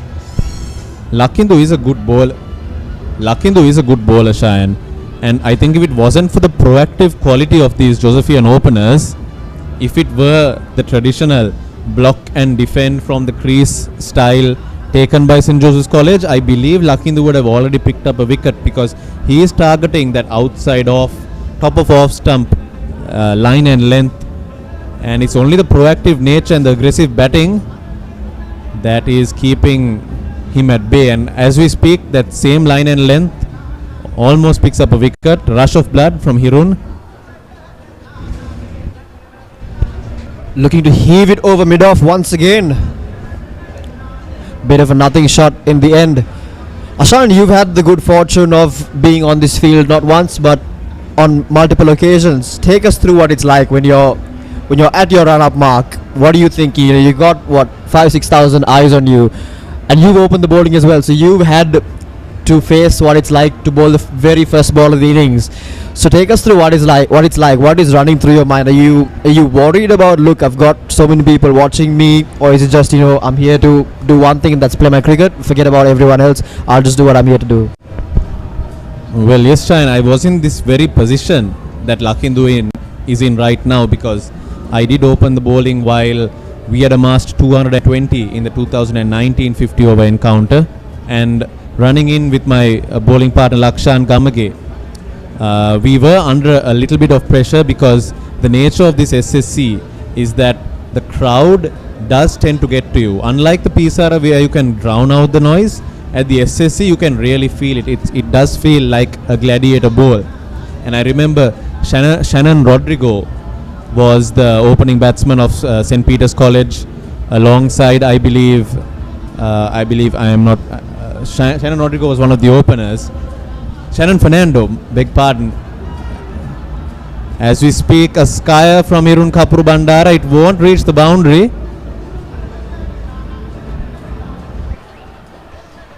Yes, as I was saying, Shannon Fernando, apologies, was the opening batsman on that account, and he was adopting a similar aggressive approach, and I do remember that he struck consecutive boundaries off me, and I remember the pressure being on. But my job at that moment was to keep it tight, because Lakshan Gamage was the main aggressor as the fast bowler on that occasion, and my duty was to keep things as tight as possible. And we did limit the run flow in the opening stages of that of the fast bowling overs.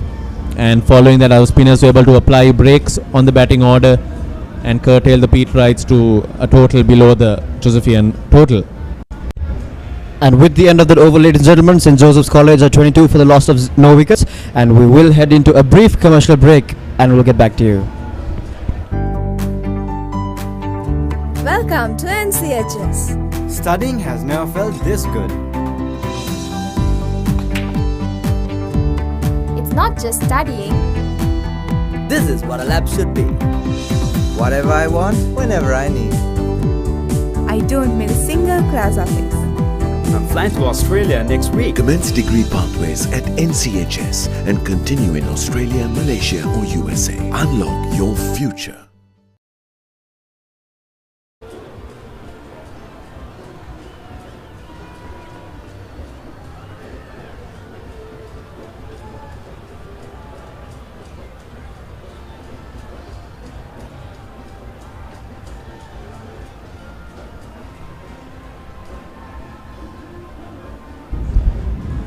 We have a change in the bowling as Shenan Rodrigo is moved out of the attack for Nimuthu Gunawardena.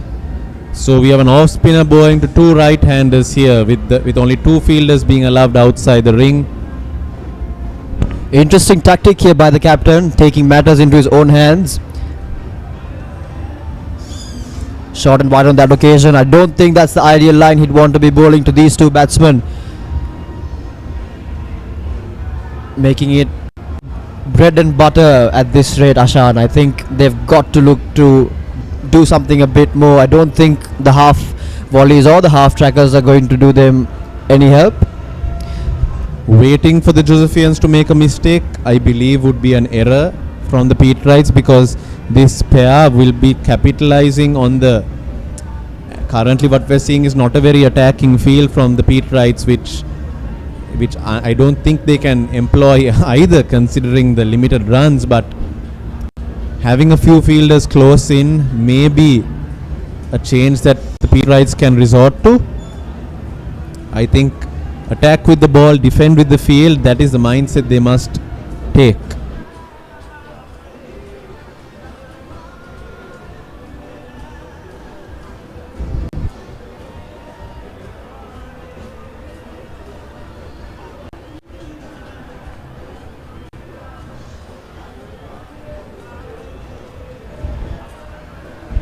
Cheeky once again by Hirun, running down to the long leg boundary. Fielder gives it a decent chase and is able to collect it cleanly. Both batsmen looking well set now. I think it's always a sign when a batsman is not afraid to get the sweep shot out. It's a sign of confidence. It's a sign that he's read the wicket well and is able to get on top of the bowler. So given how Hirun is playing his sweep shots very comfortably, it does look like neither the pitch or the bowlers are offering anything that would intimidate the batsman.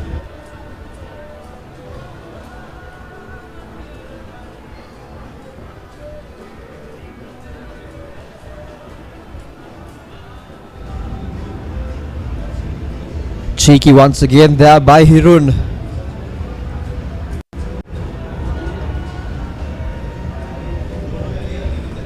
Noises are getting louder, Ashan. I think we've got few of Sri Lanka's finest artists in the stands, and I'm wondering if Hirun's noticed it and is telling himself, look, I've got to go be a part of Billy Fernando's concert in the stands soon enough, so let me just get these runs real quick. Not something they must be wanting to miss out, Cheyenne, because the Josephian batsmen do not want to miss out the party happening here at the SSC. The noise is deafening as we hear the papare bands and the live music coming from the respective stands. So it's one heck of a party, ladies and gentlemen. If you're anywhere around the SSC, if you're in Maitland Crescent, anywhere around Colombo, and you want you want a little bit of excitement on this Sunday afternoon, do head your way to the SSC grounds, catch the remainder of this Josephian innings, and do take part here in the Josephian Peterite Limited Overs Cricket Encounter.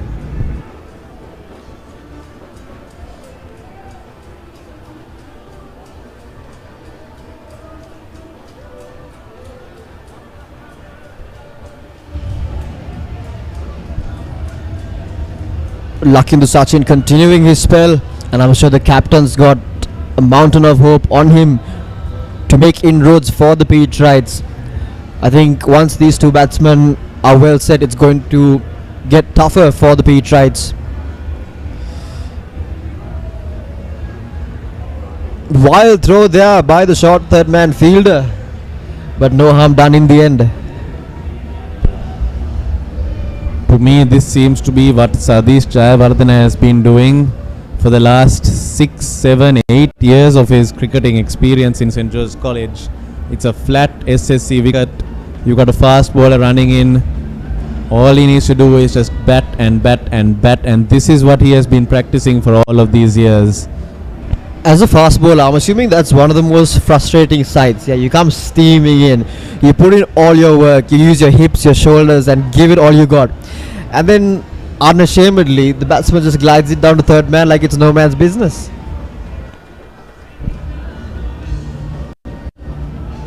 A direct hit there by Vishen Halambage, but the batsman is safely in. With regards to being a fast bowler, yes, pace and aggression in Sri Lanka is will not get you the results that you desire. Merely having pace and expecting wickets, you will not see you get the results that you want.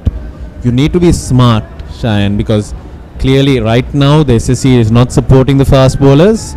If it had a bit of grass, there would have been support, but right now with the sun baking this SSC wicket, it's what the SSC is renowned for. It's a batting paradise. So I think the Peterite bowlers will have to be a bit smart. The occasional slower ball, the cutter. Fantastic shot by Sadish straight to the fielder. Deserved a lot more than he got in the end. He is one eye-catching batsman, Cheyenne. I think we are very fortunate as the Josephian Peterite community to see him in full flow here, and unfortunately that ball seems to have struck Sanshay in a rather unfortunate manner. He seems to be in a lot of pain. I wonder if it has affected the webbing of his hand perhaps. I think that will, if he is to come off the field, that will be a big blow for the Peterites. Going to look at the vice captain coming in with a lot of experience, a very good fielder himself, so I'm sure the Peterites would be hoping it isn't anything too serious. Yeah, the sides don't exactly show where it exactly hit him, but he does seem to be in a fair bit of pain.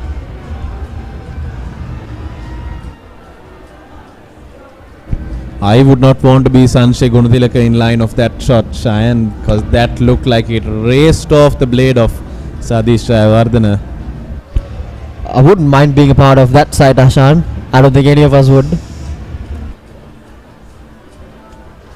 The party seems to be in full flow here at the Josephian Peterite limited overs Seeing a few encounter. Peterite t-shirts there as well, so I'm assuming the mindset is Navagilunath band tune. Well, of course, as Sri Lankans, I believe that is an ideology, a value, a philosophy, if you may, that we love to embody as an island of fun-going inhabitants. And I think that's also what makes the sport so enriching and so full of spirit, you know. There's no sense of animosity between the teams. I think it's always played in such great spirit. As you can see, there are all the 10s have both Josephians and Peterites. You know, we win together, we lose together, and I think that's the classic spirit of how sport should be played, not just in Sri Lanka but across the world. So I think it's fantastic to see that the Joe Pete encounter is setting the benchmark for the spirit of sport. That is the philosophy of sport in itself, Shine, because one day you can do well, the next day you may not, but whatever happens, life goes on, the party goes on, and you will always have a shot at the next day, the next year, to come back up. So some beautiful scenes, like beautiful lessons we can all learn from cricket, from the fans, from everything. Down the leg side, and a wide will be added to the Josephian total.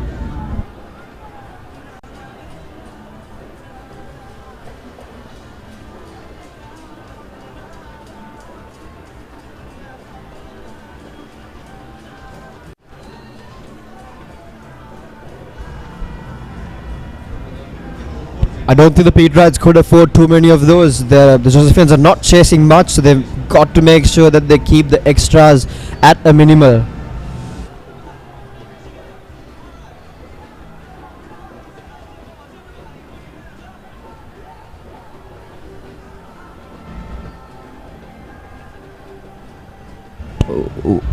Wide down the leg side and another wide through the offside. That was a correct decision, a correct call from the umpire, Shayan. The bowler is not too happy about it, but I think he's got to take it. Yep, good call there by the umpire. I think he was definitely outside the wide crease.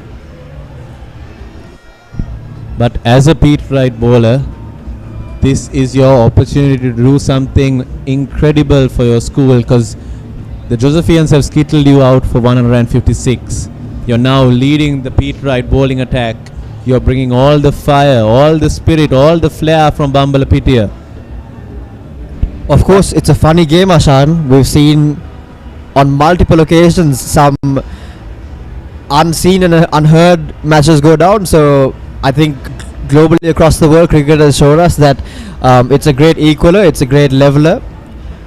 And yeah, you never know what could go down. On paper, you might see the Josephian side and say, look, okay, I think they've got the better of the Peterites here, but you never know what the heat of the occasion could bring, because the big match and the 50 overs, it's a different encounter altogether.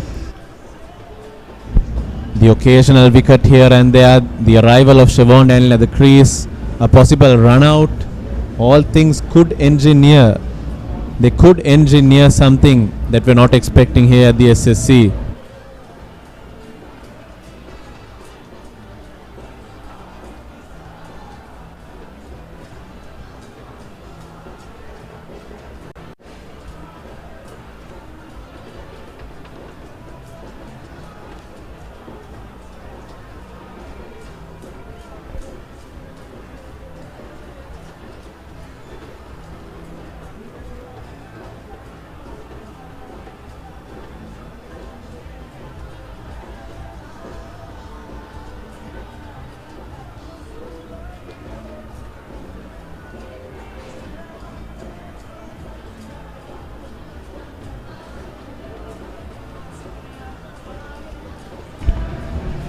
Attempted to cut there, did Hirun, not able to get bat on ball on that occasion, which brings up the end of the 6th over. St. Joseph's College moving smoothly at 30 for the loss of no wickets, and with that we'll head into a short commercial break.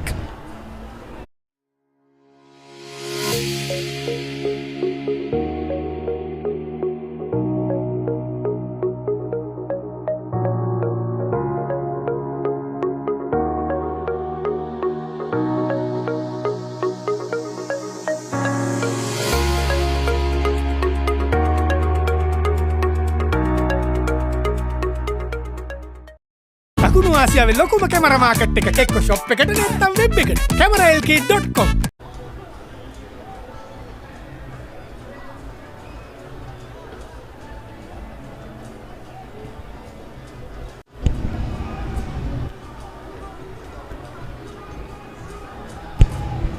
Captain Nimuthu to continue his attack.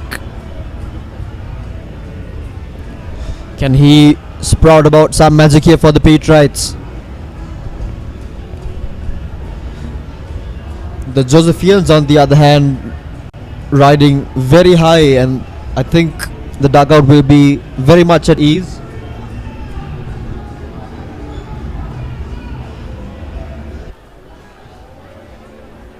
Pulled away there by Sadish. It's running down to the boundary, but the fielder is able to collect it cleanly. Just a single on that occasion. Once again, I don't think that's the length that Nimuthu would want to be bowling if he is looking to take a wicket. He's got to make sure that he's keeping it around that good length mark on 3rd, 4th stump.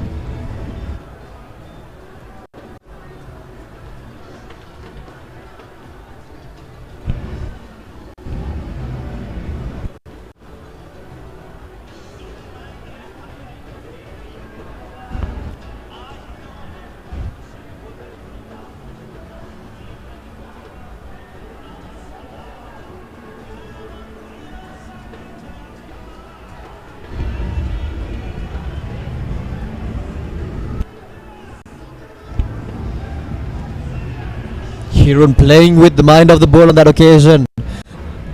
attempting to bluff him there, but no harm done in the end.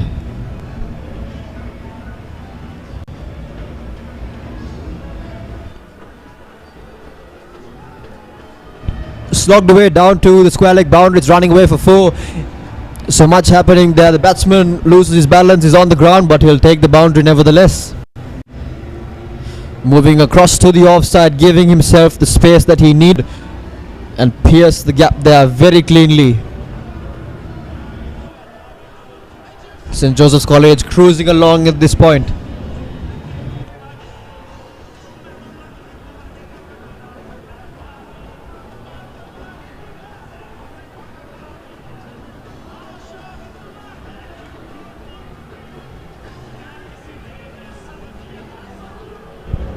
One from the leg side and another one with a reverse sweep to the third man boundary. St. Joseph's College are racing along here, Cheyenne, at the moment. It looks like they are compensating for last evening as well. A fantastic performance. Unfortunately, not bringing about a result that they'd expect, but looking to make, or rather compensate for last evening's loss as well. They're going at a very healthy run rate, and I'm sure it won't be too long before the Josephians chase it down if they go about at this rate. Equation there very straightforward and simple for the Josephians, requiring less than 3 runs and over, and I'm sure that wouldn't be an intimidating one for the Josephian dugout.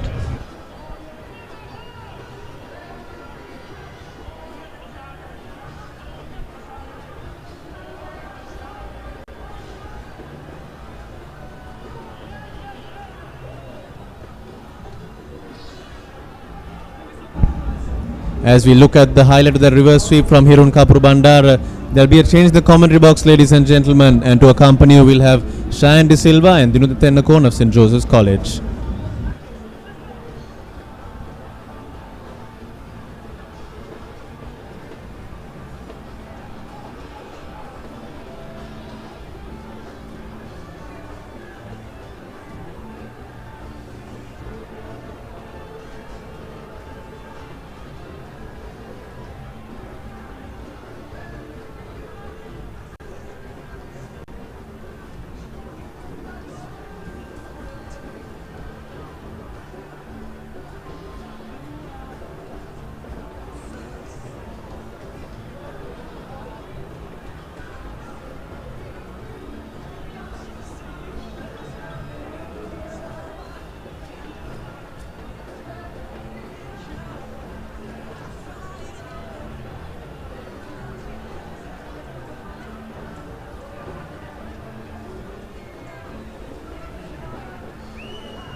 Outside noise, so you have anything, just like give a signal.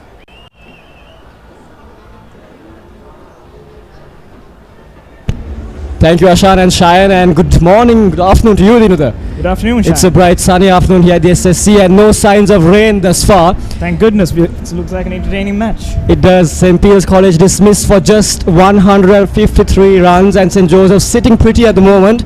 39 for the loss of none after 7.2 overs, as we see on screen. Oh, yeah. The main aggressor in the partnership is Hirun Kapur Bandar, promoted up the order, and he has taken the attack to the Peterite bowlers. And Sadish playing second fiddle. Sadish on strike now against Lakindu, who has Whoa, continued his spell. That was a good ball. The umpire still maintaining his ground. An appeal for caught behind there from the bowlers and the fielders, but the umpire remains unmoved.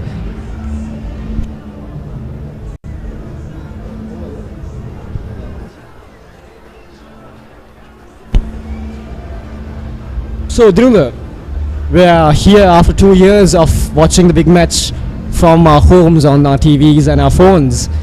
We've asked this question before, but I feel we can't get enough of the answers. What is your take from a Josephian point of view? How good does it feel to be back here at the grounds watching our teammates and players take the field? Honestly, Shine, it feels amazing. I mean, watching on the screen, it's one thing. Watching it live is another. I mean, the atmosphere and everything, it looks pretty awesome so far. Both Peterites and Josephians getting along pretty well, enjoying the match. Thankfully, rain will not spoil it as it did yesterday.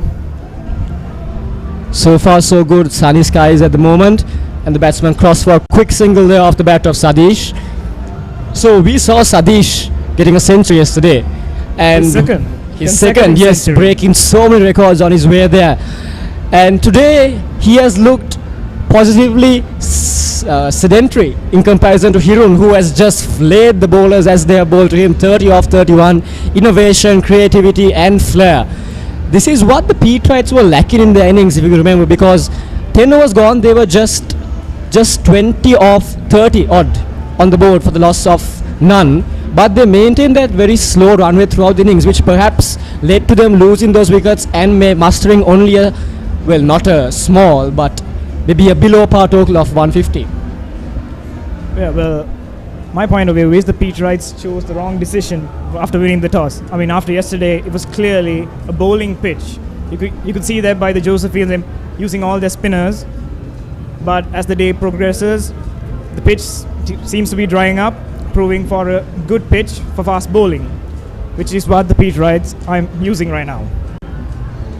So far, Sadish maintaining his ground and Hirun maintaining a steady strike rate of over 100 runs.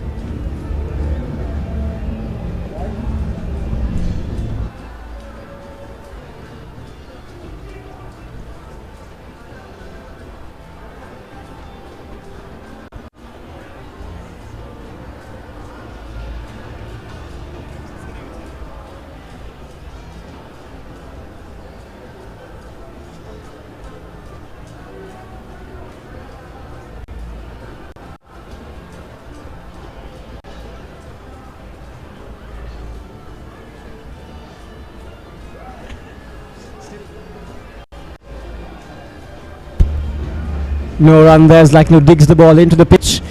Just hints of tiredness there from the bowler. He is running in under this hot sun. But I think all the players would prefer this hot sun and humidity over the rain which ruined day 1 and 2 of the big match. Don't you think, Dinuda? Absolutely, Cheyenne.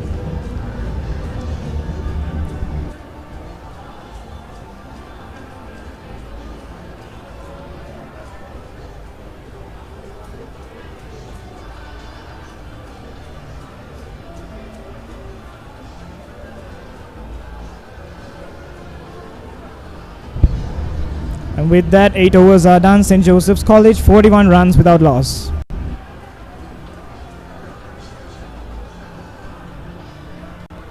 Housing market. Kelsey Developments is a well-established player in the real estate sector with over 200 completed projects and over 3,000 satisfied customers during its 40-year span. With such an esteemed company, becoming the newest member of the group marks a historical milestone and further strengthens our presence in the real estate market and complements its capabilities to serve its clientele while creating greater value for customers, business partners, and team members. Link Engineering Private Limited, a proud member and the construction arm of the Blue Ocean Group of Companies, is a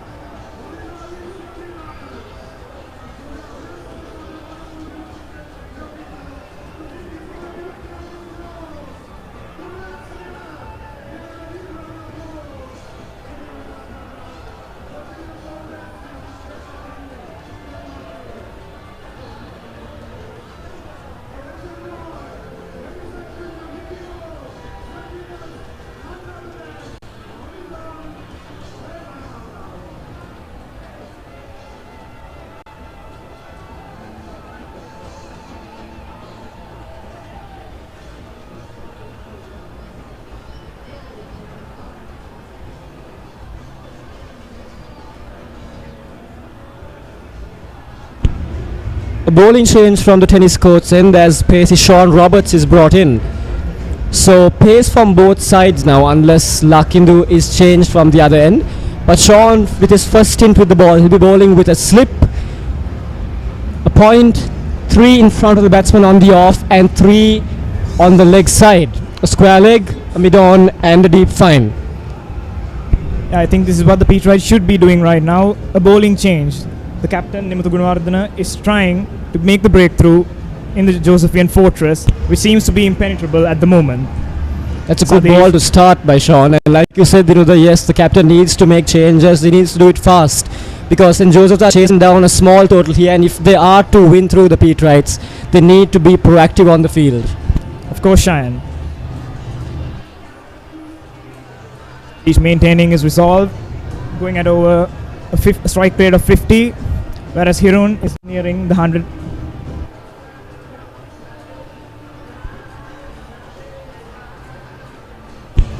Down the ground, and Sadish guides it to the fielder. No run there though. So Sadish on the charge against the bowler right in his beginnings. So looking to make those runs and put the ball on the back foot from the very start of his spell. 2 dots so far though. And the bowling change seems to be working for the Peterites at the moment. And what do you think about the fielding? In my point of view, the Peterite fielding should be spot on if they are to defend this total. Very right you are, Devendra, because 150 is, as we said, a below par score. And moments of brilliance on the field, and as we watch Sadish just bottom edges one backward of fine. The batsman crossed for a single, and coming back to what we were talking about. Moments of fielding brilliance can inspire amazing changes on the cricket field, as we've seen. And we saw Shannon Rodrigo taking a one-hander blind at point yesterday during the big match encounter. And yes, when the pitch is not offering much as it can to the bowlers, your fielders need to be on point, just waiting to convert even those half and quarter chances to full opportunities. Sweeper cover coming into the ring as we watch. So 6 on the off, now all within the ring as Sean Roberts runs in. Just the 2 on the leg, 1 at mid-on and 1 at a very square fine leg. Yeah. Dug in short, then Sadish just weaves and lets the ball fly past to the keeper.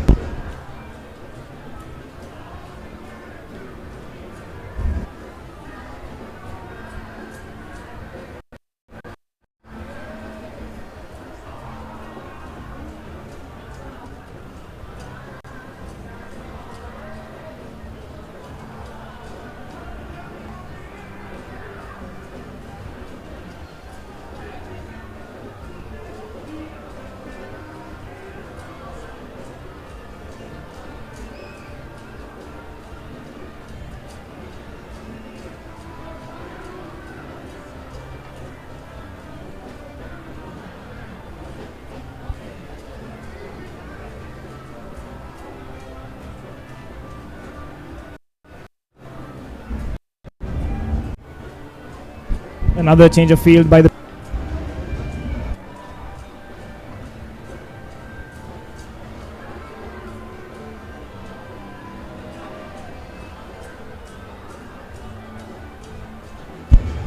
Last ball of the 9th over coming up. Sean Roberts having conceded 2 in his first 5 balls.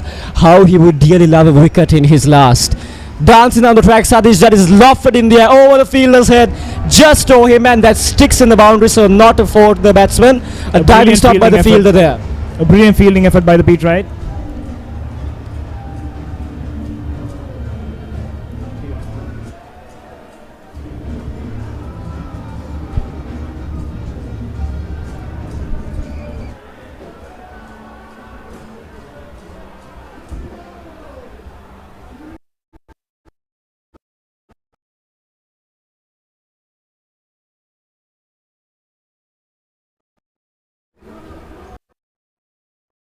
Running 3, the batsman, good run in between them. With that, the 9th over of the innings comes to a conclusion. St. Joseph stands on 43 for the loss of none.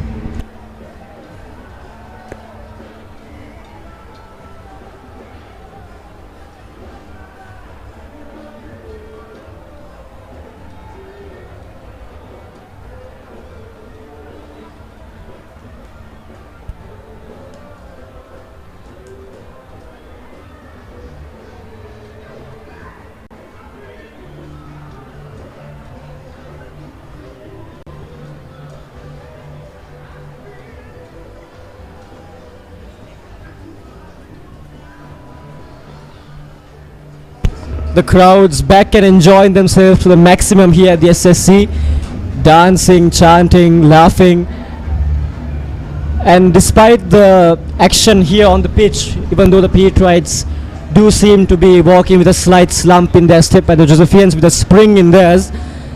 The crowds have ensured that no hilarity or excitement is lost in the atmosphere around the grounds, which is what we've come to expect of the big matches and 50-over encounters played across all these years between these two schools. For it is more than just a game of cricket, but one of brotherhood, family, unity and passion. A bowling change this time. Lakindu is taken off, and to replace him it will be the left armer Shenan Rodrigo. 2 overs, 12 runs to his name thus far, and he will be looking to take wickets, as will his captain be expecting him to. Shannon is the highest wicket taker for St. Peter's right now, and the captain seems to be entrusting him with the responsibility of taking a wicket at this moment. A brilliant fielding effort by the Peterites.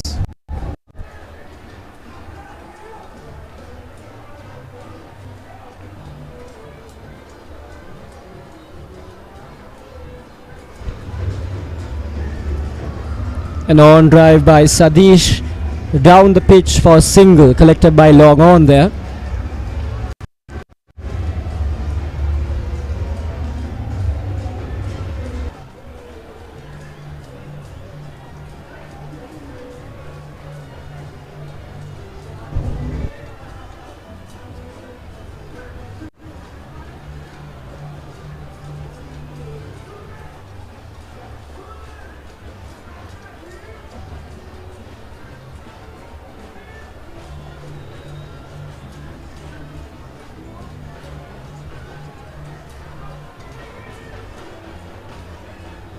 From the heart.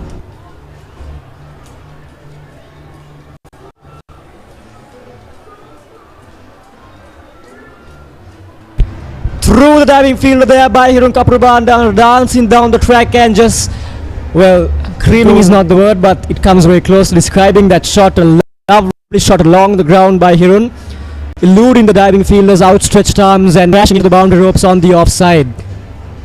We saw the Shannon Rodrigo maintaining a proper line and length, but at that moment he going a little too wide of off stump, and Hirun Kaprubandara pouncing on the opportunity.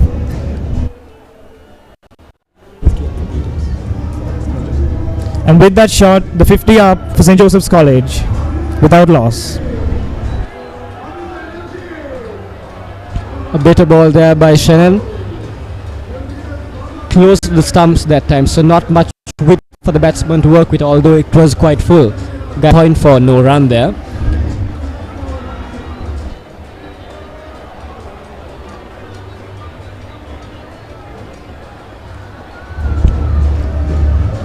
And with that delivery concludes the power play. St. Joseph's College 51 runs without loss.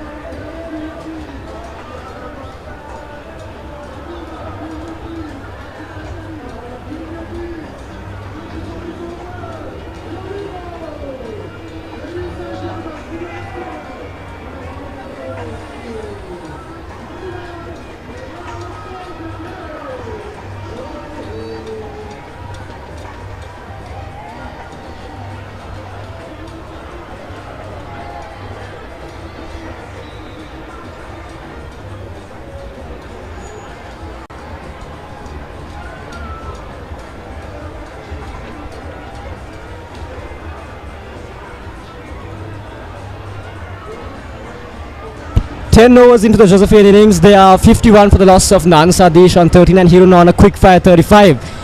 And we have a guest here with us in the box, ladies and gentlemen, experiencing her first big match. And to speak to you about that same experience, Ranga Vikramaratne, if I got that name right, just tell us a bit about how your thoughts are so far on your stay here, Ranga. Yeah, I'm having the best time here for a first experience. The energy from every single event here is just unmatched. I'm loving this. This is like a really good experience for me. So if you were given the question, would you come for such a match again? Oh, definitely. No, there's no question there. Well, it's Thank good you to for hear. those thoughts, Ranga. It is beautiful to hear. Dinudha, on your line. It's good to hear from outsiders that the Joe Pete big match, the Battle of the Saints, maintains its reputation for being an awesome experience.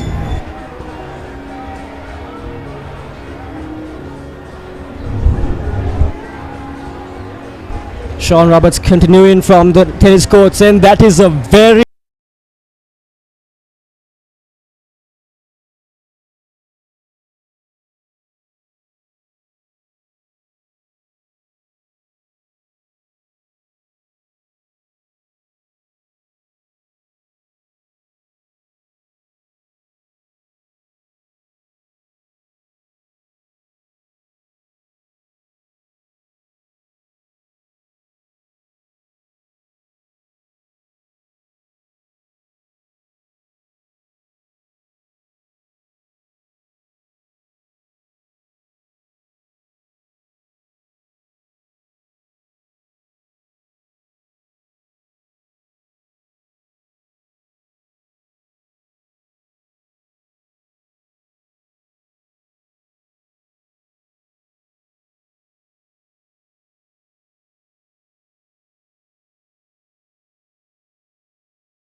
Welcome to NCHS. Studying has never felt this good. It's not just studying. This is what a lab should be. Whatever I want, whenever I need. I don't miss a single class office. I'm flying to Australia next week. Commence degree pathways at NCHS and continue in Australia, Malaysia or USA. Unlock your future. Udangge pani viraya Frankie Hari merasai Bangles pressed Frankie sausages, chicken and cheesy blast, rasa dekakin.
this opportunity and make the most of it.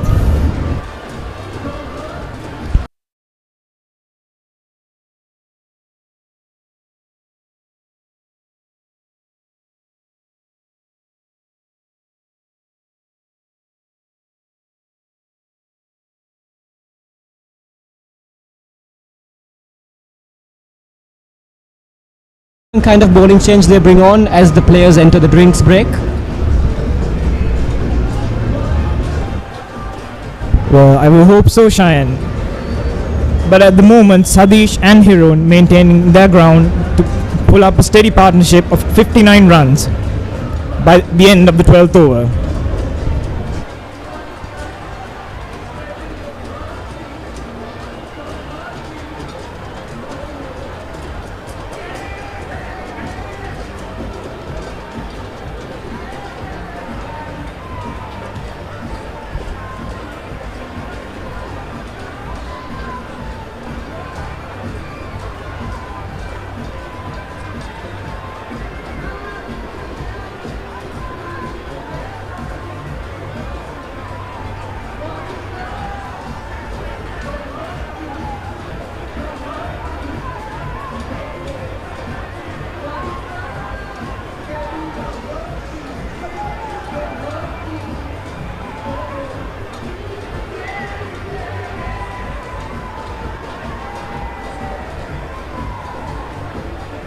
Blue Ocean Group of Companies is a real estate conglomerate with a well-balanced portfolio.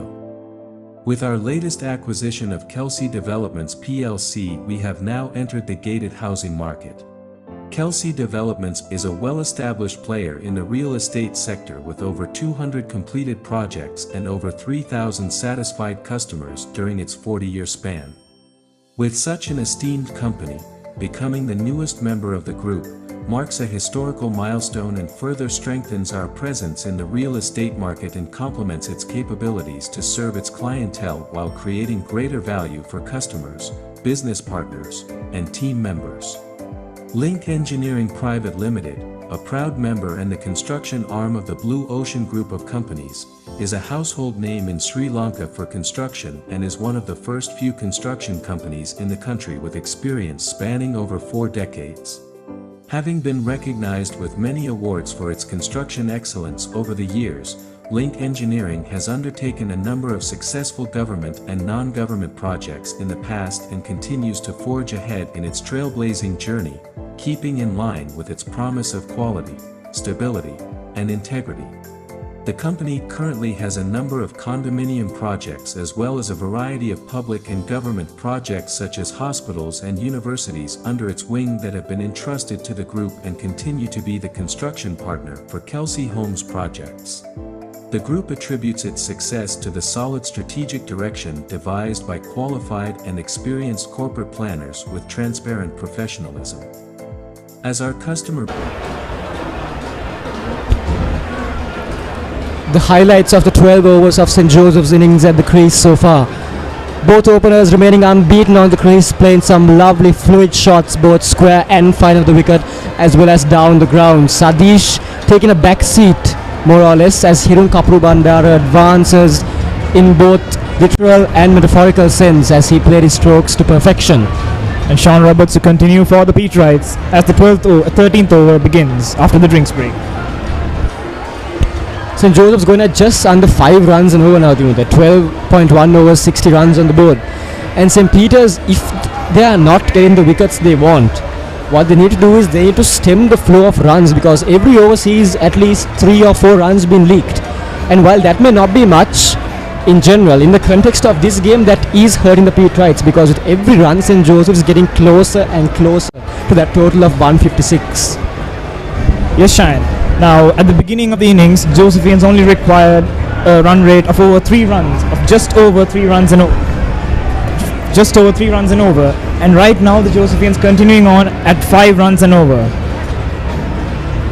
That is really hindering the Peterites. So they need to put the pressure on the Josephians by getting a few wickets or maintaining a steady run rate by restricting runs as much as possible. And a beautiful pull shot by Sadish Jayawardena. And a brilliant fielding effort by the Peterite fielder. The Josephians coming back for a second. Shine, now this is exactly what the Peterites need to stop at this moment. Exactly, and perhaps with that in mind, now Sadish and Hirun are looking to play their shots, but we have seen that most of their shots have been through those gaps. For example, there was only one field in the ring on the leg side of Sadish that time, the square leg field. So he has ample time and opportunity to just play anything he wants on that leg side as long as it's not in the direction of square leg. So perhaps closing those gaps at the risk of leaking more runs, and as you watch, that's whipped away off Sadish's pads for another easy 2. So this is exactly what we are talking about. If you can somehow manage to close those gaps by bringing more fielders in the ring, which is a risk in itself, because then a well-timed shot, a well-placed shot in the air could just run away for 4. But if the Peterite captain Nimuthu could close those gaps, have more fielders in the ring in front of the batsman's eyes, perhaps some sort of pressure could be ingrained in the batsmen's minds, making them play, who knows, a false shot which could just offer some chance to the Peterites. True, very true, Shine. But as you can see, the field is being set to defend the offside, and the bowler in the previous 2 deliveries in which Sadish pounced on the ball was wicket to wicket. That allowed Sadish to get on the front foot, over the back foot, and smash the ball towards the leg side. That is exactly what the bowler should prevent. Okay, the field is obviously set to defend on the offside, to stop the cuts, the square shots. But at this moment, the Peterite bowling is all over the place. No consistency in line and length. Let's get back to that topic after this ball and the over. Last ball of the 13th over coming up. That's a better ball as it's more to the field. A dot run there, and 13 overs done. St. Joseph's College 65 for no loss. We'll be heading into a short commercial break. Blue Ocean, a unique brand of luxury apartments in Sri Lanka. Discover the ultimate investment and the privilege of ownership in a unique paradise destination. Blue Ocean extends their real estate ventures with a range of landmark condominiums. An attractive opportunity for local and foreign investors who wish to enjoy a green living environment. Invest now and reap the rewards. Blue Ocean Group of Companies, leading the way to the future.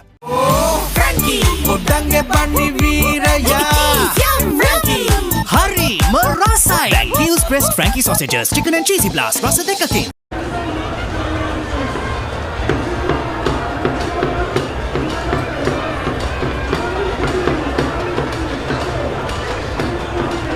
A bowling change by the Peterites.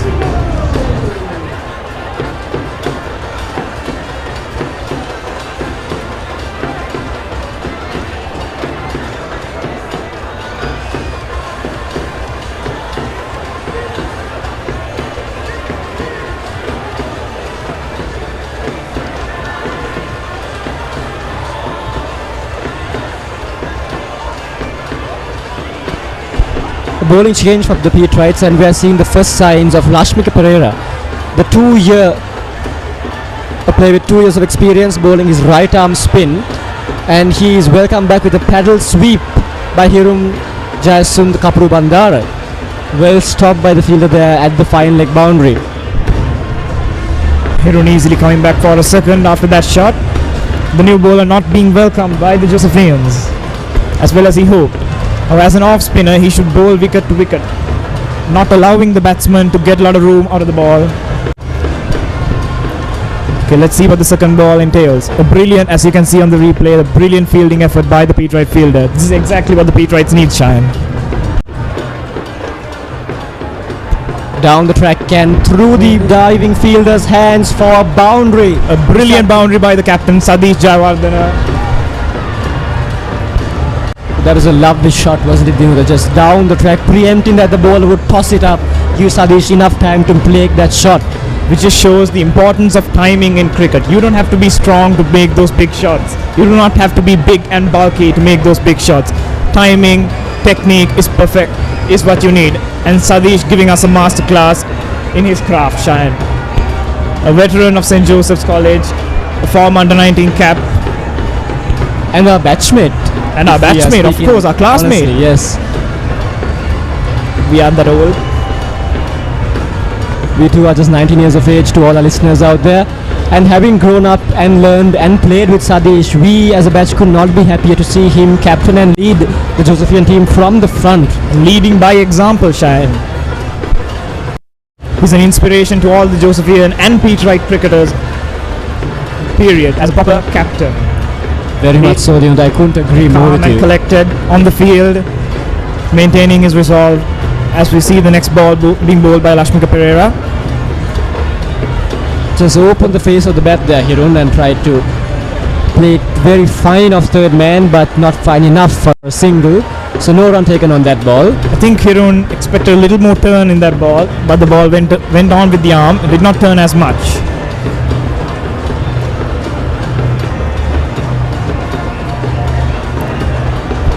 A very quick single there, and the keeper fails to collect. If he had, I think Sadish would not have made his ground. Shayan, speaking of which, was that risk necessary for the Josephians? They are maintaining a steady run rate. They are putting the pressure on the Peterites, and for such a quick single with that much of a risk, was that really necessary? Not entirely, it was rather too much of a risk, you would say. Just stepped wide of the bowler there. Very quick reaction from Lashmika, and yes, had it been a direct hit or even a collect and breaking of the stumps by the keeper, Sadish would have been gone. The first Josephian wicket would have been on the board. Sadish just in a hint of bother there, clutching his hamstring as he made that crease. Lashmika conceding 9 of his first 5 balls so far. Clearly not welcomed by the Josephian batsman. But that just shows the importance of line and length in cricket, Shine, especially being a spin bowler. Without the pace, his weapon of choice is his line and length. He should bowl accurately in order to prevent them from scoring. We know the greats, Shane Warne, Muralidharan. They bowled accurately. Proper pace. Proper line, proper length. Proper line and length, exactly. And now those giants of world cricket, yes, they had prodigious turn when bowling on any pitch. But like you said, the main factor was that they bowled in correct areas for whatever turn they could have to have effect. As we watch the highlights of the innings thus far, St. Joseph's yet to lose the wicket and taking all the bowlers, regardless of spin or pace, to the boundary ropes in style and perfect calmness. See the physio tending to Sadish Jayawardena. We all hope and pray that he is okay to carry on this momentous innings for the Josephians.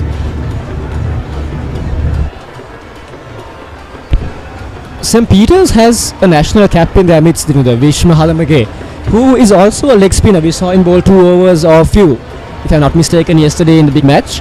And we saw the Josephian leg spinner Avinta Dialvis, who did not bowl at all in the big match encounter prior, bowl today, get bounce, get turn where the other left armers and off spinners couldn't get it, and get 3 wickets in the process, all of right-handed Peterite batsmen.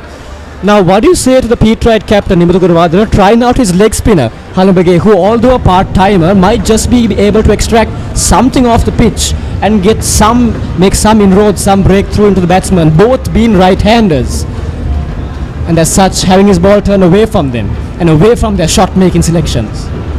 Yes, Shine. Now there is no better time for the Peterites to do that.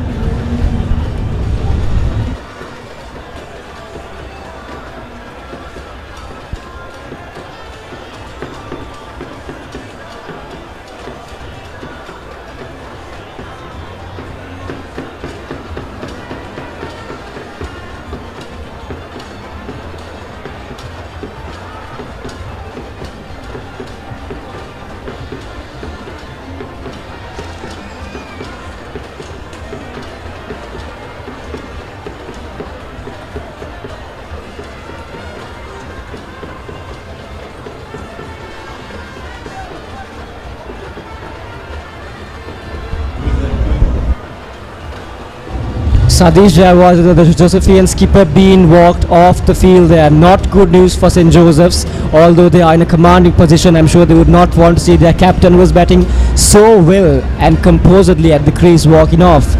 It appears that he had a hamstring pull or possibly some strain in his upper leg, and we hope he'll be able to return to bat soon should it be required.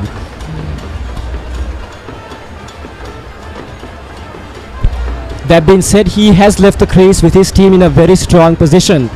St. Joseph 74 for none of just 13.5 overs, requiring just over 80 runs to win this 49th limited over encounter between themselves and St. Peter's.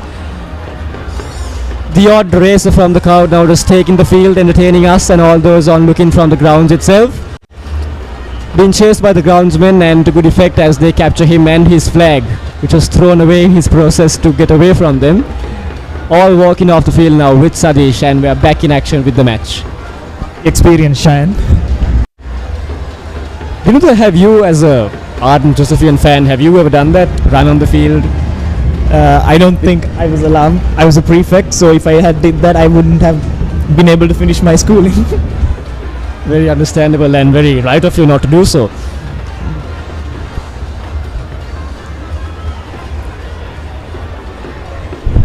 The last ball of the over, and with that, end of 14 overs in the Josephian innings, St. Joseph 74 for the loss of none.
Just mention.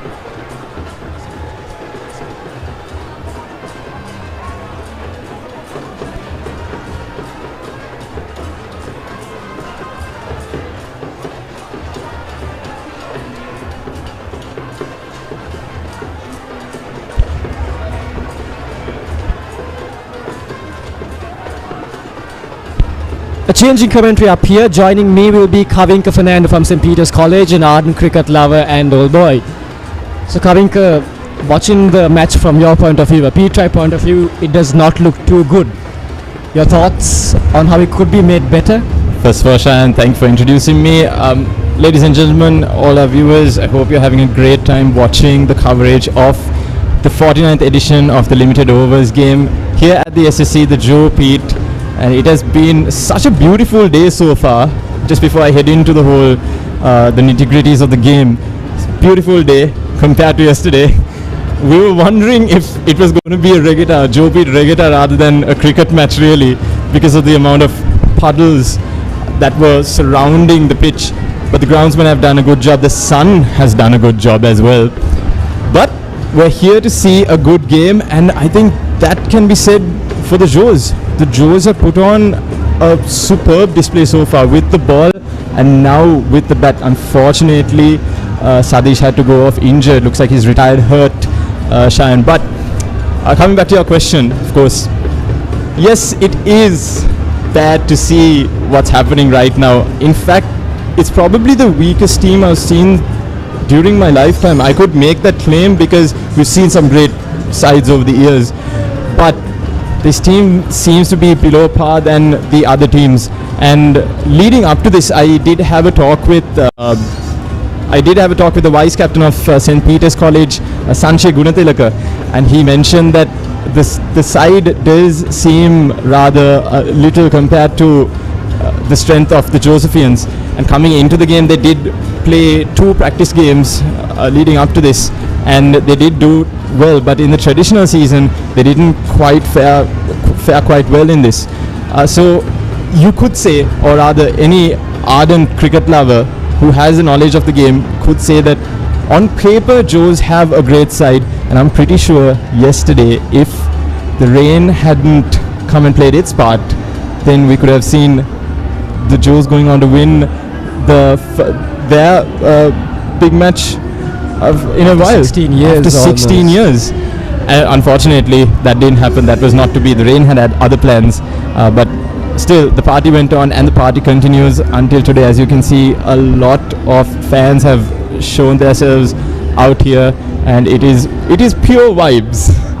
Should I say? Exactly as you say, Karank, it is pure vibes here, despite the perhaps disappointing scenes on field for the Peterites.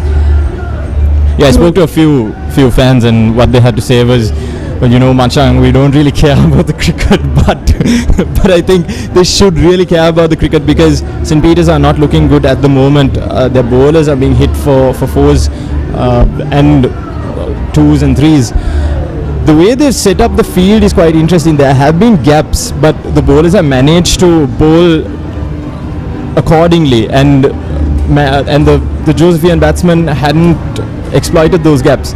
I was just checking out the field. I just came in from an on-field sort of inspection, but just to see how the field has been set up, there are quite noticeable gaps. The Joes have picked it up. I'm pretty sure that the Joes can finish off the game in the next half hour, but they're choosing not to. They're choosing to, I think, give the fans a bit more joy and freedom to express themselves out there. Tell me, does that perhaps make the impending and I'm sure slowly onsetting agony in the minds of the Peterite players, does it enhance that? When St. Joseph's chooses not to go full out attack but just take it slowly and shoot it towards the target? Or does it still sow those seeds of hope that a fight back and a comeback, a miracle, is still possible from the Pete side? So not only in cricket, we see it in other sports as well. I, for one, am a tennis player. I know that tennis and cricket can be integrated. We should ask a certain Kumar Sangakkara about that. So I know for one that tennis also has its mind games. Sometimes in that game, or even say football, which is something that I follow, teams tend to sit back. Teams tend to defend and sort of give the other side a hope when no hope is there actually. So this may be a mental game that St. Joseph's are trying to play. Maybe the call from the dressing room has been, go out, play and enjoy, but at the same time keep your head, keep that confidence and focus on the game as well. So it could be mind games.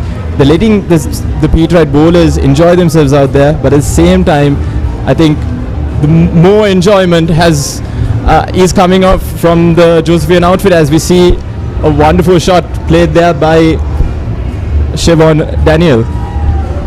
That was Hirun Kapru Bandar actually, and with that 4 he brings up a sparkling half century. 50 off just 55 balls has Hirun got, and he has really taken the attack to the bowlers from the beginning, putting every loose ball to the sword and making sure that loose balls were bowled more and more, due to the pressure that he just put on every Peterite bowler whom he faced, and a very well earned half century that take a bow, young man, because he has ensured that he has broken the back of this chase from the Peterite point of view, that is, not from the batting point. And just coming back to a comment you mentioned earlier, Kavinka, you said that this seems to be a slightly below par Peterite team to what we have seen earlier, prior, in the years preceding.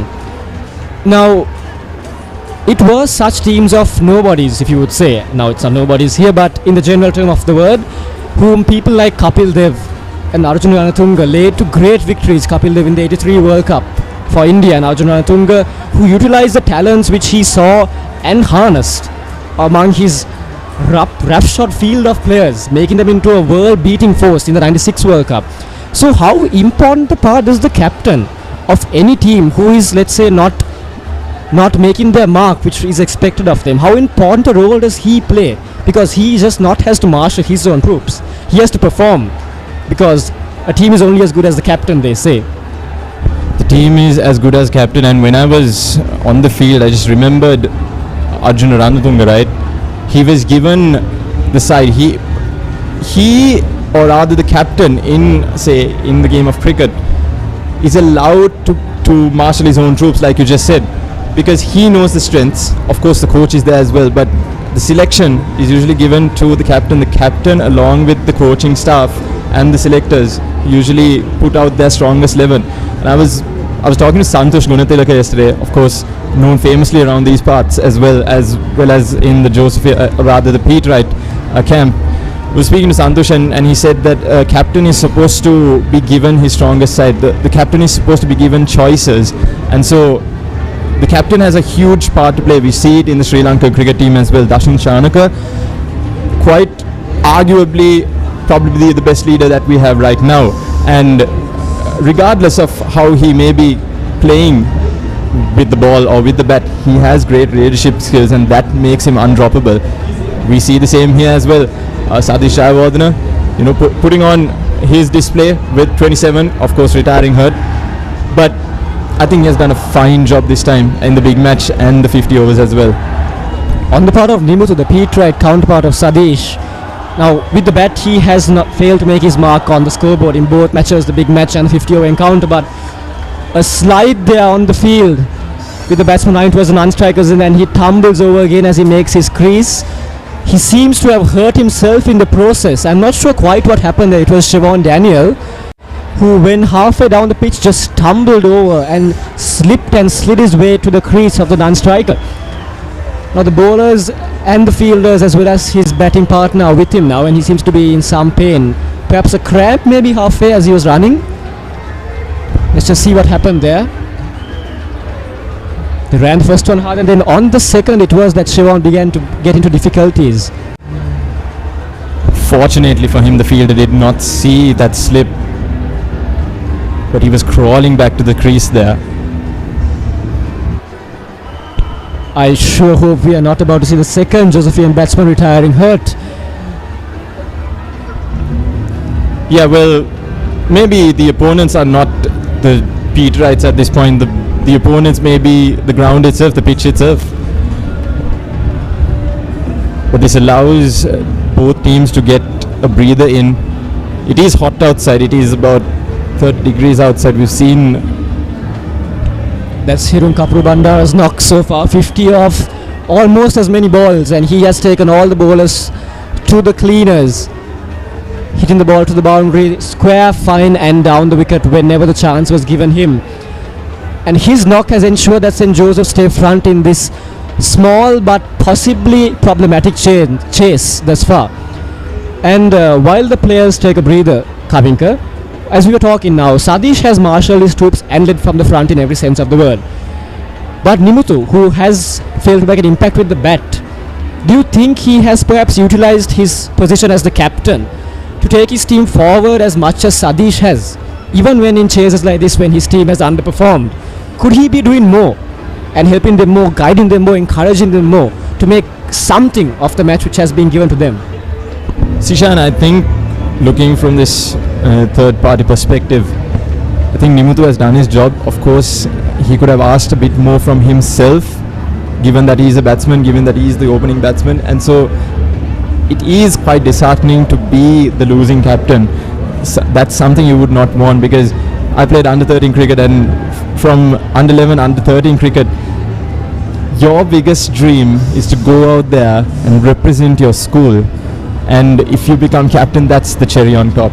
The icing has been laid on the cake, and that's just the cherry on top. So definitely I think Nimuthu has done a good job so far utilizing whatever pawns he has, but at the same time you would want your team to give your best. And looking at some of the performances so far from maybe the middle order, we saw Rusandu Gamage putting on a show in the big match, and today also he got 32. But at the same time, I just think you need good players for the suitable conditions and the situations out there, and that's something that St. Joseph's has. Like comparing it to St. Joseph's has 4 national players, right? But at the same time, they have utility players as well. It's very true what you said, Kavinka, because win or lose, the fact that Nimuthu has had the opportunity to captain St. Peter's should be a fact and a memory which he should always be proud of, because he has earned that in the lead up to this season and this match. And whatever happens in this match, even if St. Peter's lose, he should always carry his head high and his chin up, because he has captained St. Peter's, and that is a glory which comes only once in a lifetime, and to just a very select few. And he, while not perhaps getting the results he wanted maybe in these 2 matches, is indeed a very good candidate and has proved himself worthy, if not in these, in the lead up to these games. Yeah, of course, Shayan. Shayan, just to deviate from that, what do you think of the matches being held in May, or rather early May, late April, rather than the traditional season that is the March season, the March Madness, so to call it? That was a question, Kavika, which was predominant in the circles of cricket before this match, because like you said, the big match and the 50 overs are normally played just about 2 weeks apart. As we see, I think Siobhan Daniel, or is that Hiran Jayasundaran, being carried off the field there. So another Josephian being forced to retire hurt. Well, like I said, maybe the opponents are not the Peterites themselves, the opponent is Mother Nature. Indeed, only nature has proved to be St. Joseph's nemesis in this innings thus far. I hope that she won't plague the future batters and that they will be able to carry on their job. Some lovely scenery on your screen there. And coming back to the question which you posed, it is a little odd to have the big match so late. In fact, this is the last big match, I believe, of the entire season, and it's not March Madness so much as almost May Madness. And in a sense, perhaps it has only increased the excitement and the anticipation of all those waiting to witness this and play it. And while some may be feeling a little disheartened that it was not held earlier when the March Madness excitement and the fever was running around Sri Lanka, well, it's not exactly worked the other way too, has it? It's worked well, because while we have faced rain, which is out of our control, we've had good sessions of play, especially today. And what it's only proved to me is that it doesn't matter when or where the big match and the 50 over encounters are played, as long as they are played sooner or later, because whenever St. Joseph's and St. Peter's get together for whatever, be cricket, sport, education, whatever the case may be, it is always a harmony to be celebrated, one of brotherhood and family and unity and fire, and in that fire a passion which binds us and melds us all together far more efficiently than anything else can. And well, it is the last big match, so perhaps more spectators from around the country will tune in, perhaps less will, but that's beyond our control. And what matters right now is that these boys have done their best for their schools. They are here, they are giving their hearts on the field, and we are all as proud as can be to see them take the field representing our two beloved schools. Yeah, and what had been a tumultuous year last year, and less said about that, it's good to have some sort of normalcy back. I was just joining in some conversations on social media as well. A lot of people were saying that big matches shouldn't be held because of the economic crisis. One could look at the situation right now, the sceneries right now, and say, what economic crisis? But then again, it is good to have some normalcy and have people coming out enjoying themselves, because it has been a tough year for Sri Lanka and the world in the past 2-3 years. And of course, people are joining in from around the world. They're doing stuff in the background, but in the background is also a Joe Pete big match or 50 overs game. So it's nice to see, it's nice to have good vibes here, Shayan, and I'm pretty sure that everyone can attest to that. Yes, indeed. The new batsman to the crease is Hiran Jayasundar, replacing Hiran Kapuru Bandara. Him and Siobhan are both new to the crease relatively. Siobhan on 4 and Hiran on 1, as 17 overs are completed and 88 runs are on the board for St. Joseph's for the loss of none, though they have lost 2 batsmen to injury.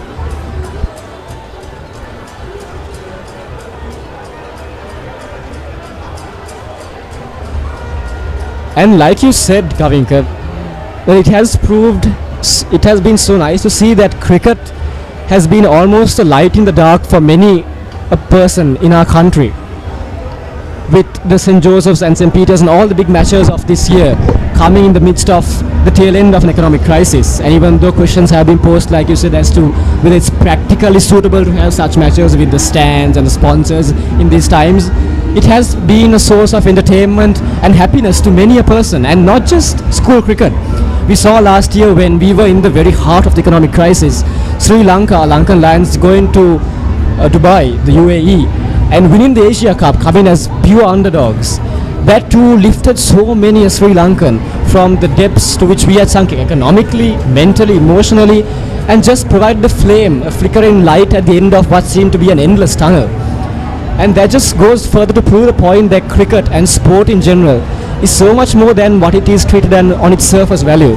It had so much more to life, so much zest, and it can lift and inspire many a person, not just the people who play it, but those who watch and hear of it, to be better in what they do, whether be it in the sport or in life. Would you agree with what I'm saying? Shayan, if there's anything that the past year has taught me, is that sport has the power to change the environment around you, and it also has the power to inspire as well. A lot of students would have looked at, or rather a lot of young cricketers or young sportsmen would have looked at the situation last year, winning the Asia Cup when Sri Lanka I think needed it most. They would have looked at that and said, hey, you know, I want to be an inspiration to younger kids, and then that's something beautiful that we can see, or rather in tough times, that beacon of light, because at that time I don't think anything was going good for Sri Lanka at that point. So it was good to see Sri Lanka winning the Asia Cup under the guidance of Dasun Shanaka and the boys. Really inspiring stuff. So I think today is a result of that, for cricket to shine once again, for the sun to shine once again. It's just good vibes, yeah.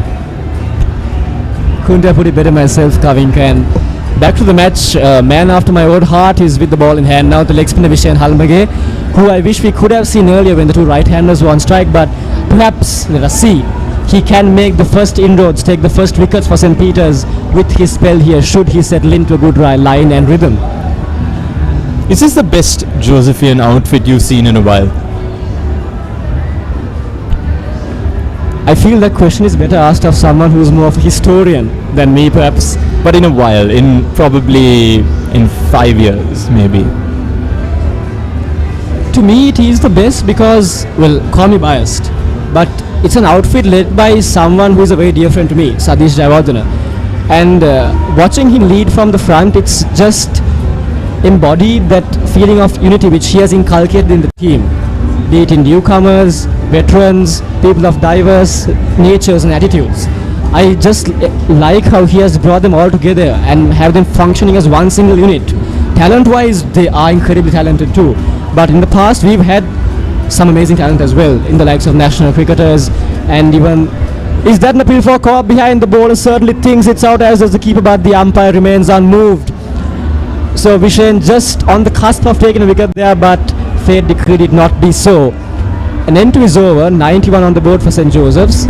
And continuing our conversation will be someone who I feel is better suited to the task of pertaining to St. Joseph's great lineups than me. Master Devish Karan Singh and Brendan Hakel to take over the commentary from this end.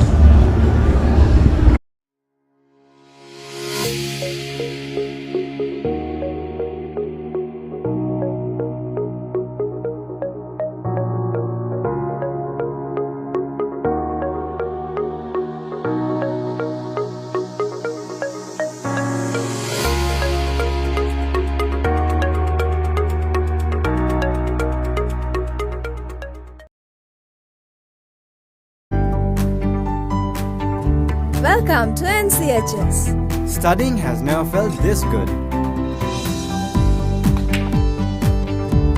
It's not just studying. This is what a lab should be. Whatever I want, whenever I need. I don't miss a single class of it. I'm flying to Australia next week. Commence degree pathways at NCHS and continue in Australia, Malaysia or USA. Unlock your future.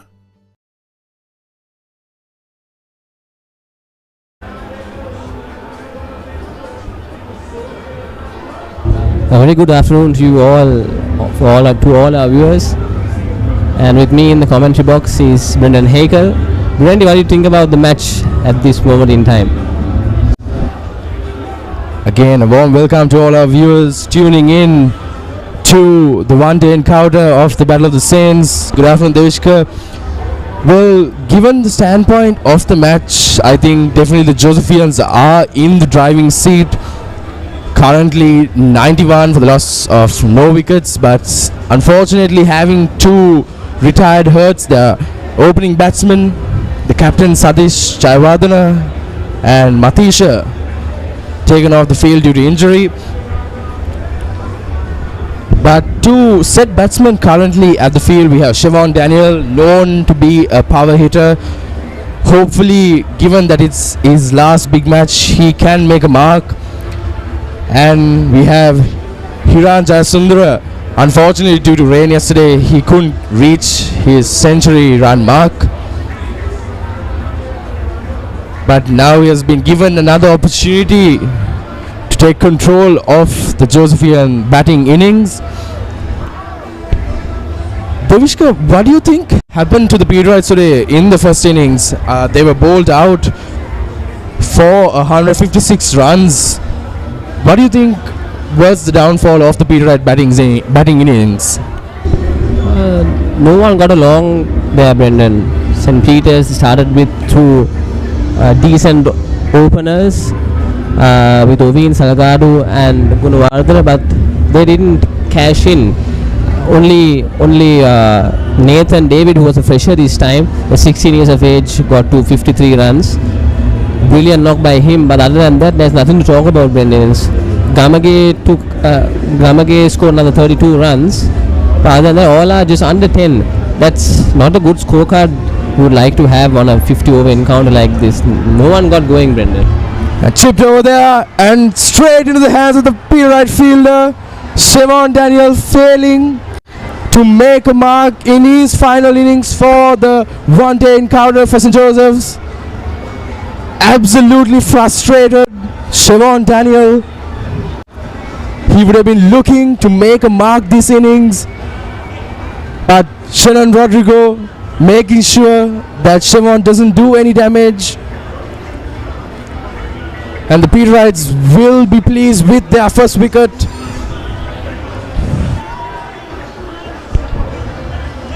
Yeah, it's quite unfortunate, Brendan, Siobhan being one of the experienced in the side, playing countless leagues overseas as well as in Sri Lanka.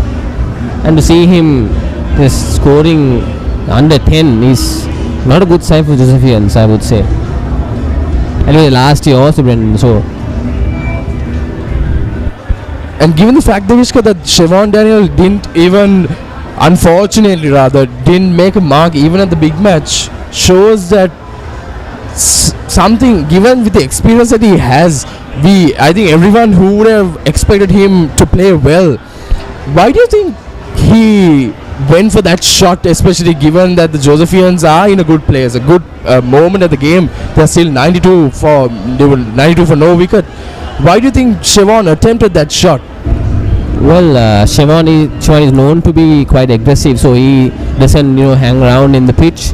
He tries to take on the bowlers, but there he mishit that delivery there, but unfortunate for him. So it could have been, he could have actually finished innings just 155 to get, and he could have had that breakthrough in the Josephian innings, but and also his career, but unfortunately not this time. I hope that he makes it to the national team and will be a promising cricketer for Sri Lanka in the future.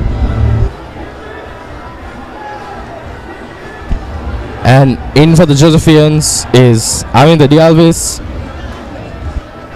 Avinda Dialvis, leg spinner, he got 3 wickets today. In the morning was brilliant with the ball. Let's see how he goes along with the bat. Jaw off the mark.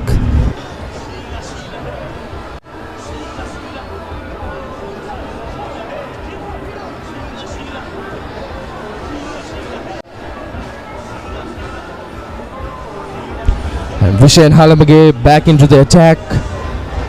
Devishka, given that the Josephians are still on their 20th over, roughly at around what over do you think the Josephians could reach that 150 run mark? If they go at this rate, Brendan, I would say the 25th, not 25th, the late 20s, 28th, 30th over, they would get to 155. Given that they have wickets in hand, I don't think, but they are 3 wickets, 1 wicket down, 2 injured, so they have quite some batters to come also. So hopefully they get to this 155. It doesn't matter actually, Brendan. So we have 50 overs to bat today, and with the clear skies today, I don't think there'll be any threat of rain here. So I think we have the weather gods to thank for that, given that the last 2 days the weather has not been keeping intact. As the Josephians cross over for a quick single, overthrown there, but somehow safely into the hands of the fielder.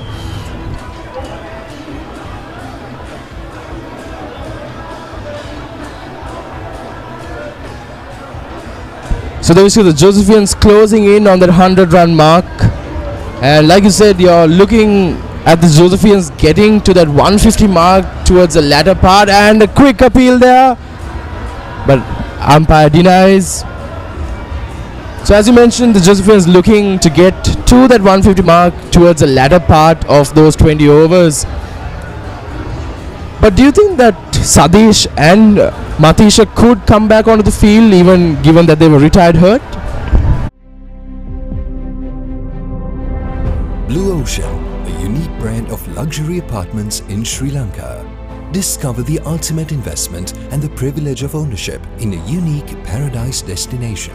Blue Ocean extends their real estate ventures with a range of landmark condominiums. An attractive opportunity for local and foreign investors who wish to enjoy a green living environment. Invest now and reap the rewards. Blue Ocean Group of Companies, leading the way to the future. දකුණු ආසියාවේ ලොකුම camera market එක එක්ක shop එකට නැත්නම් web එකට cameralk.com.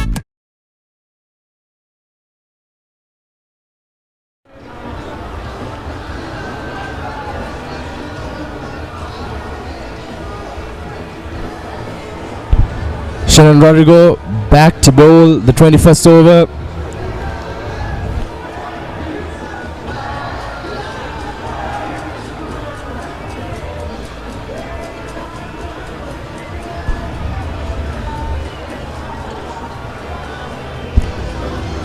Devishka, so like I mentioned earlier, the two opening batsmen for the Josephians, the captain Sadish Jayawardena and Matisha, were two set batsmen looking in good form, and they were in good rhythm.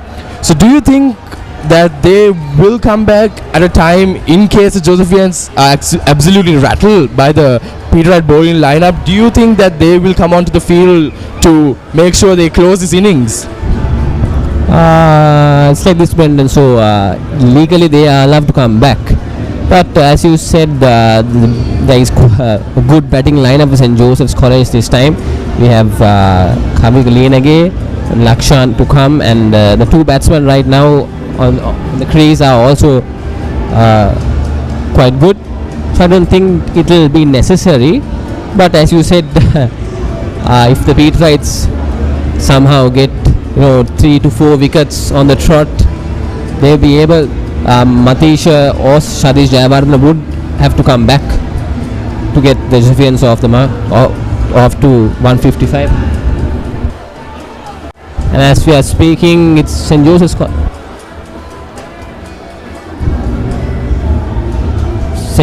College.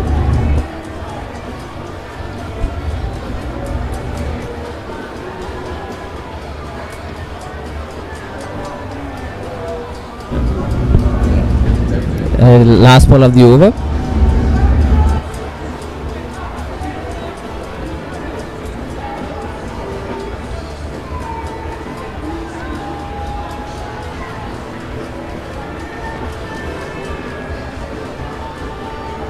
And another single there takes us to Josephians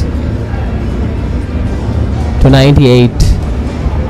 The loss of 1 wicket. And that concludes 21st over. St. Joseph's College 101 runs for the loss of 1 wicket.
St. Joseph's College currently on their 22nd over, 102 runs for the loss of 1 wicket, but unfortunately 2 retired hurt batsmen.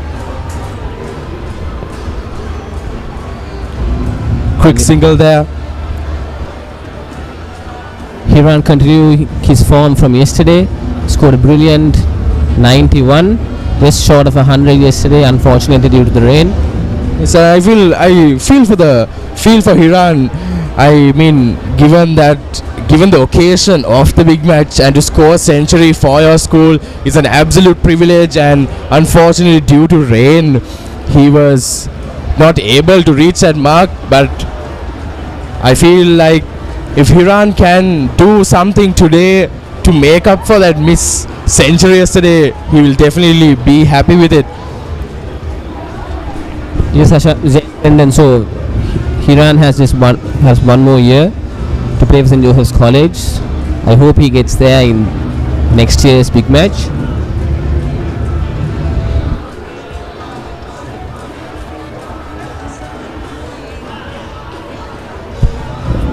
Devishka, if I may ask you, given that today, like we mentioned earlier, the weather gods have been on the side of both the Josephians and the Peterites, do you think that is affecting the bowlers in any way, given that the fact that the Peterites were rattled for 156 runs today morning and today afternoon? I think the Peterite has been, the ball has hit his shin.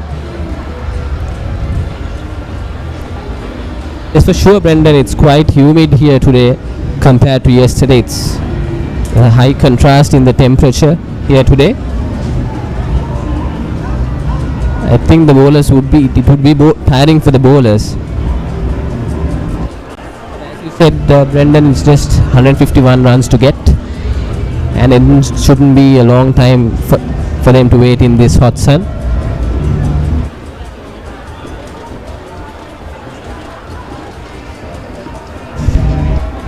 So that concludes the 22nd over. St. Joseph's College, 105 runs for the loss of 1 wicket.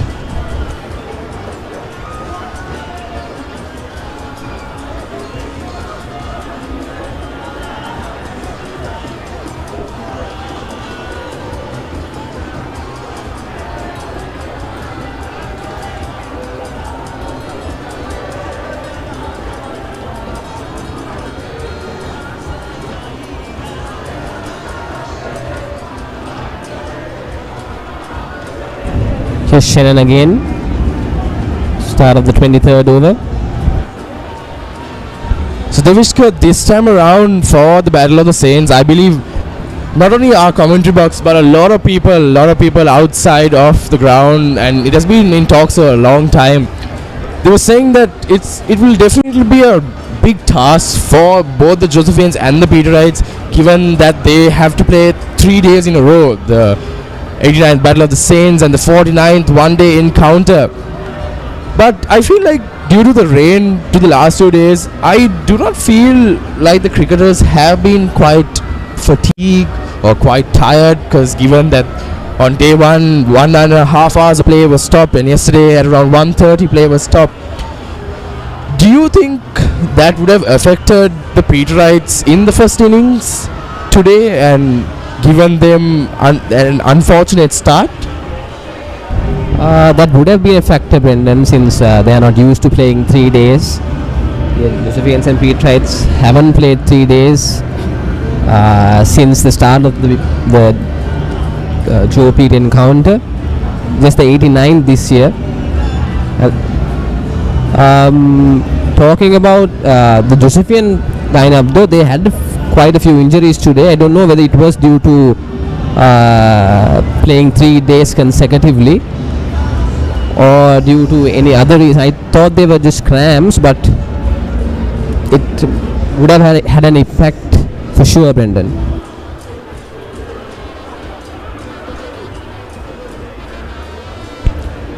Good piece of fielding there by the Peterite fielder.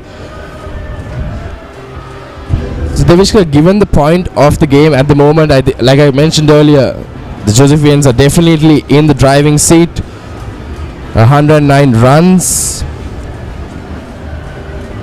So let's see what we can look ahead as we complete the 23rd over. St. Joseph's College 109 runs for the loss of 1 wicket.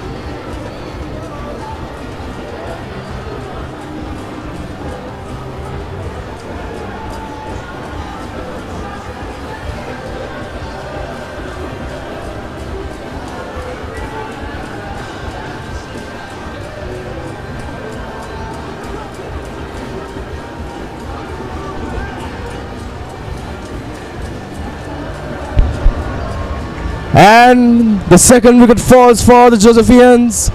Avinder lofting it right into the fielder's hands.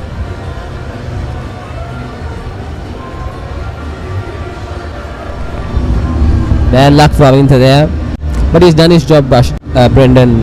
It's 3 wickets in the morning. But given that the Josephians are in a good position, I do not think that Avinder really needed to go for that shot. If you look at the replay, absolutely, Brendan. That one lost it straight away. A brilliant catch there by the Peterite fielder. Absolutely, Brendan. Unnecessary by Avinder.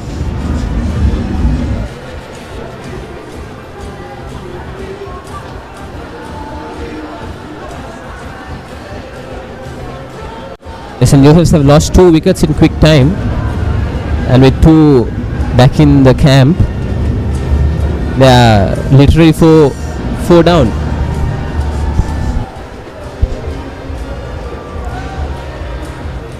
So let's hope that the Josephians won't need to get their 2 retired set batsmen back onto the field.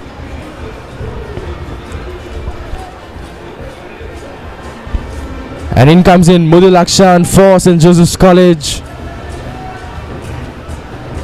looking to end this innings for the Josephians with Hiran. I believe they'll be talking to each other, making sure that they take things slow, given that they have 50 overs to bat.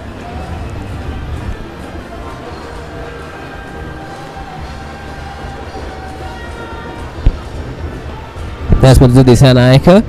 9 matches played, 75 runs to his name, best of 29, at an average of 12.5 runs per over.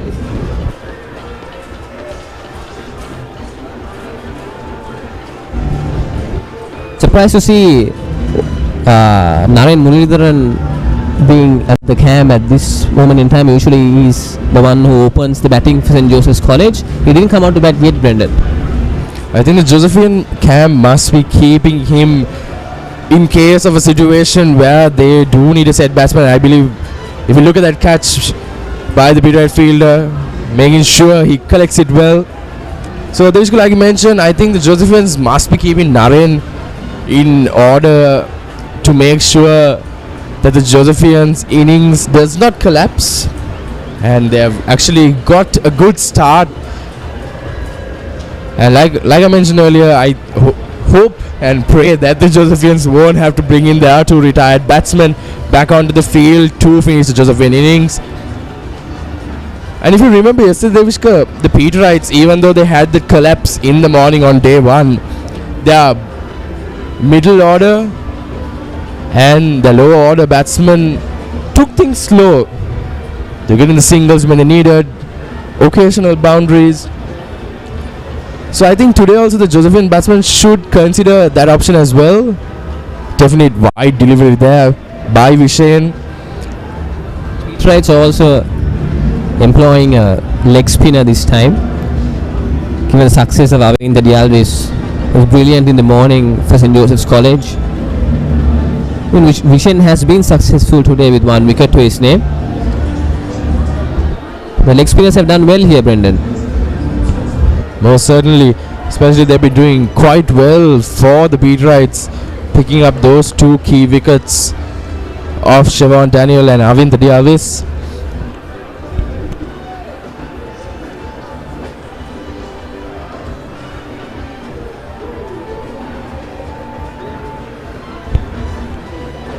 Another cheeky shot there by Mudita, but unfortunately no run collected. And the 47 runs to give for St. Joseph's College to win the 49th Joe Pete limited overs encounter. And at the end of that over, St. Joseph, I pick up his last ball of the over. That's a wide.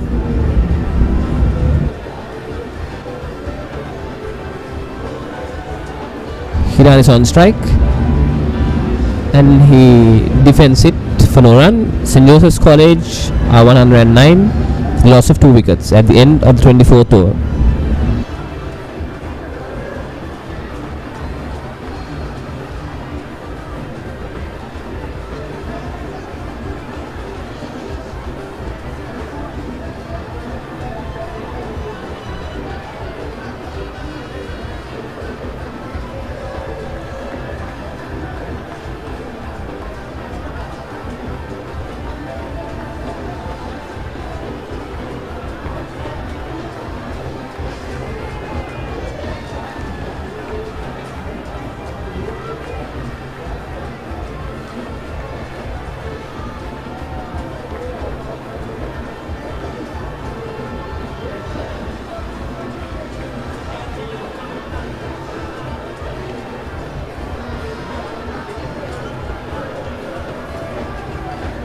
Here comes Kavika as board in change for St. Peter's College. Kavika Jayasundara into his first over. I believe Nimudu trying his other bowling options as well, bringing in Kavika to attack. A full toss by Kavika to start on with. He was lucky there that Hiran didn't go for the boundary.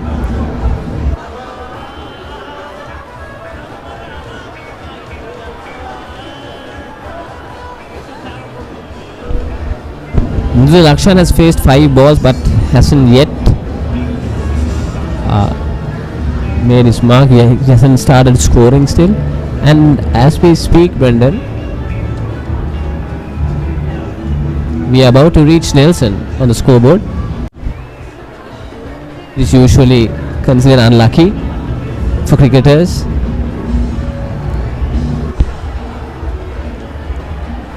Hopefully all the good luck can be on the Josephian side today.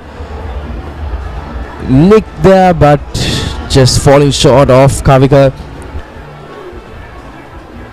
So Devishka, what are your thoughts on the crowd's back at the 49th limited over encounter? It's absolutely buzzing here. All the tents, people are enjoying, dancing. Quick single there. No chance of a run out. So Devishka, like I was mentioning, what are your thoughts of having the crowds back at the 49th limited over encounter of the Joe Pete? Yes, Brendan, it's absolutely brilliant here. It's a brilliant atmosphere. It's after a long time, should say after 3 long years. And I've just went around the ground just to feel what's happening out there. And it's otherworldly, Brendan. I believe a lot of Josephian and Peterites are in good spirits. Having their spirits, Brendan. Filled with the spirit. Filled with the spirit. But like you mentioned, it's absolutely good to see the crowds back. Absolutely enjoying the game. Pretty sure most of them are watching the game. I hope they are watching the game. I hope too, Brendan. But if you look at the crowds and at the tents, absolutely brilliant to see such big crowds. So that concludes the 25th over at the halfway mark. St. Joseph's College 113 runs for the loss of 2 wickets.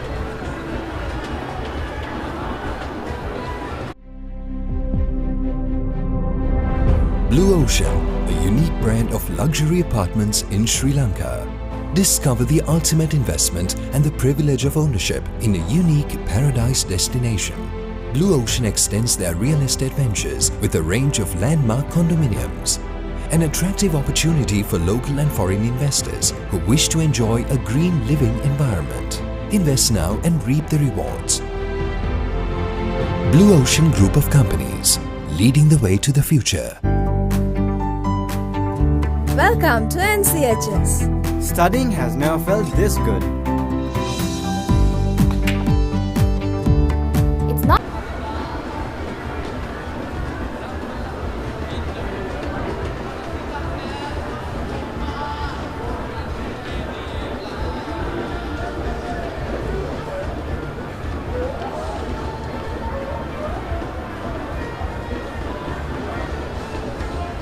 Nice shot by Hiran there. Start the over. Talking about the tally here, Brendan, St. Joseph's College has won 24. Has won 24 of the 48 matches played between these two, and St. Peter's College has won 21 with 2 more results and 1 tie. This will be the 25th if they manage to win here, Brendan, St. Joseph's College.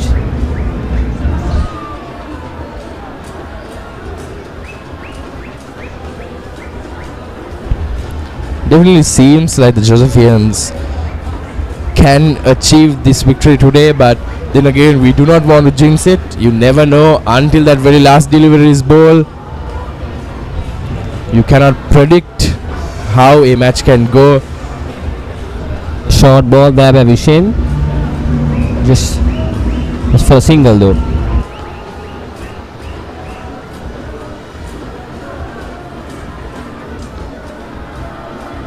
I hope these two continue and take St. Joseph's off the mark. Take them to their target of 155 without any loss of wickets from here on. It will be a different scenario if 1 wicket falls here and 2 batsmen already in the pavilion. It is actually 5 down for St. Joseph's College if it would happen.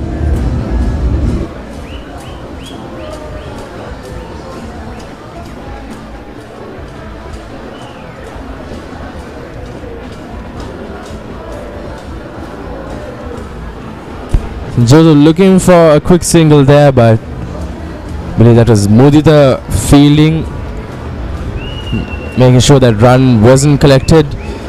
So that concludes the 26th over. St. Joseph's College 115 runs for the loss of 2 wickets.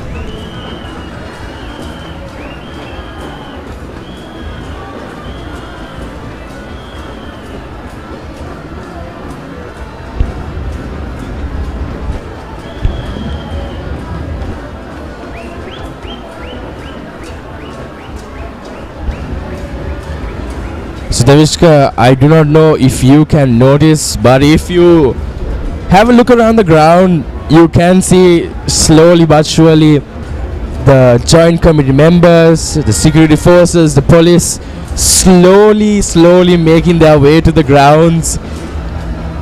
I believe it's going to be a difficult task for them if and hopefully when St. Joseph win this encounter.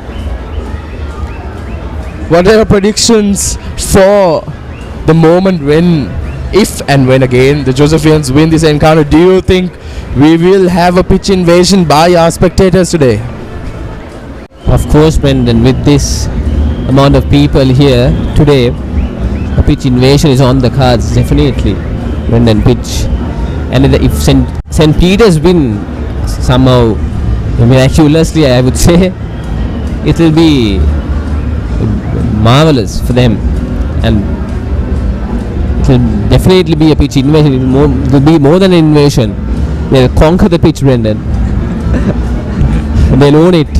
Yes.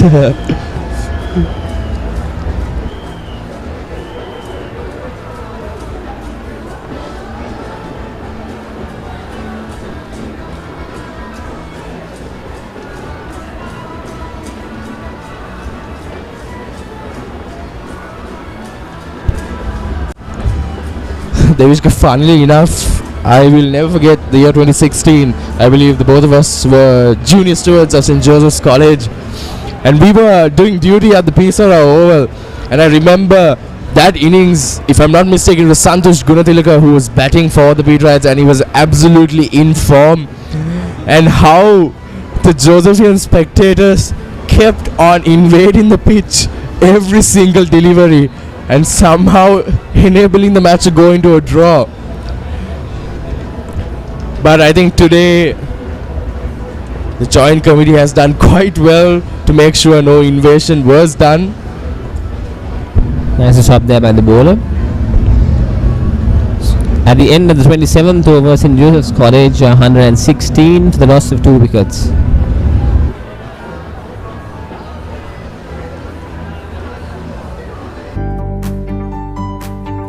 Welcome to NCHS. Studying has never felt this good. It's not just studying. This is what a lab should be. Whatever I want, whenever I need. I don't miss a single class office.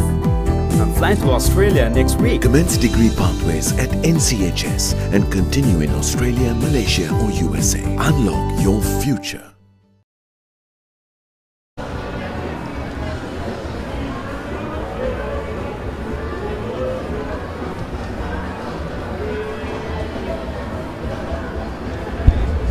So Kavika back into the attack for the Peterites.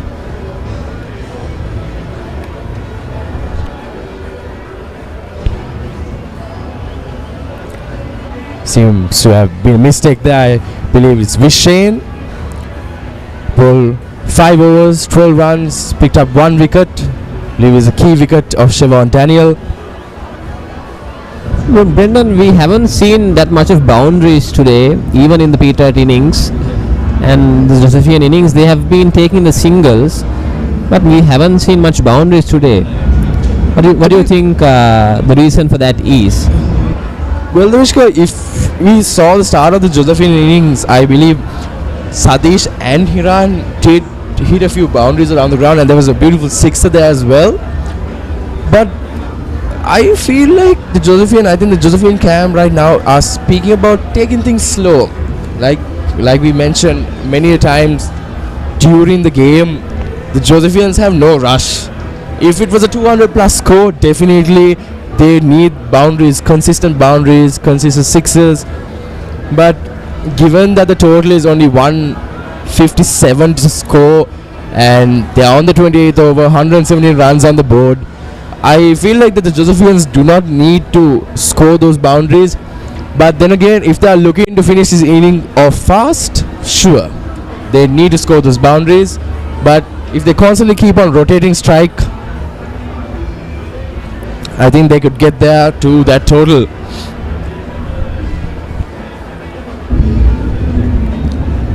Rightly said, Brendan. I think that is the reason for this slow run rate by the Josephians. I don't think they want to lose another wicket here. But as you said, limited overs cricket is usually, now talking about international cricket, now 300 has become the threshold score. And that's what has happened there. Peterite, Vishen taunting Hiran. Miscommunication between the two batsmen. Like I mentioned, until that very last delivery and that last run is taken, we cannot call off the Peterites. I think they're giving it their all. Miscommunication between Hiran and Mudita. We look at the replay. I think Hiran tripped there.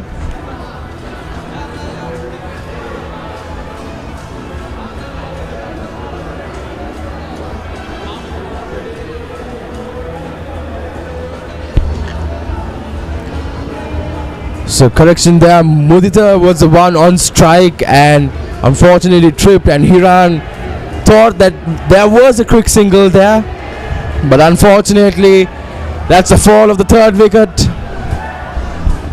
And in comes in the informed Naren Mulvidharan for St. Joseph's College.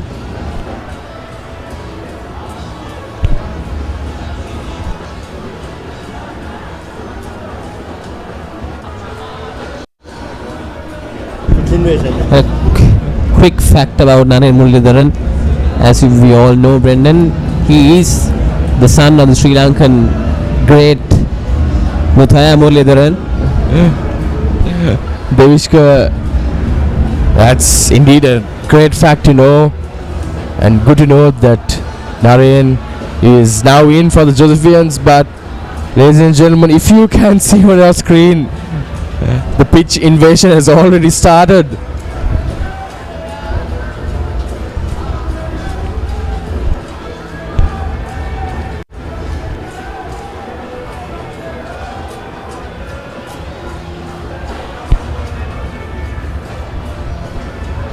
A misfield there, enabling the Josephians a crossover, quick single.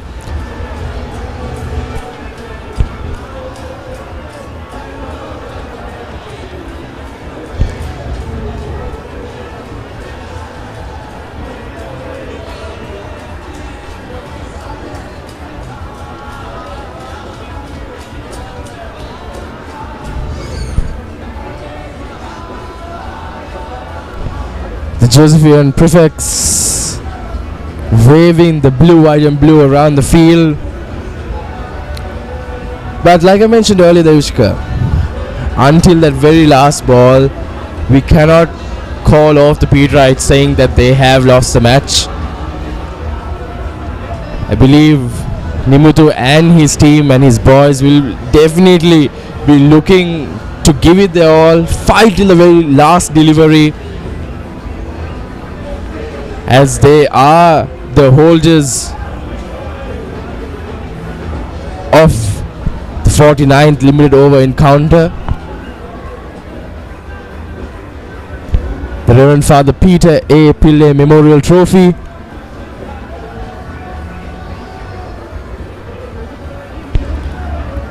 Naren managing to get off the mark, crossing over for a quick single.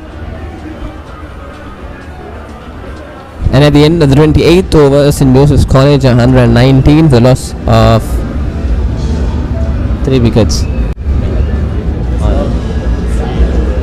I beg your pardon, the start of the 28th over.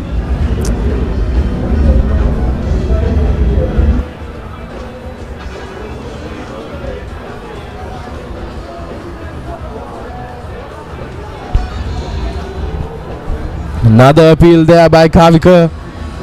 Again denied by the umpire.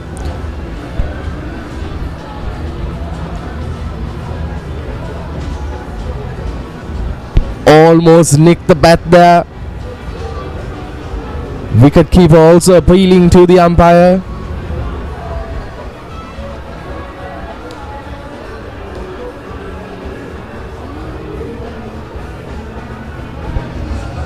Some beautiful bowling there by Kavika.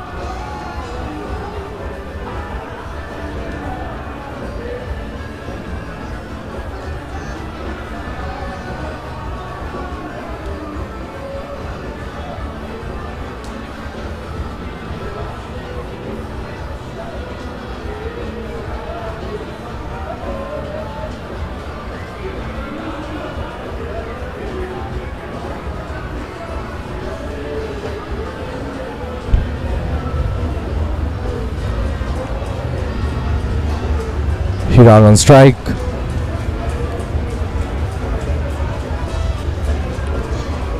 Managing to cross over, another quick single there. Tidy over by Kavika here, just 2 runs given off his over. I think Devishka, what the Josephines need to do now is do what they are doing. Stick to getting those runs whenever possible. I think there's no hurry in their innings.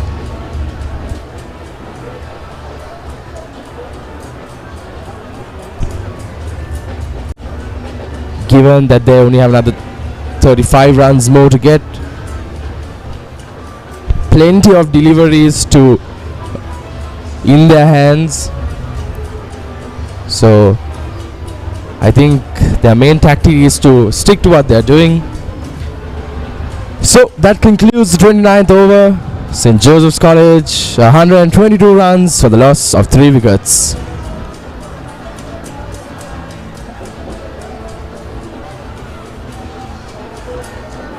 Blue Ocean Group of Companies is a real estate conglomerate with a well-balanced portfolio. With our latest acquisition of Kelsey Developments plc, we have now entered the gated housing market. Kelsey Developments is a well-established player in the real estate sector with over 200 completed projects and over 3,000 satisfied customers during its 40-year span. With such an esteemed Here's Vishen Halamage again, national campus in Peters.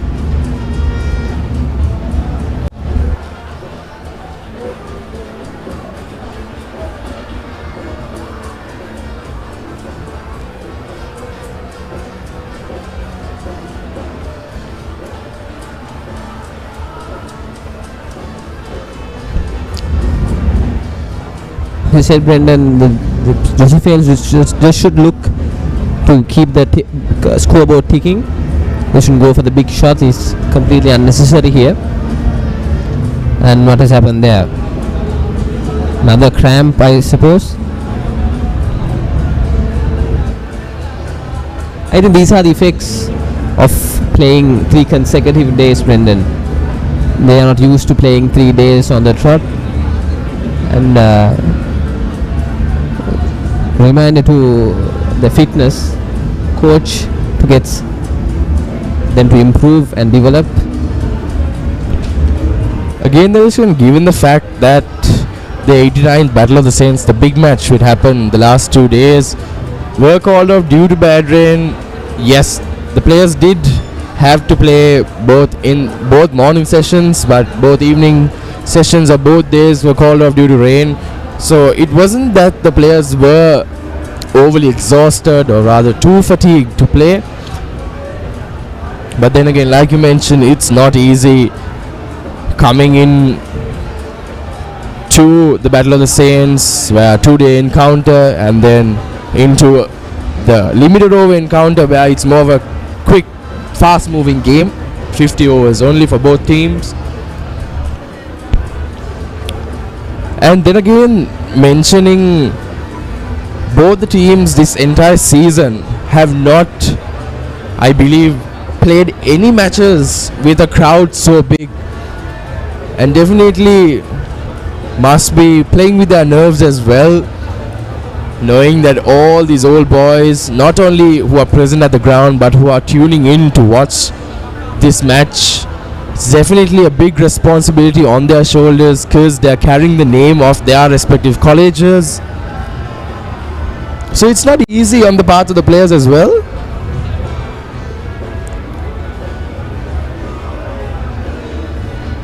But I feel that the boys are absolutely thrilled to be playing this encounter.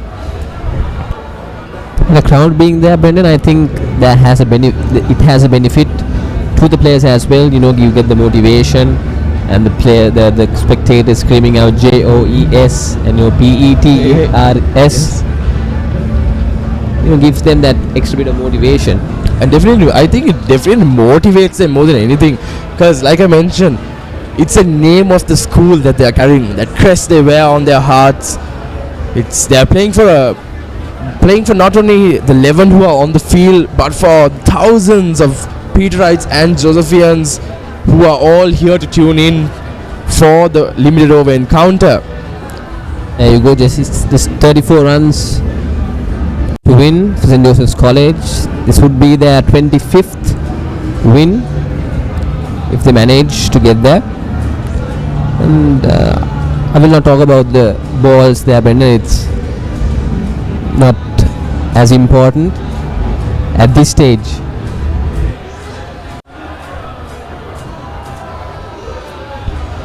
Beautiful shot there by Narain, enabling the Josephians to cross over for a quick single.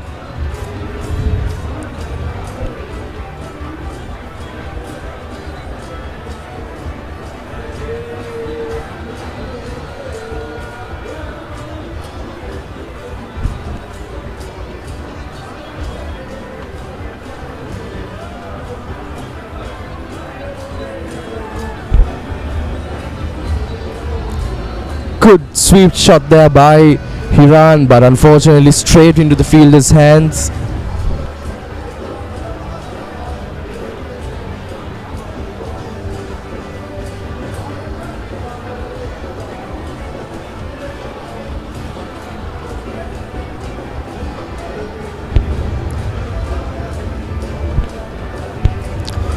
So that concludes the 30th over of the Josephine innings. St. Joseph's College, 124 runs for the loss of 3 wickets.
So Kavika back into the attack. Bowled a brilliant over. His previous overs quite good. Joseph is looking for the second run, managing to cross over. Devishka, is it just me or does it seem that Hiran is a bit excited, especially given that the previous wicket for the Josephians was an unfortunate run out where he wasn't looking at his opposite side batsman and just ran to the other side and unfortunately got Mudita out. Even now, even to get these 2 quick singles, Hiran seemed quite excited, moving quite fast. Brilliant delivery there and given out. Naren looks at the umpire. Yes, the 4th wicket falls for St. Joseph's College. Naren Muralidharan nicking it straight to the keeper. The Peterites not giving up, giving it their all on the field. Look at the replay. And that seemed to be a stumping.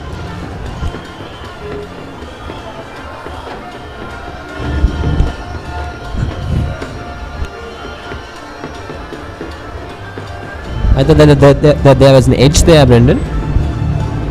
But to see that it was some stumping. Quite unfortunate for Naren.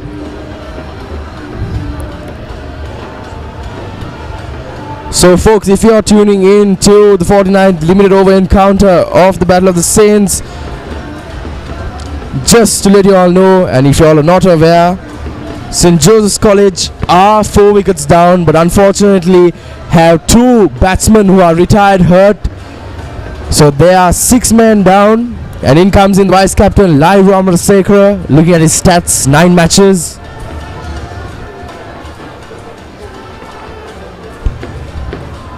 So a lot of responsibility on the hands of Lairu.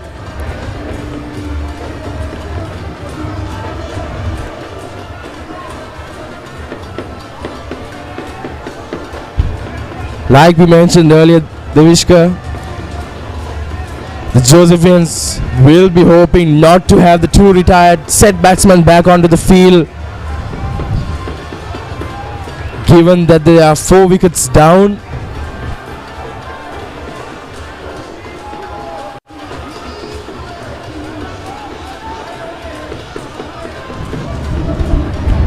Yes, Brendan, so this is the last of the people who knows how to handle the bat for St. Joseph's, and then it will be the tail.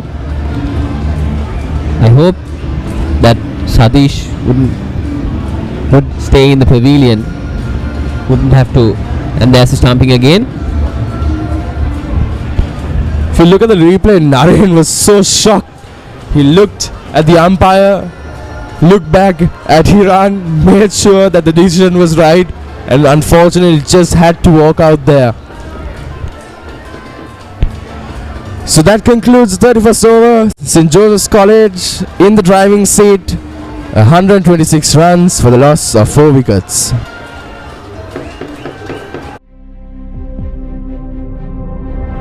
Blue Ocean, a unique brand of luxury apartments in Sri Lanka.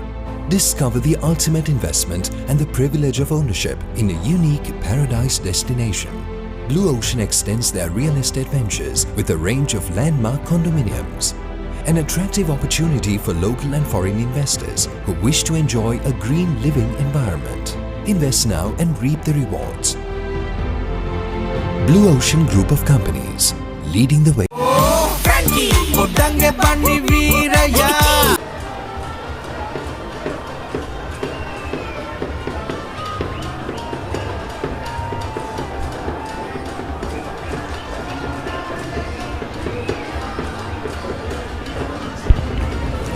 Vishen back into the attack. Kavika bowling a brilliant over previously. And Vishen's back with his leg spin.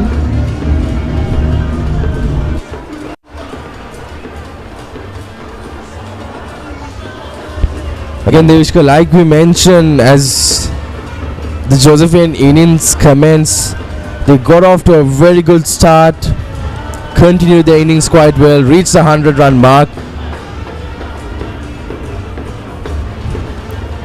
and now seem to be rattled a bit by the Peterite bowling attack, but somehow still managing to hold on.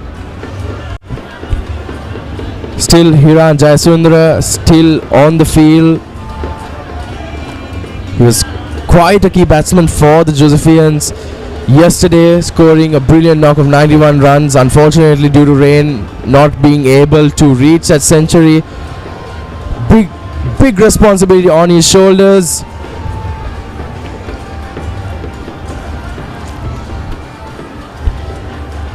Again, a lot of responsibility on Lyra as well, given that he is the vice captain of the team, knowing that their captain Sadish has been taken off the field due to injury. He has been retired, hurt. He's back in the pavilion.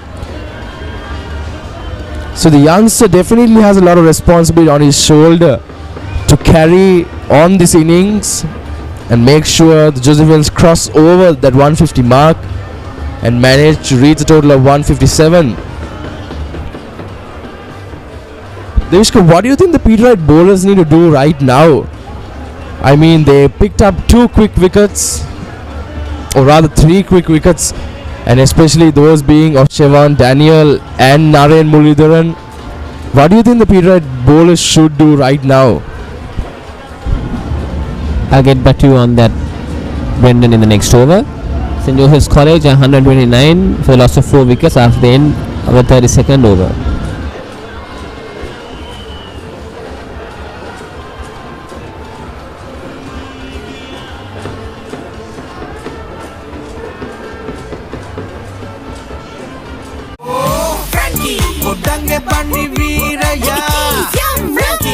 Hari merasai. Frankie's pressed Frankie sausages, chicken and cheesy blast, rasa dekakin. දකුණු ආසියාවේ ලොකුම camera market එකක එක්ක shop එකට නැත්නම් web එකට. cameralk.com.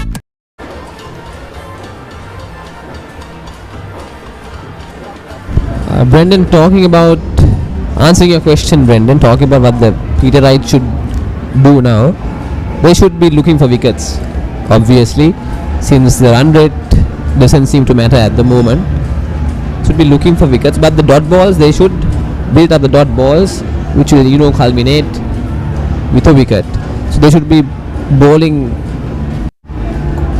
economically right now, and should pressurize the batsman, Josephian batsman here, and which will ultimately get them a wicket.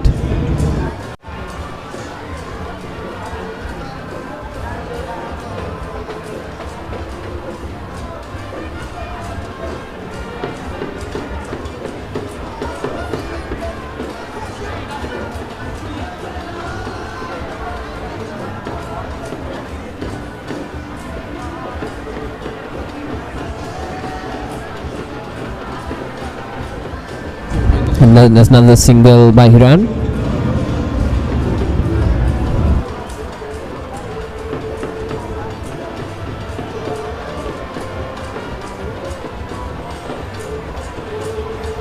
When talking about the history of the limited over encounter between St. Joseph's and St. Peter's,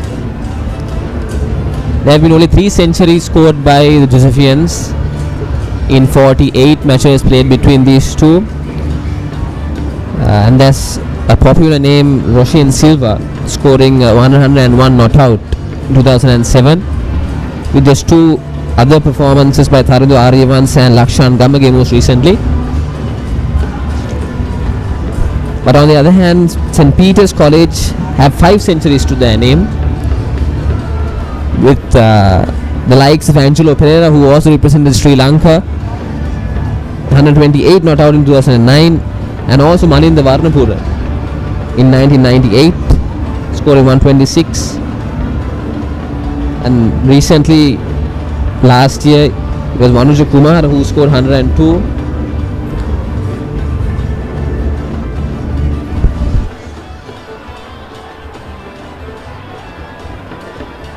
We talk about bowling, Brendan.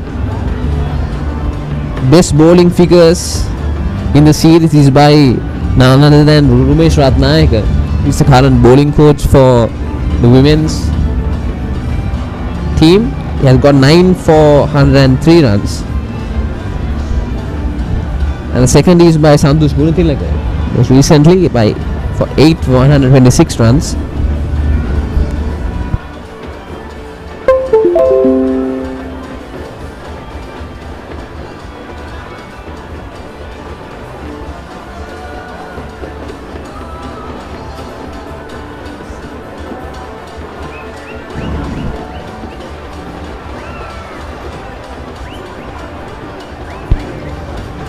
So folks, as you can see on your screen, the skies are absolutely looking very good today. Like we mentioned earlier, the weather gods have been on the side of both the teams. Again, another appeal there by Vishen, but the umpires not interested.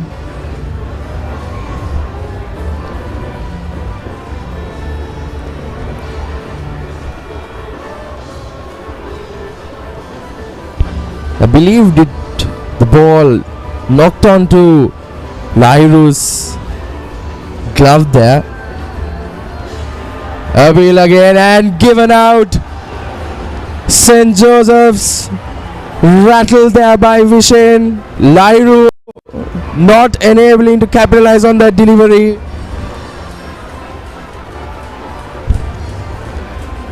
The Peterites will be absolutely thrilled picking up their 5th wicket. So 5 wickets down for St. Joseph's.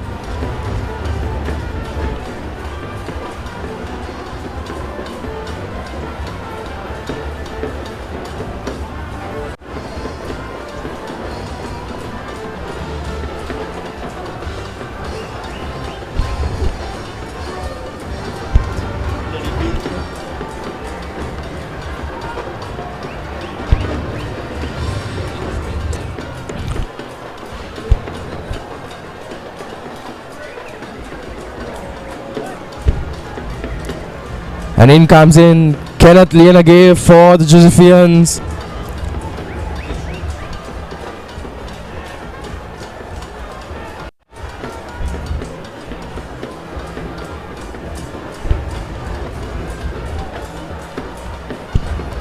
Now a lot of responsibilities on the hands of Hiran Jayasundara.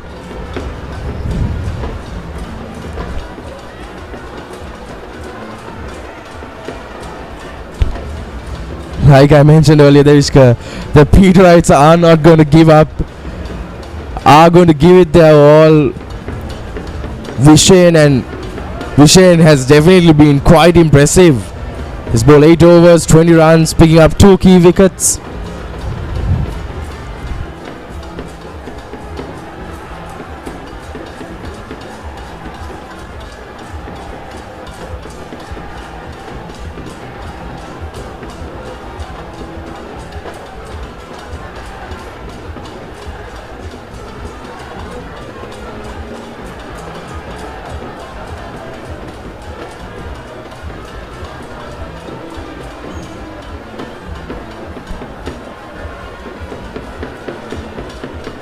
Hussain continues.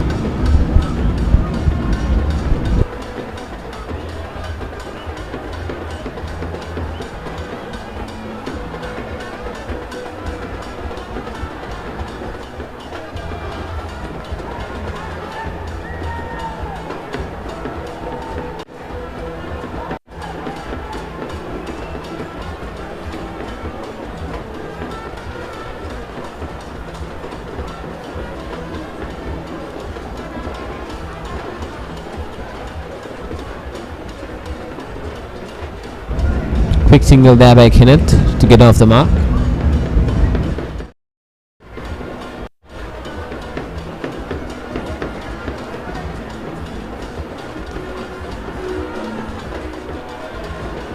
And there is the replay again of that wicket. Seems to have knocked on the bat, Brendan. Unfortunately for Josephians, umpire Prageet Rambukwala gave it out. Very unfortunate for the Josephians not having the DRS system to review that wicket, but then again, that's how the game goes. It all comes down to the umpire's call. If you look at that wicket, didn't seem to have been out.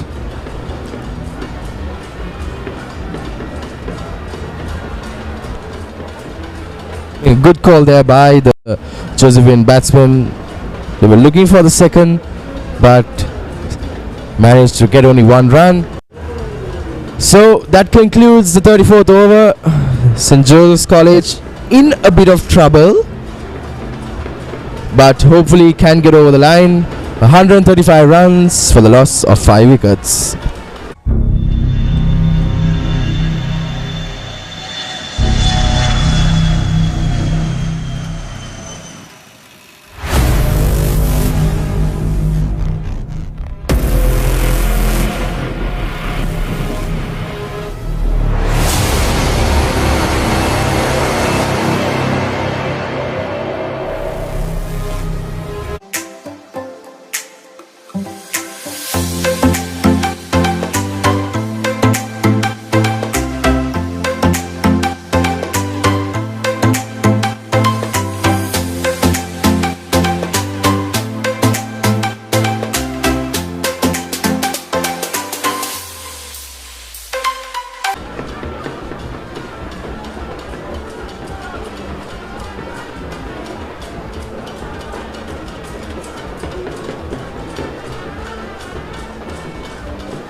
And Rodrigo continues his left arm off spin. Beautiful delivery there. Look at the replay. Almost nicking the bat. Another stump in there, but Kenneth managing to move his bat just right.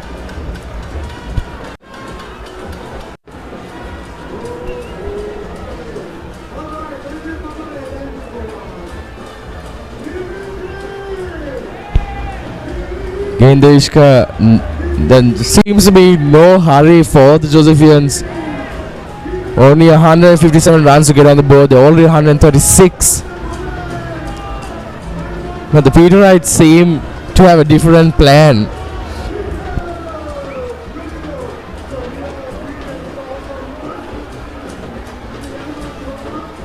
Just went and just 5 more wickets for St. Peter's College. With 2 back in the pavilion with injuries.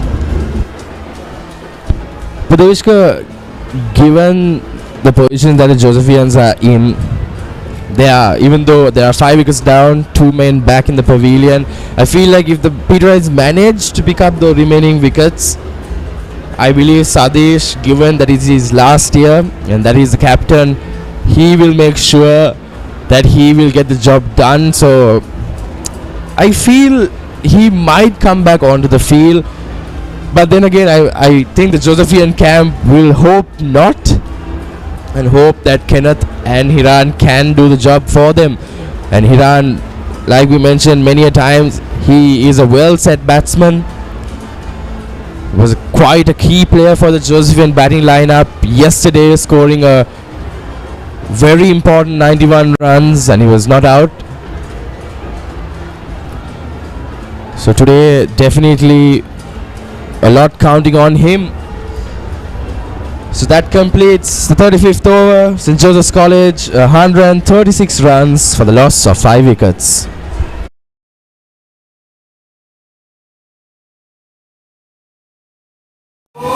Frankie, Udange Pani Viraya. Frankie, Hari, Marasai. Frankie's pressed Frankie sausages, chicken and cheese. Takunu Asia will look camera market take a cake shop, pick it and web big. CameraLK.com. Frankie, Udange Pani Viraya.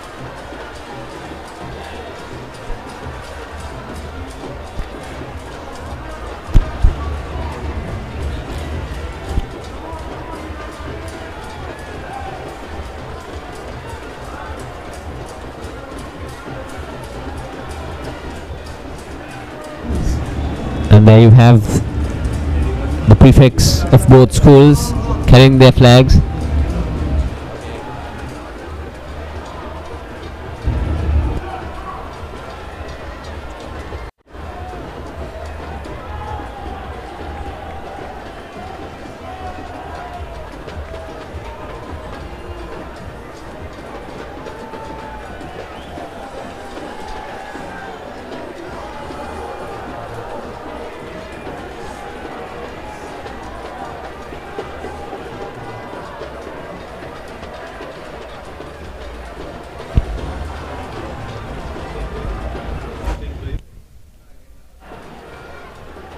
Loud appeal there, not given by the umpire, and the ball races away to the boundary. A much needed boundary for the Josephians. The umpire definitely compensating for their previous decision. The Peterites all absolutely shocked by that decision.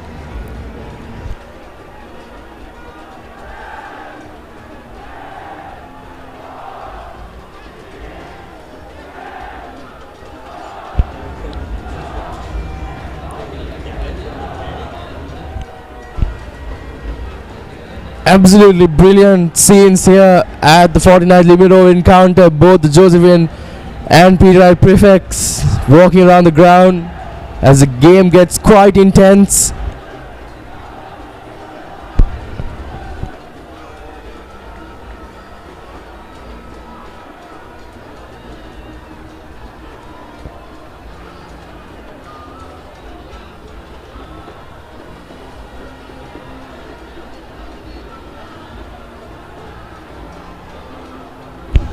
Almost another chance there.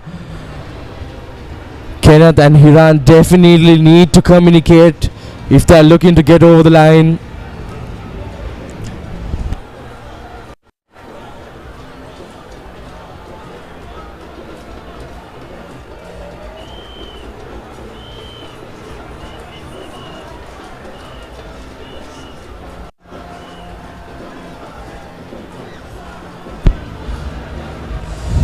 Vishen taunting Kenneth there.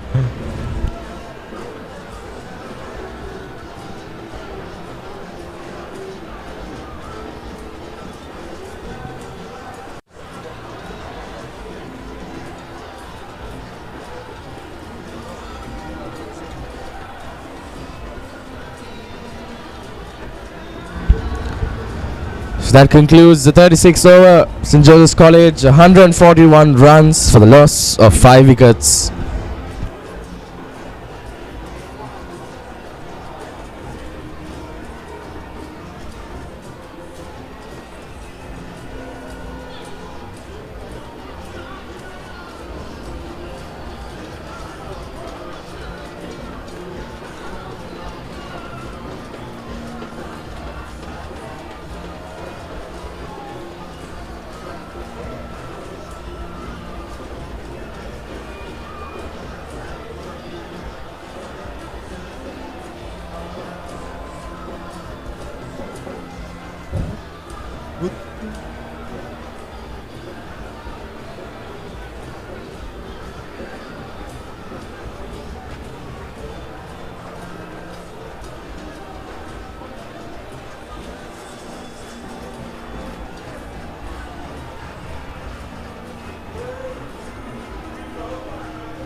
So welcome back to the action at the 49 limited over encounter of the Battle of the Saints. St. Joseph's College currently 141 runs for the loss of 5 wickets. Looking to get a total of 157.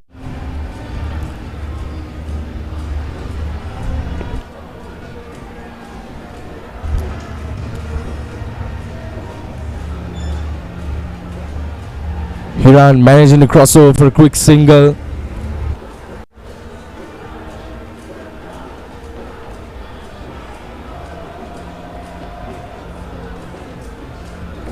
Just 14 more runs to get, Brendan, for Josephians to bring up their tally of wins.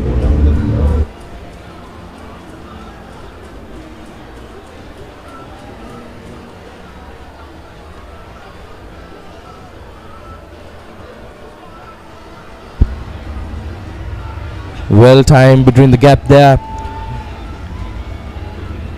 So the Josephians, these two batsmen, Devishka, Kenneth and Hiran, constantly making sure that scoreboard is ticking, getting those quick singles. Again, a little bit of pressure on them as well, as the last 3 wickets actually came quite quickly. Again, playing quite dangerously there. Fortunately for them, the Peterite fielder could not collect it clean.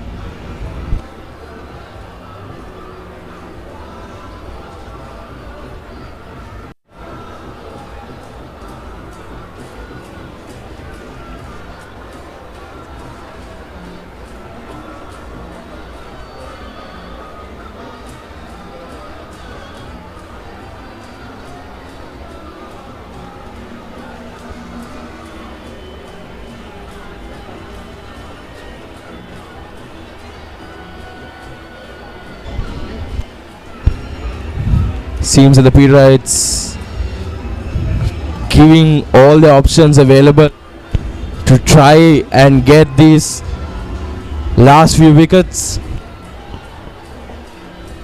More runs to get, Brendan, St. Joseph's.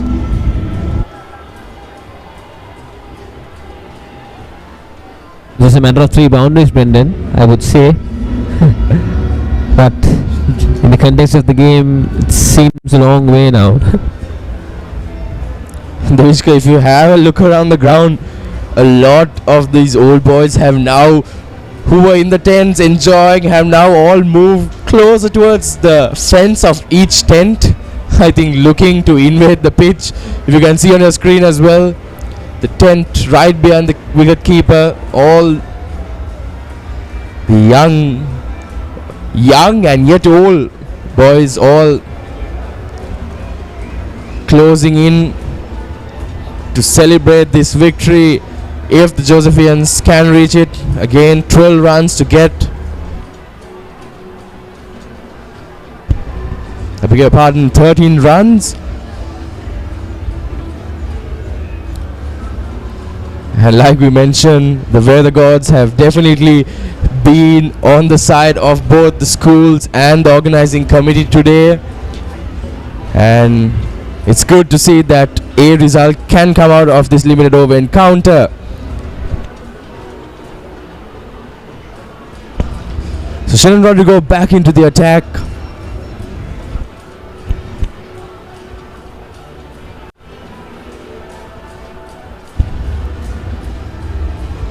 So Shannon was definitely quite a key bowler, Shannon and Kavika.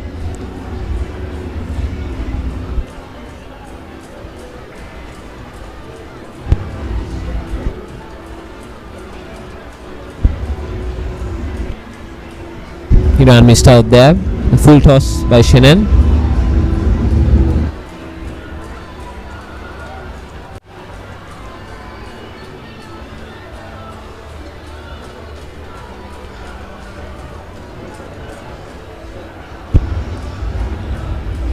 Iran managing to cross over, quick single.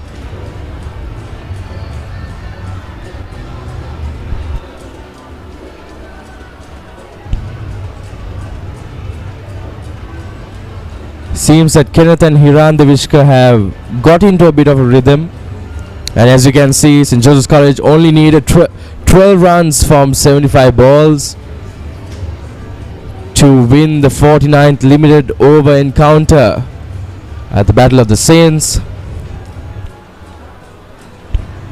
Nimudu making a lot of fielding changes in hopes of picking up 3 quick wickets.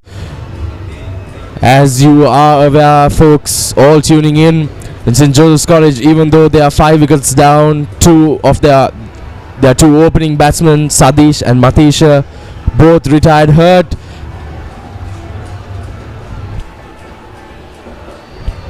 Good shot there by Kenneth, but only managing to cross over for 1 run. Peter is definitely increasing the pressure here, getting in a slip fielder.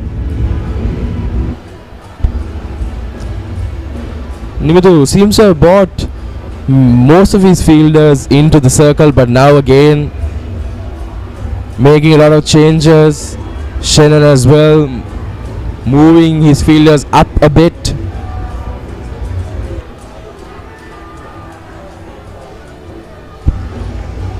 Hiran looking for a single there, but Kenneth saying,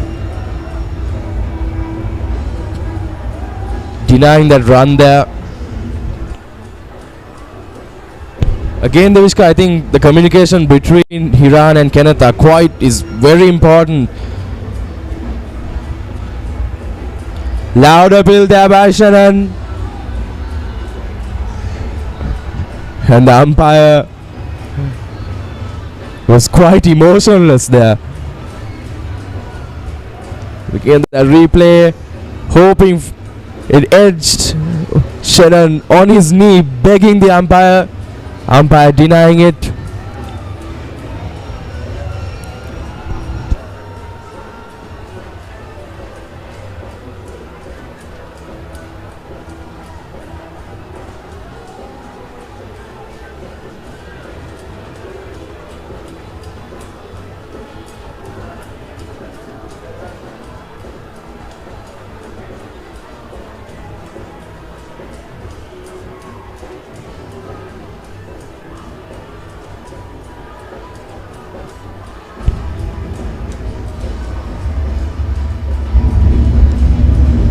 Here's the captain. Back again, St. Peter's. Hasn't been successful today, Nimutu.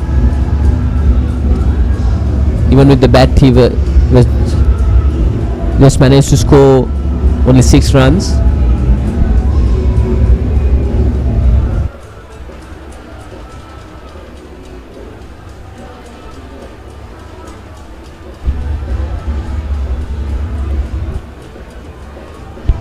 The umpires seem to be having a quick chat there with Nimudu.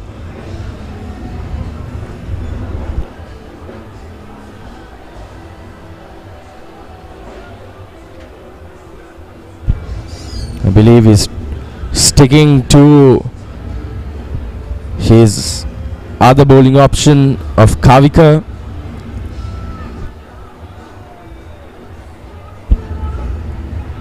in hopes of breaking this partnership between Hiran and Kenneth.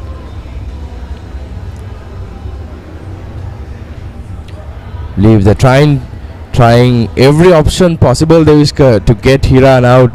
He has scored 30 runs off 62 deliveries.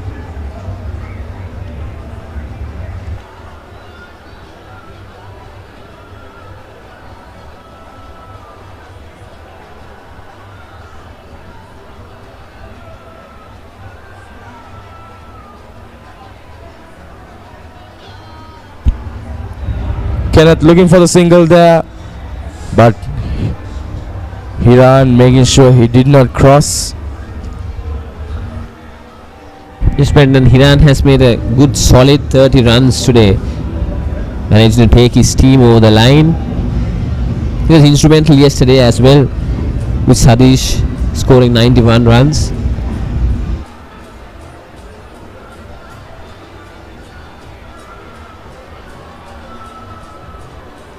Nice fielder there by the fielder of St. Peter's College. So currently 8 fielders in the circle, putting on that pressure. All that pressure is on Kenneth, making it difficult for him to even get the singles.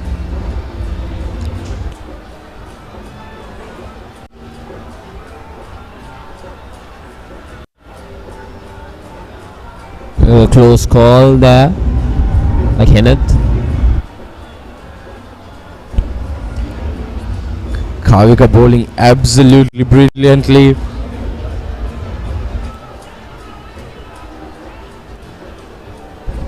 St. Joseph's only leading 11 runs from 68 deliveries.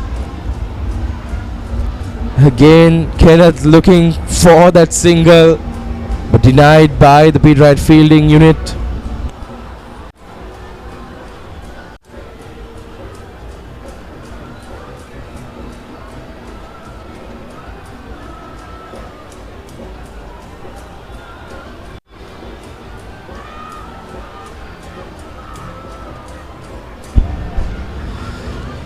So that concludes the 39th over, and Devishka, it has been an absolute pleasure being in the commentary box with you and my fellow commentators in the commentary panel. So we'll be handing over the commentary box for the final session to Shayan De Silva and Vinod Zenakon as St. Joseph's College complete the 39th over, 146 runs for the loss of 5 wickets.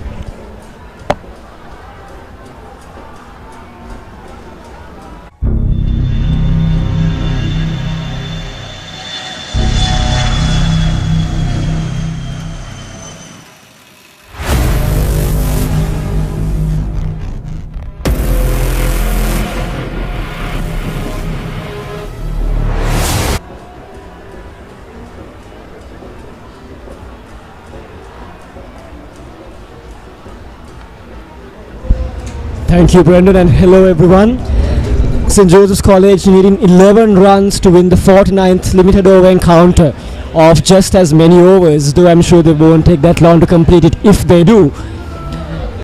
Well, folks, my voice is a little just a tad hoarse, as I'm sure my commentary partner will be, because we have been down in the grounds, and as St. Joseph's College closed in on a victory here, the crowds have been closing in on the boundary lines, on the fences surrounding the ground, as they sense that something big is very near. St. Joseph's needing just 10 now of 65 balls to win the 49th limited over encounter. So right now what the Peterite bowlers are trying to do is pile on the dot balls as much as possible to keep on pressurizing Kenneth and Hiran. Now Hiran, as we saw in the past few days, is an exceptional batsman who works well under pressure, whereas Kenneth is a good bowler. Slog there by Hiran, and the ball eludes him and the keeper and runs over the boundary. I feel that will be byes and a small collision there almost between the two fielders as they converge on the ball. The batsman run across for 2. So the score required for St. Joseph's to win now down to single digits. 8 runs of just over 10 overs.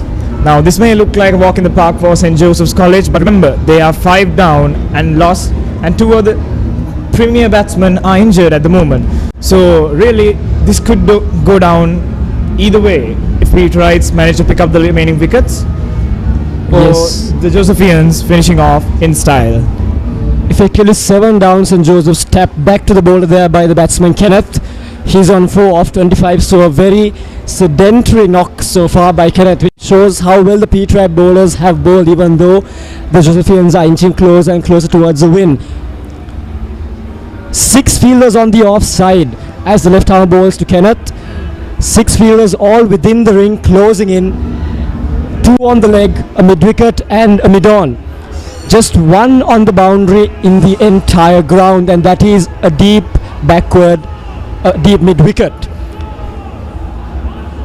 So Kavika Boy on the batsman's off stump here. That's in the air, towed up, and a chance that is hard, that must be said, goes down. I feel the fielder at cover, diving to his left, the ball just eluding his hands. Yeah, this moment is crucial for both teams to not let any player succumb to the pressures of these last 10 overs, Shine. Now that catch, it may seem regulation, it may seem difficult, but pressure has gotten the better of all the players. Kenneth showing not sound judgment in making that shot, and the Peterite fielder fumbling, which in the end didn't work for the Peterites, Shine. They did score a single. So now St. Joseph's College, by the end of the 40th over, 150 for the loss of 5 wickets. They just need 7 more runs in 10 overs, in 60 balls, Cheyenne. 7 more runs, and the trap was set through, as we were talking about just before that catch went down. 6 fielders all on the off, all closing in on the batsman, and all waiting for that false shot, that top edge, that miscue, which would lob up in there and come to the waiting hands, the hope of a fielder, but that chance going missed by the Peterite fielder there. A difficult one, it must be said, but half chances like that must be taken if St. Peter's are to make something out of nothing here at this SSC. So Kenneth will retain strike. He moves to 5 now. As we enter the last 10 overs of play here, this SSC, that beats the fielder on the off, running away to the boundary, and it will be a 4. So St. Joseph's now just 3 runs away from victory here at this SSC. As we can see the fans inching closer and closer towards the ground. Just 3 runs to win for the Josephians in 59 deliveries. Just take a look at that shot there on your screen, wide off the off stump. Kenneth makes it on the full line, guides it beautifully in between the gap. An amazing shot by Kenneth. Well, I'd like to take this opportunity to thank the weather for giving us a good day of sunshine for a full match of incredible cricket. And as we can see, it appears it's not just you who's thanking the weather, but all those who we see rushing on field now, carrying the Josephian flag. Well, they are clearly elated. But the match is not done yet. Play is not quite done yet. This just shows the excitement of all the fans and all the supporters of St. Joseph's and St. Peter's right now. Now take a look, Cheyenne. We can see fans emerging closer and closer to the ground. Let's hope there will not be an interruption of play. The gates have been opened as the onlookers rather, all converge now, and they come to the boundary lines from all the stands. The gates are opening as even those manning them sense that St. Joseph is not far away from victory. There you get it. You see it, ladies and gentlemen. See on screen. All those well-wishers, onlookers, spectators, boys, girls alike, the prefects as well, converging, crowding just on the edge of that boundary, all ready to rush in if and when St. Joseph's does chase down those remaining 3 runs, which they seem well on course to do. The fielders now very close to the circle. The mid-off and mid-on are almost in catching positions, mid-wicket, square leg, 2 points. A third man. The goal of the Peterites is to either get the wicket or stop the single. If a boundary goes, well, it goes. There's nothing anyone can do about it. But the Peterites are desperately trying to stop the single, Cheyenne. Yes, salvage something here. Yes, are the Peterites trying to do? As the bowler gets ready for his next delivery, coming round the wicket to Kenneth, who is on 9. 1 hit away are the Josephians. That's in the air, and that is in the gap. And as the players of St. Joseph's rush on the field, it is final, ladies and gentlemen. The match is done. The decision is made. St. Joseph's College Colombo has won this 49th limited over encounter between themselves and St. Peter's College, and in what style? A momentous win for the Josephians. Last year they came short. The Peterites emerged victorious, but this year, 49th limited over encounter 2023 The shield goes to Dali Road, Cheyenne. Yes, the boys from Dali Road showing that this trophy belongs to them, and they regain it once more as the crowd now rushes on the field. It's a sea of people out there, and the hosts just keep coming screaming in like so many rivers to the great ocean that is the pitch and turf of the SSC. The SSC rises once more for another conclusion of a fantastic big match between the Saints, the Battle of the Saints. As we can see, the fans are very happy, very overjoyed to see St. Joseph's College victorious. We can see a couple of Peterite flags showing the sportsmanship that they too enjoyed the match regardless of the outcome. This has been an incredible day of cricket, an incredible day of cricket for everyone who enjoys cricket, for all supporters of St. Joseph's College and St. Peter's College, students, old boys, friends and families of said students and old boys, all of them can rejoice that we have successfully concluded an incredible big match and limited over encounter. Very, very true, Dinuda. St. Peter's College mustering only 150 today in their first innings, and St. Joseph's seemed to be just cruising at one point, but then they lost two of the opening batters, both to injuries, and they did not come back to the crease. And then we saw the pressure begin to take over the Josephian batsmen, even though they were on the front foot. The pressure making them succumb, 5 wickets falling and in quick succession at that. And at one point it seemed the Peterites were all ready to have an incredible comeback and regain and wrestle that win back from the Joes. But no, fate has decreed it that the Joes win this year's encounter, and they have done so. Kenneth and Hiran making sure that St. Joseph's go home safely without any more mishaps, any more errors. And Kenneth, I think it was who played that shot, bringing up the win for his team and his school with a lovely shot through the extra cover region to the boundary for 4 runs. Yeah, it all started with Sadesh and Hiron bringing up a fantastic partnership. Sadesh succumbing to injury, Hiron bringing up his half century, and then when wickets seemed to be tumbling down, Hiran Jayasundara with his knock of 30 manned the fortress and took St. Joseph's College to an incredible victory. This has been an incredible day's cricket, and also credit where credit's due to the Peterite bowlers. They put on the pressure. They kept St. Joseph's College in line, even though the beginning seemed a little to the side of St. Joseph's College. Towards the end and the middle sector, St. Peter's College really showed their resilience. They know that this is a subpar score in this ground, but they kept on fighting, Shine, and that's what we have to appreciate in this ground. The Peterites, better luck next time, but the Josephians, today is yours.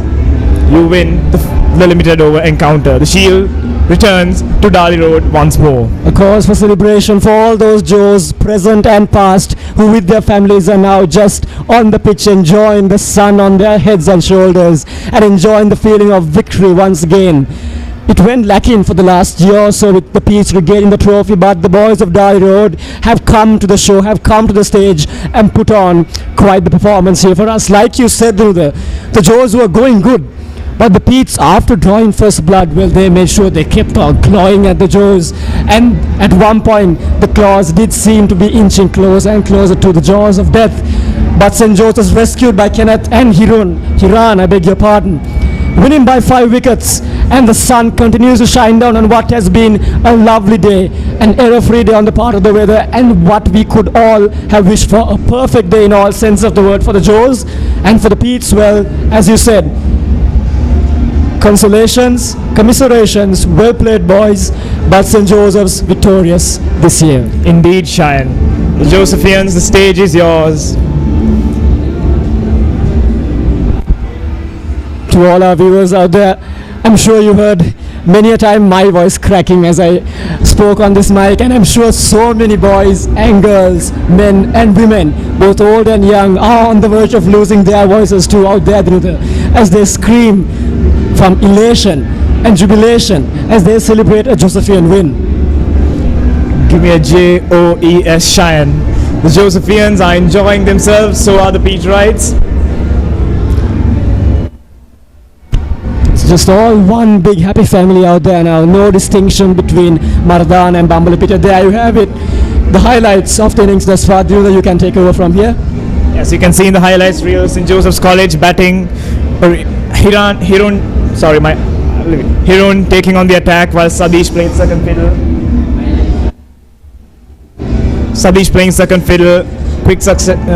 Both of them lost their wickets due to injury, but Siobhan Daniels, Naren Muralidharan came up. They fell a little short, Shayan, but then Hiran Jayasundara and Kenneth Lianage.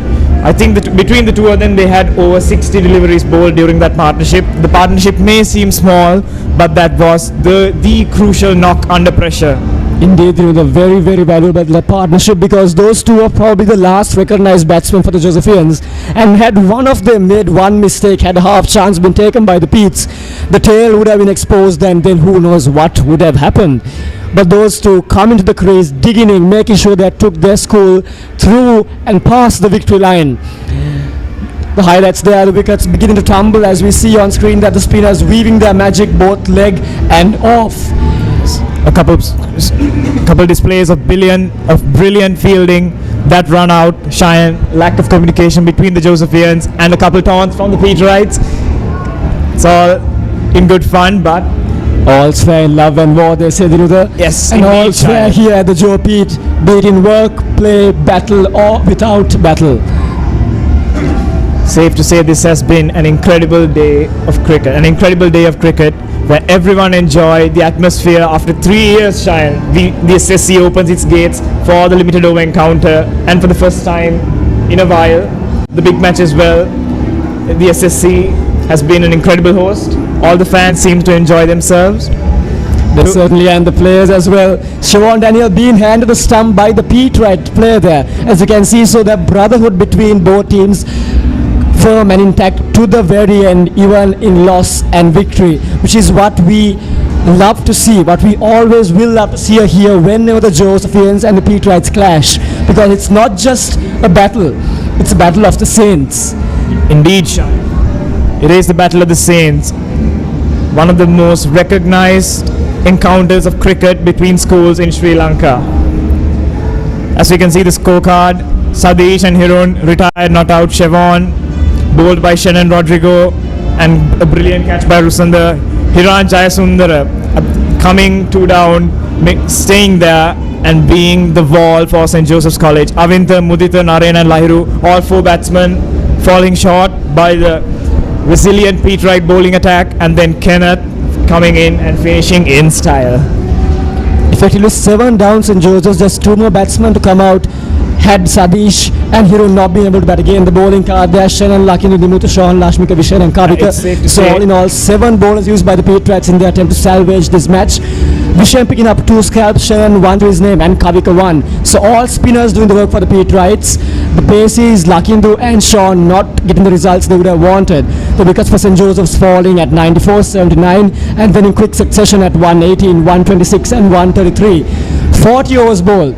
10 overs remaining in the match, and the target of 157 was chased down by the Joes, but it was a hard-fought battle. Indeed, had the Peterites scored, let's say 20, 30 more runs, this would have been a very different ending to this match, Cheyenne. The Peterite bowling towards the middle sector and towards the end was impeccable. It's indeed been a show of class and spirit by the Peterites, but in the end, the Josephians finishing on top. The Josephians disciplined in both efforts, batting and fielding, as you can see on the scorecard there. St. Peter's winning the toss and electing to bat first, bowled out for 156 runs in 42 overs. The top scorers there, Nathan and Rusan, they're making 53 and 32 respectively. Leggy, Avinta for the Joes picking up a 3 for, aided well by Yenula, Lahiru and Siobhan, all picking 2 apiece to their name. Dhiruda will take us through St. Joseph's College side of the field. Hiron scoring 50 runs in that quick fire half century in the power play. That was a memorable knock. And then Hiran, the wall, let's call him the wall, Cheyenne, standing tall for 30 runs, not out. And Sadish also retired hurt for 27 runs. And who can forget the magnificent Kenneth for his resilience and finishing the game in style for the Josephians. Yes, how do you think that feeling must be in the just 17 years of age, and you hit the runs, the winning runs of the limited over encounter between St. Joseph's and St. Peter's. The ball, the shot comes off your bat in full style, middle, through the gap to the boundary for 4. What do you think young Kenneth must be feeling right now? Oh, he must be overjoyed, Shine, and as he should be. This is an incredible and a very proud moment for him and everyone in his family, all his friends, to know Kenneth the savior of the match. It's safe to say, finishing not just finishing in style with 2 successive boundaries. This has been an incredible display by both teams. St. Joseph's College, that innings of St. Joseph's displayed many of the diverse aspects of cricket, if you will. For example, the opening partnership between Sadish and Hirun, displaying the attacking batting styles which have come to be admired by many, as seen in the likes of Sanat Jayasuriya and Ramesh Kalwithan all those years back. And then when wickets were falling, a different style of batting came into play, that of the wall, as they called it, of Hiran, where he just held his end, kept his defense solid, and made sure wickets did not go from his end. 30 of 60 odd balls, it must be true, but his presence at the crease to the end ensured the Josephian victory. From the Peterite side, well, at the beginning nothing was working for them, and 70 runs in, the game was looking well and truly wrapped up. But then just those 2 instances of the batsman retiring hurt, and St. Peter's, well, they sniffed blood and then they were at it, and from then on their bowling changed, took on a much more different style. They attacked, they fielded well, the captain's fielding positions were impeccable, and they must be admired and respected and appreciated and applauded for their fight in the back end of this match. Yes, they're maintaining a resilient force. Shayan, Sadish and Hirun both going away, scoring 77 runs between the 2 of them, and then the Peterite bowlers really came into power. They showed their class and they managed to make the Josephian innings quite a tough one. The crowd roaming around the grounds to north, south, east and west, and even more directions if there could exist now. I think there's a little bit more extra celebration because tomorrow is a holiday, the May Day, it's the 1st of May. Because of that, it's a very carefree environment, because usually, Shayan, people have to go work tomorrow. But tomorrow is a holiday, everyone can enjoy, everyone, old boy, student, family members can enjoy. Josephians came on top. And with that, Shayan, let's head on to a commercial break, and we will be back with you at the awards. Thank you for joining in. Please stay tuned, do not go too far, we'll be back with you in just a few minutes.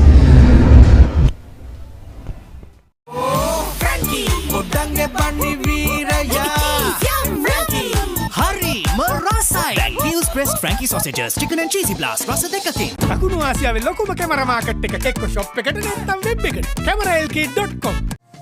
Centrally located. 30 minutes from Port City. 20 minutes from the airport and 5 minutes from the highway entrance, Central Park Ja Ella has an unparalleled location advantage. Sprawling over 15 acres of lush land with only 500 meters to the Colombo-Negombo main road, this is an ideal place to create your home to fit contemporary lifestyles. Central Park Housing Project is a well-designed and well-executed gated community that offers a range of housing options and modern amenities.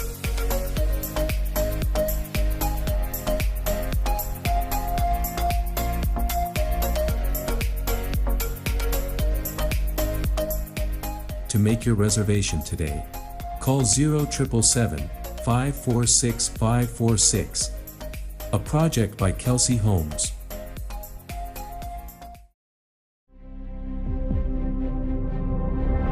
Blue Ocean, a unique brand of luxury apartments in Sri Lanka. Discover the ultimate investment and the privilege of ownership in a unique paradise destination. Blue Ocean extends their real estate ventures with a range of landmark condominiums. An attractive opportunity for local and foreign investors who wish to enjoy a green living environment. Invest now and reap the rewards. Blue Ocean Group of Companies, leading the way to the future. Blue Ocean Group of Companies is a real estate conglomerate with a well-balanced portfolio. With our latest acquisition of Kelsey Developments plc, we have now entered the gated housing market. Kelsey Developments is a well-established player in the real estate sector with over 200 completed projects and over 3,000 satisfied customers during its 40-year span. With such an esteemed company, becoming the newest member of the group marks a historical milestone and further strengthens our presence in the real estate market and complements its capabilities to serve its clientele while creating greater value for customers, business partners, and team members. Link Engineering Private Limited, a proud member and the construction arm of the Blue Ocean Group of Companies, is a household name in Sri Lanka for construction and is one of the first few construction companies in the country with experience spanning over 4 decades. Having been recognized with many awards for its construction excellence over the years, Link Engineering has undertaken a number of successful government and non-government projects in the past and continues to forge ahead in its trailblazing journey, keeping in line with its promise of quality, stability, and integrity. The company currently has a number of condominium projects as well as a variety of public and government projects such as hospitals and universities under its wing that have been entrusted to the group and continue to be the construction partner for Kelsey Homes projects. The group attributes its success to the solid strategic direction devised by qualified and experienced corporate planners with transparent professionalism. As our customer base expands daily locally and globally, we at Blue Ocean Group have a strong vision to be the most respected, ethically sound, and socially responsible company, and we trust this vision will prevail through our achievements, whilst we will also continue to focus on acquisitions and mergers to develop value-creating real estate products for our beloved customers. දකුණු ආසියාවේ ලොකුම camera market එක එක්ක shop එකට නැත්නම් web එකට cameralk.com.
Blue Ocean Barnes Avenue is a 6 residential floors and 18-unit condominium with a unique appearance. Each apartment comprises 2 and 3 bedroom units including a spacious fully furnished living room, pantry and dining room that guarantee a comfortable living for its occupants.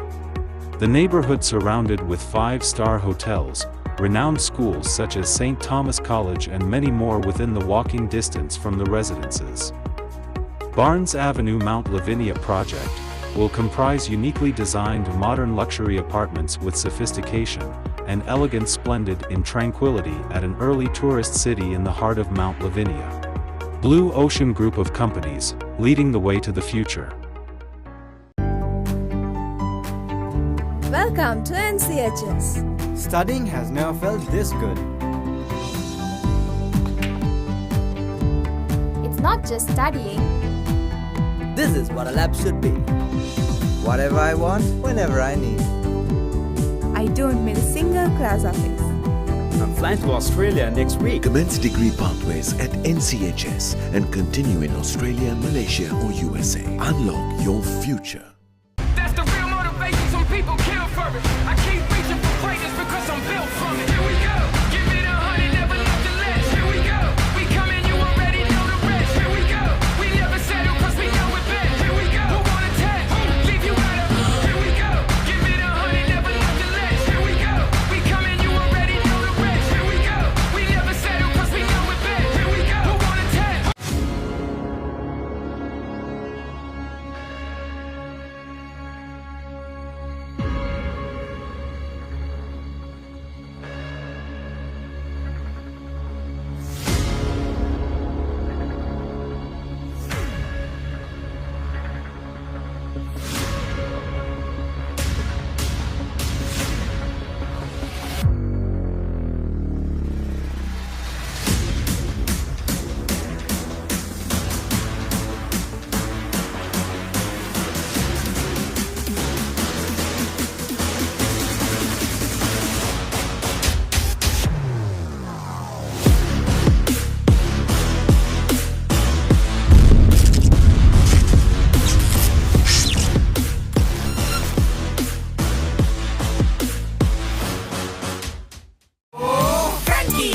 Uddange panni veeraya.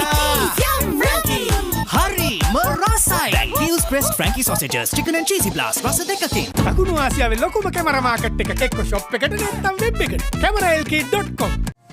Centrally located, 30 minutes from Port City, 20 minutes from the airport and 5 minutes from the highway entrance, Central Park Ja Ella has an unparalleled location advantage. Sprawling over 15 acres of lush land with only 500 meters to the Colombo-Negombo main road, this is an ideal place to create your home to fit contemporary lifestyles. Central Park Housing Project is a well-designed and well-executed gated community that offers a range of housing options and modern amenities.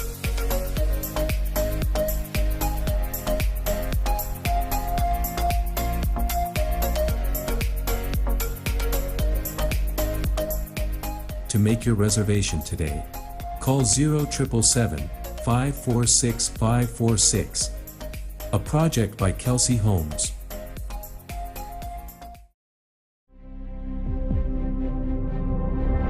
Blue Ocean, a unique brand of luxury apartments in Sri Lanka.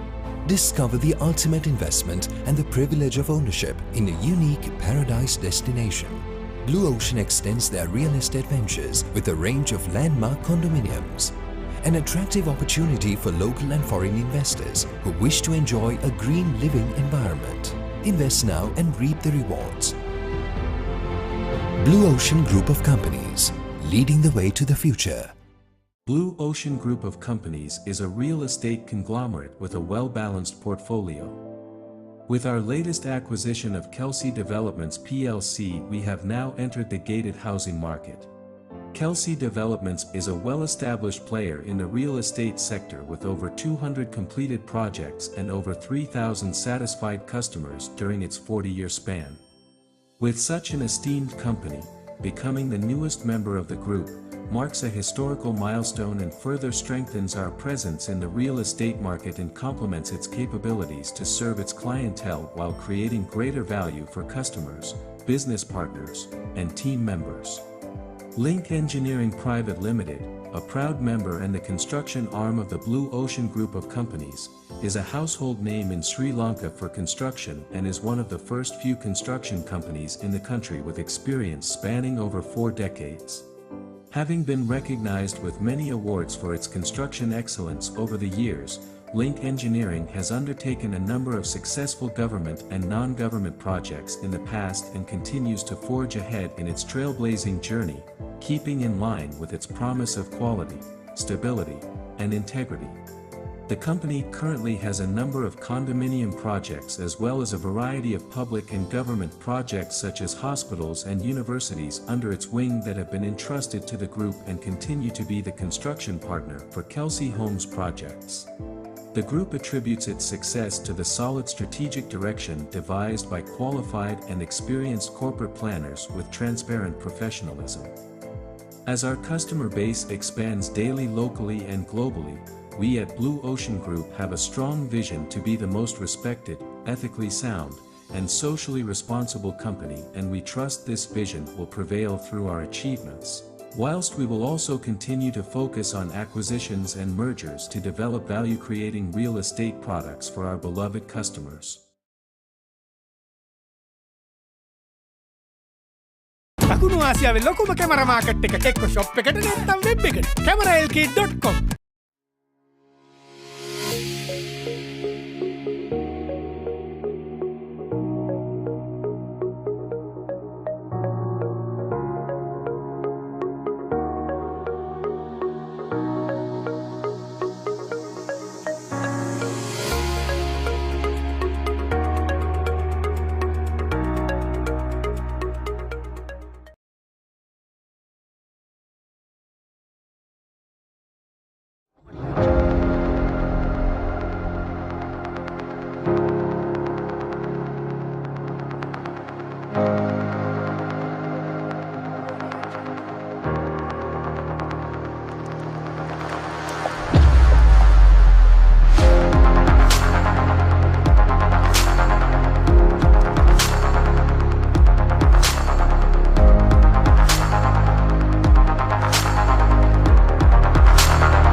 Blue Ocean Barnes Avenue is a 6 residential floors and 18-unit condominium with a unique appearance.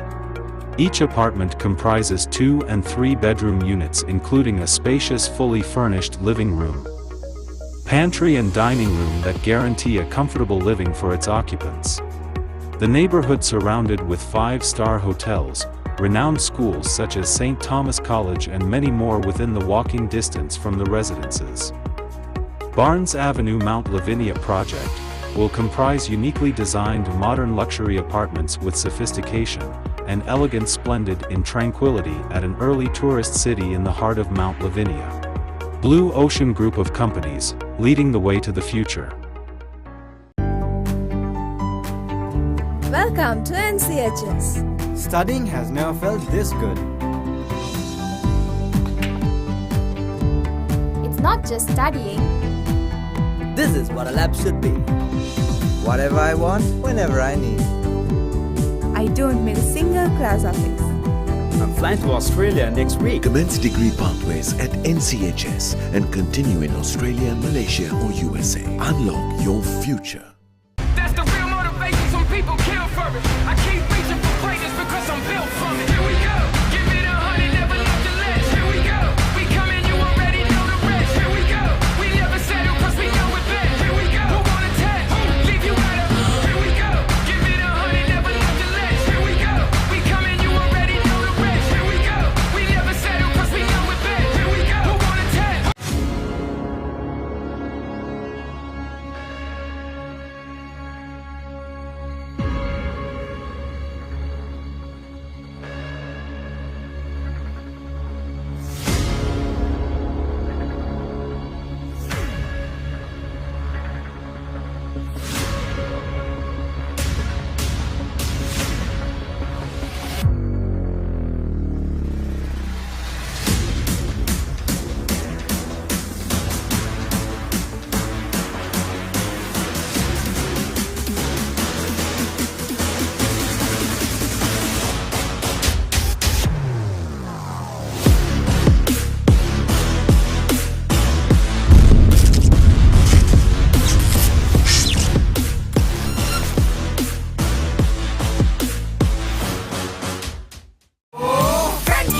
Dange Bunny Viraya. Frankie! Hurry! Merasai! Vacuum pressed Frankie sausages, chicken and cheesy blast, rasa dekakin. Akunu Asiawe lokuma camera market එක එක්ක shop එකට නැත්නම් web එකට. cameralk.com. Centrally located. 30 minutes from Port City. 20 minutes from the airport and 5 minutes from the highway entrance. Central Park Ja Ella has an unparalleled location advantage. Sprawling over 15 acres of lush land with only 500 meters to the Colombo-Negombo main road, this is an ideal place to create your home to fit contemporary lifestyles. Central Park Housing Project is a well-designed and well-executed gated community that offers a range of housing options and modern amenities.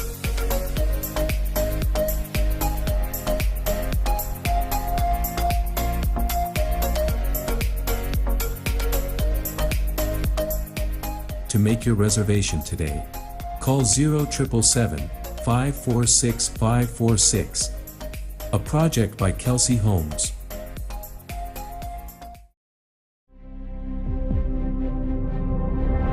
Blue Ocean, a unique brand of luxury apartments in Sri Lanka. Discover the ultimate investment and the privilege of ownership in a unique paradise destination. Blue Ocean extends their real estate ventures with a range of landmark condominiums. An attractive opportunity for local and foreign investors who wish to enjoy a green living environment. Invest now and reap the rewards. Blue Ocean Group of Companies, leading the way to the future. Blue Ocean Group of Companies is a real estate conglomerate with a well-balanced portfolio. With our latest acquisition of Kelsey Developments plc, we have now entered the gated housing market. Kelsey Developments is a well-established player in the real estate sector with over 200 completed projects and over 3,000 satisfied customers during its 40-year span. With such an esteemed company becoming the newest member of the group, marks a historical milestone and further strengthens our presence in the real estate market and complements its capabilities to serve its clientele while creating greater value for customers, business partners, and team members. Link Engineering Private Limited, a proud member and the construction arm of the Blue Ocean Group of Companies, is a household name in Sri Lanka for construction and is one of the first few construction companies in the country with experience spanning over 4 decades. Having been recognized with many awards for its construction excellence over the years, Link Engineering has undertaken a number of successful government and non-government projects in the past and continues to forge ahead in its trailblazing journey, keeping in line with its promise of quality, stability, and integrity. The company currently has a number of condominium projects as well as a variety of public and government projects such as hospitals and universities under its wing that have been entrusted to the group and continue to be the construction partner for Kelsey Homes projects. The group attributes its success to the solid strategic direction devised by qualified and experienced corporate planners with transparent professionalism. As our customer base expands daily locally and globally, we at Blue Ocean Group have a strong vision to be the most respected, ethically sound, and socially responsible company, and we trust this vision will prevail through our achievements, whilst we will also continue to focus on acquisitions and mergers to develop value-creating real estate products for our beloved customers. දකුණු ආසියාවේ ලොකුම camera market එක එක්ක shop එකට නැත්නම් web එකට cameralk.com.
Blue Ocean Barnes Avenue is a 6 residential floors and 18-unit condominium with a unique appearance.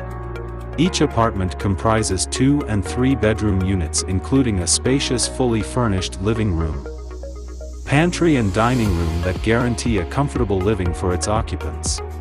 The neighborhood surrounded with 5-star hotels, renowned schools such as St. Thomas College and many more within the walking distance from the residences. Barnes Avenue Mount Lavinia project will comprise uniquely designed modern luxury apartments with sophistication and elegance splendid in tranquility at an early tourist city in the heart of Mount Lavinia. Blue Ocean Group of Companies, leading the way to the future. Welcome to NCHS. Studying has never felt this good. It's not just studying. Alright everyone, welcome back to the live coverage of the 49th Limited Over encounter of the Battle of the Saints, and coming to you now live from the ground, the award ceremony or the closing ceremony of this encounter.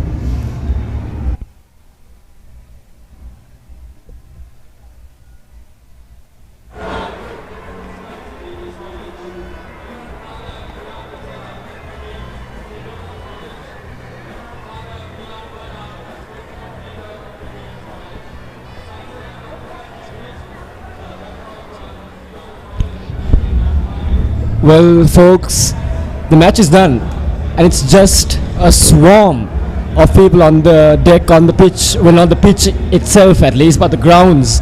And it's a sea of blue and white and yellow out there, isn't it, Dinutha? Definitely, the formalities coming in play, and the players being awarded what they achieved, what they deserve for this. And once again, we can see the match summary up on screen. The Peterites scoring 156 and getting all out by the 42nd over, and the Josephians finishing strong, finishing with just 5 wickets down by the end of the 41st over, winning in a tremendous style, in tremendous fashion, showing incredible sportsmanship, incredible ability, incredible talent, and this has been a game for the ages. 2 half centuries there, one for St. Peter's by Nathan David, a very well made stable half century, and for the Josephians, Hirun Kapru Bandara remaining not out, retired hurt, 50 or 59, and ably assisted by Hiran, who was not out on 30 when the match was won by St. Joseph's. Well, we did say it was a sea of blue and white and yellow, both colors of both schools, both the saints, if you will, Dinutha. But today and right now, it's all about that one saint, and that saint is the saint of St. Joseph's College. And we are connecting live to the coverage by the Papare of the awards ceremony at the SSC grounds right now, gentlemen.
Nathan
in the galleries.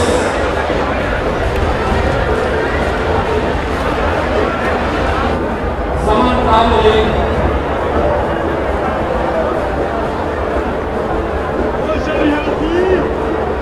Abhishek Kavira.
The award ceremony going live now, people, and we are witnessing the awarding of the major trophies. The first, that for the best fielder, the Reverend Father Joe Vikramasinghe trophy, being awarded to the Peterite Nathan David, and the last one to be awarded, that of the best bowler, presented by Mr. Roy Dyers. Mr. Austin Fernando Memorial Trophy goes to Yenula Devtusa of St. Joseph's College.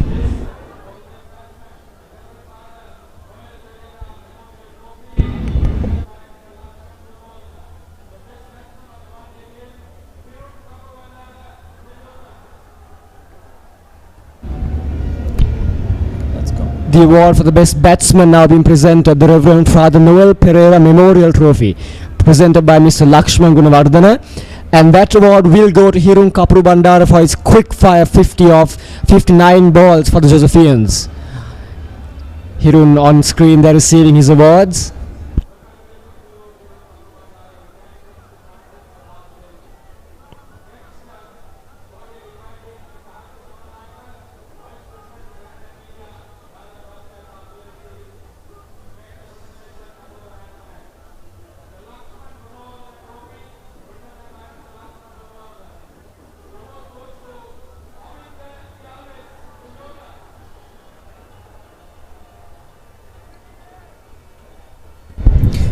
And the man of the match, presented by Mr.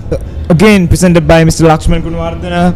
The Lakshman Gunawardena trophy goes to Avinta Dialvis of St. Joseph's College.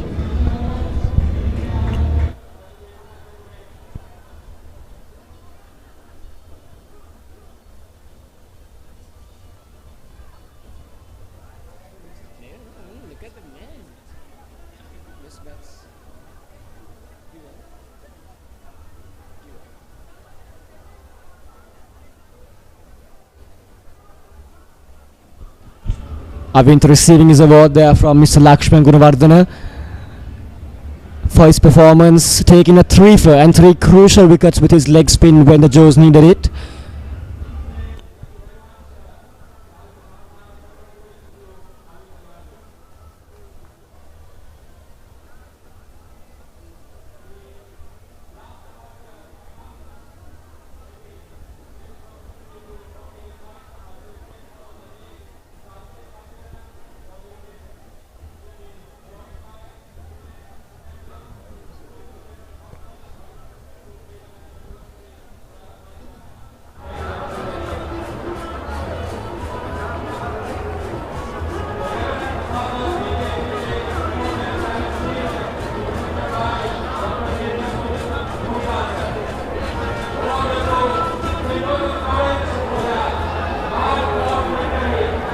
The final award of the evening, that of the victor, the Reverend Father Peter A. Pillai Memorial Challenge Shield, presented by Dr. Milton Munidasa, and that award is being received by the captain of St. Joseph's College, Sadish Jayawardena, with his team recording a convincing 5-wicket win over St. Peter's in this fortnight encounter. Limited over match between St. Joseph's College and St. Peter's. The shield being raised aloft by the captain there, and the crowd hails him. The onlookers cheer and his teammates shout in jubilation as they now join in to receive it.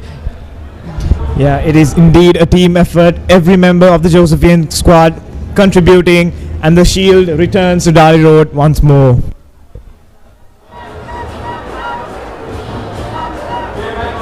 Four of the 5 major awards going to St. Joseph's, and rightly so, as they were convincing both with ball in hand and then with batting glove. All the players there jubilant, elated as they stand victorious and victors of this 49th Battle of the Saints Limited Over encounter. It's truly a proud moment for St. Joseph's College, as they should be. They just won the limited over encounter. JOES, Joes it is, Dinuda. And the Peterites, well, they will be back to fight another day, another year. But until then, the Josephians will rejoice, for once more the Peter A. Pillai Shield is back at Dali Road with them.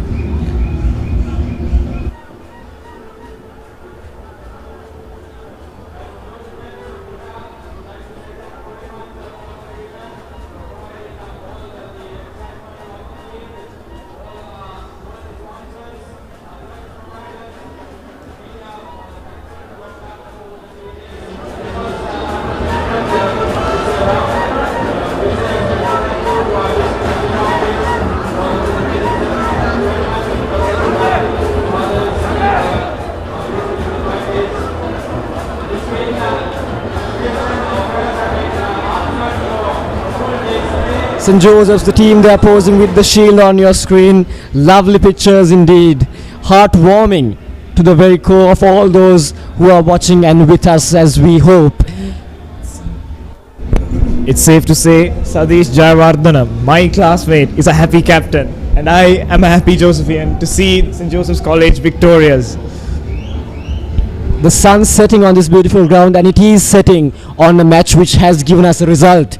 The big match, as we saw, day 1 and day 2 washed out due to rain with just a day's play possible over a course of 2 days, but the fates have been with us and they have enabled us to have a full-fledged action-packed match here at the SSC.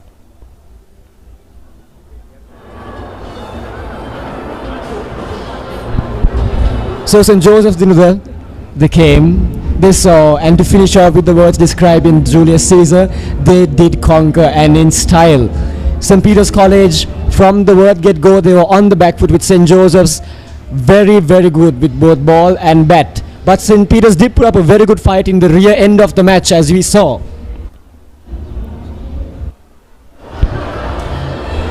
And as the Josephians will go into the night and the evening rejoicing, both players and onlookers alike, and the presentation ceremony comes to an end, we too are drawing to a close of this broadcast brought to you by Peteritemedia.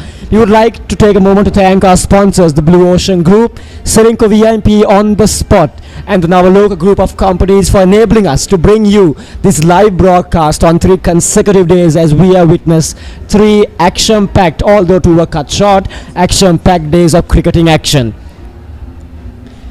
And with that, ladies and gentlemen, the Peteritemedia too.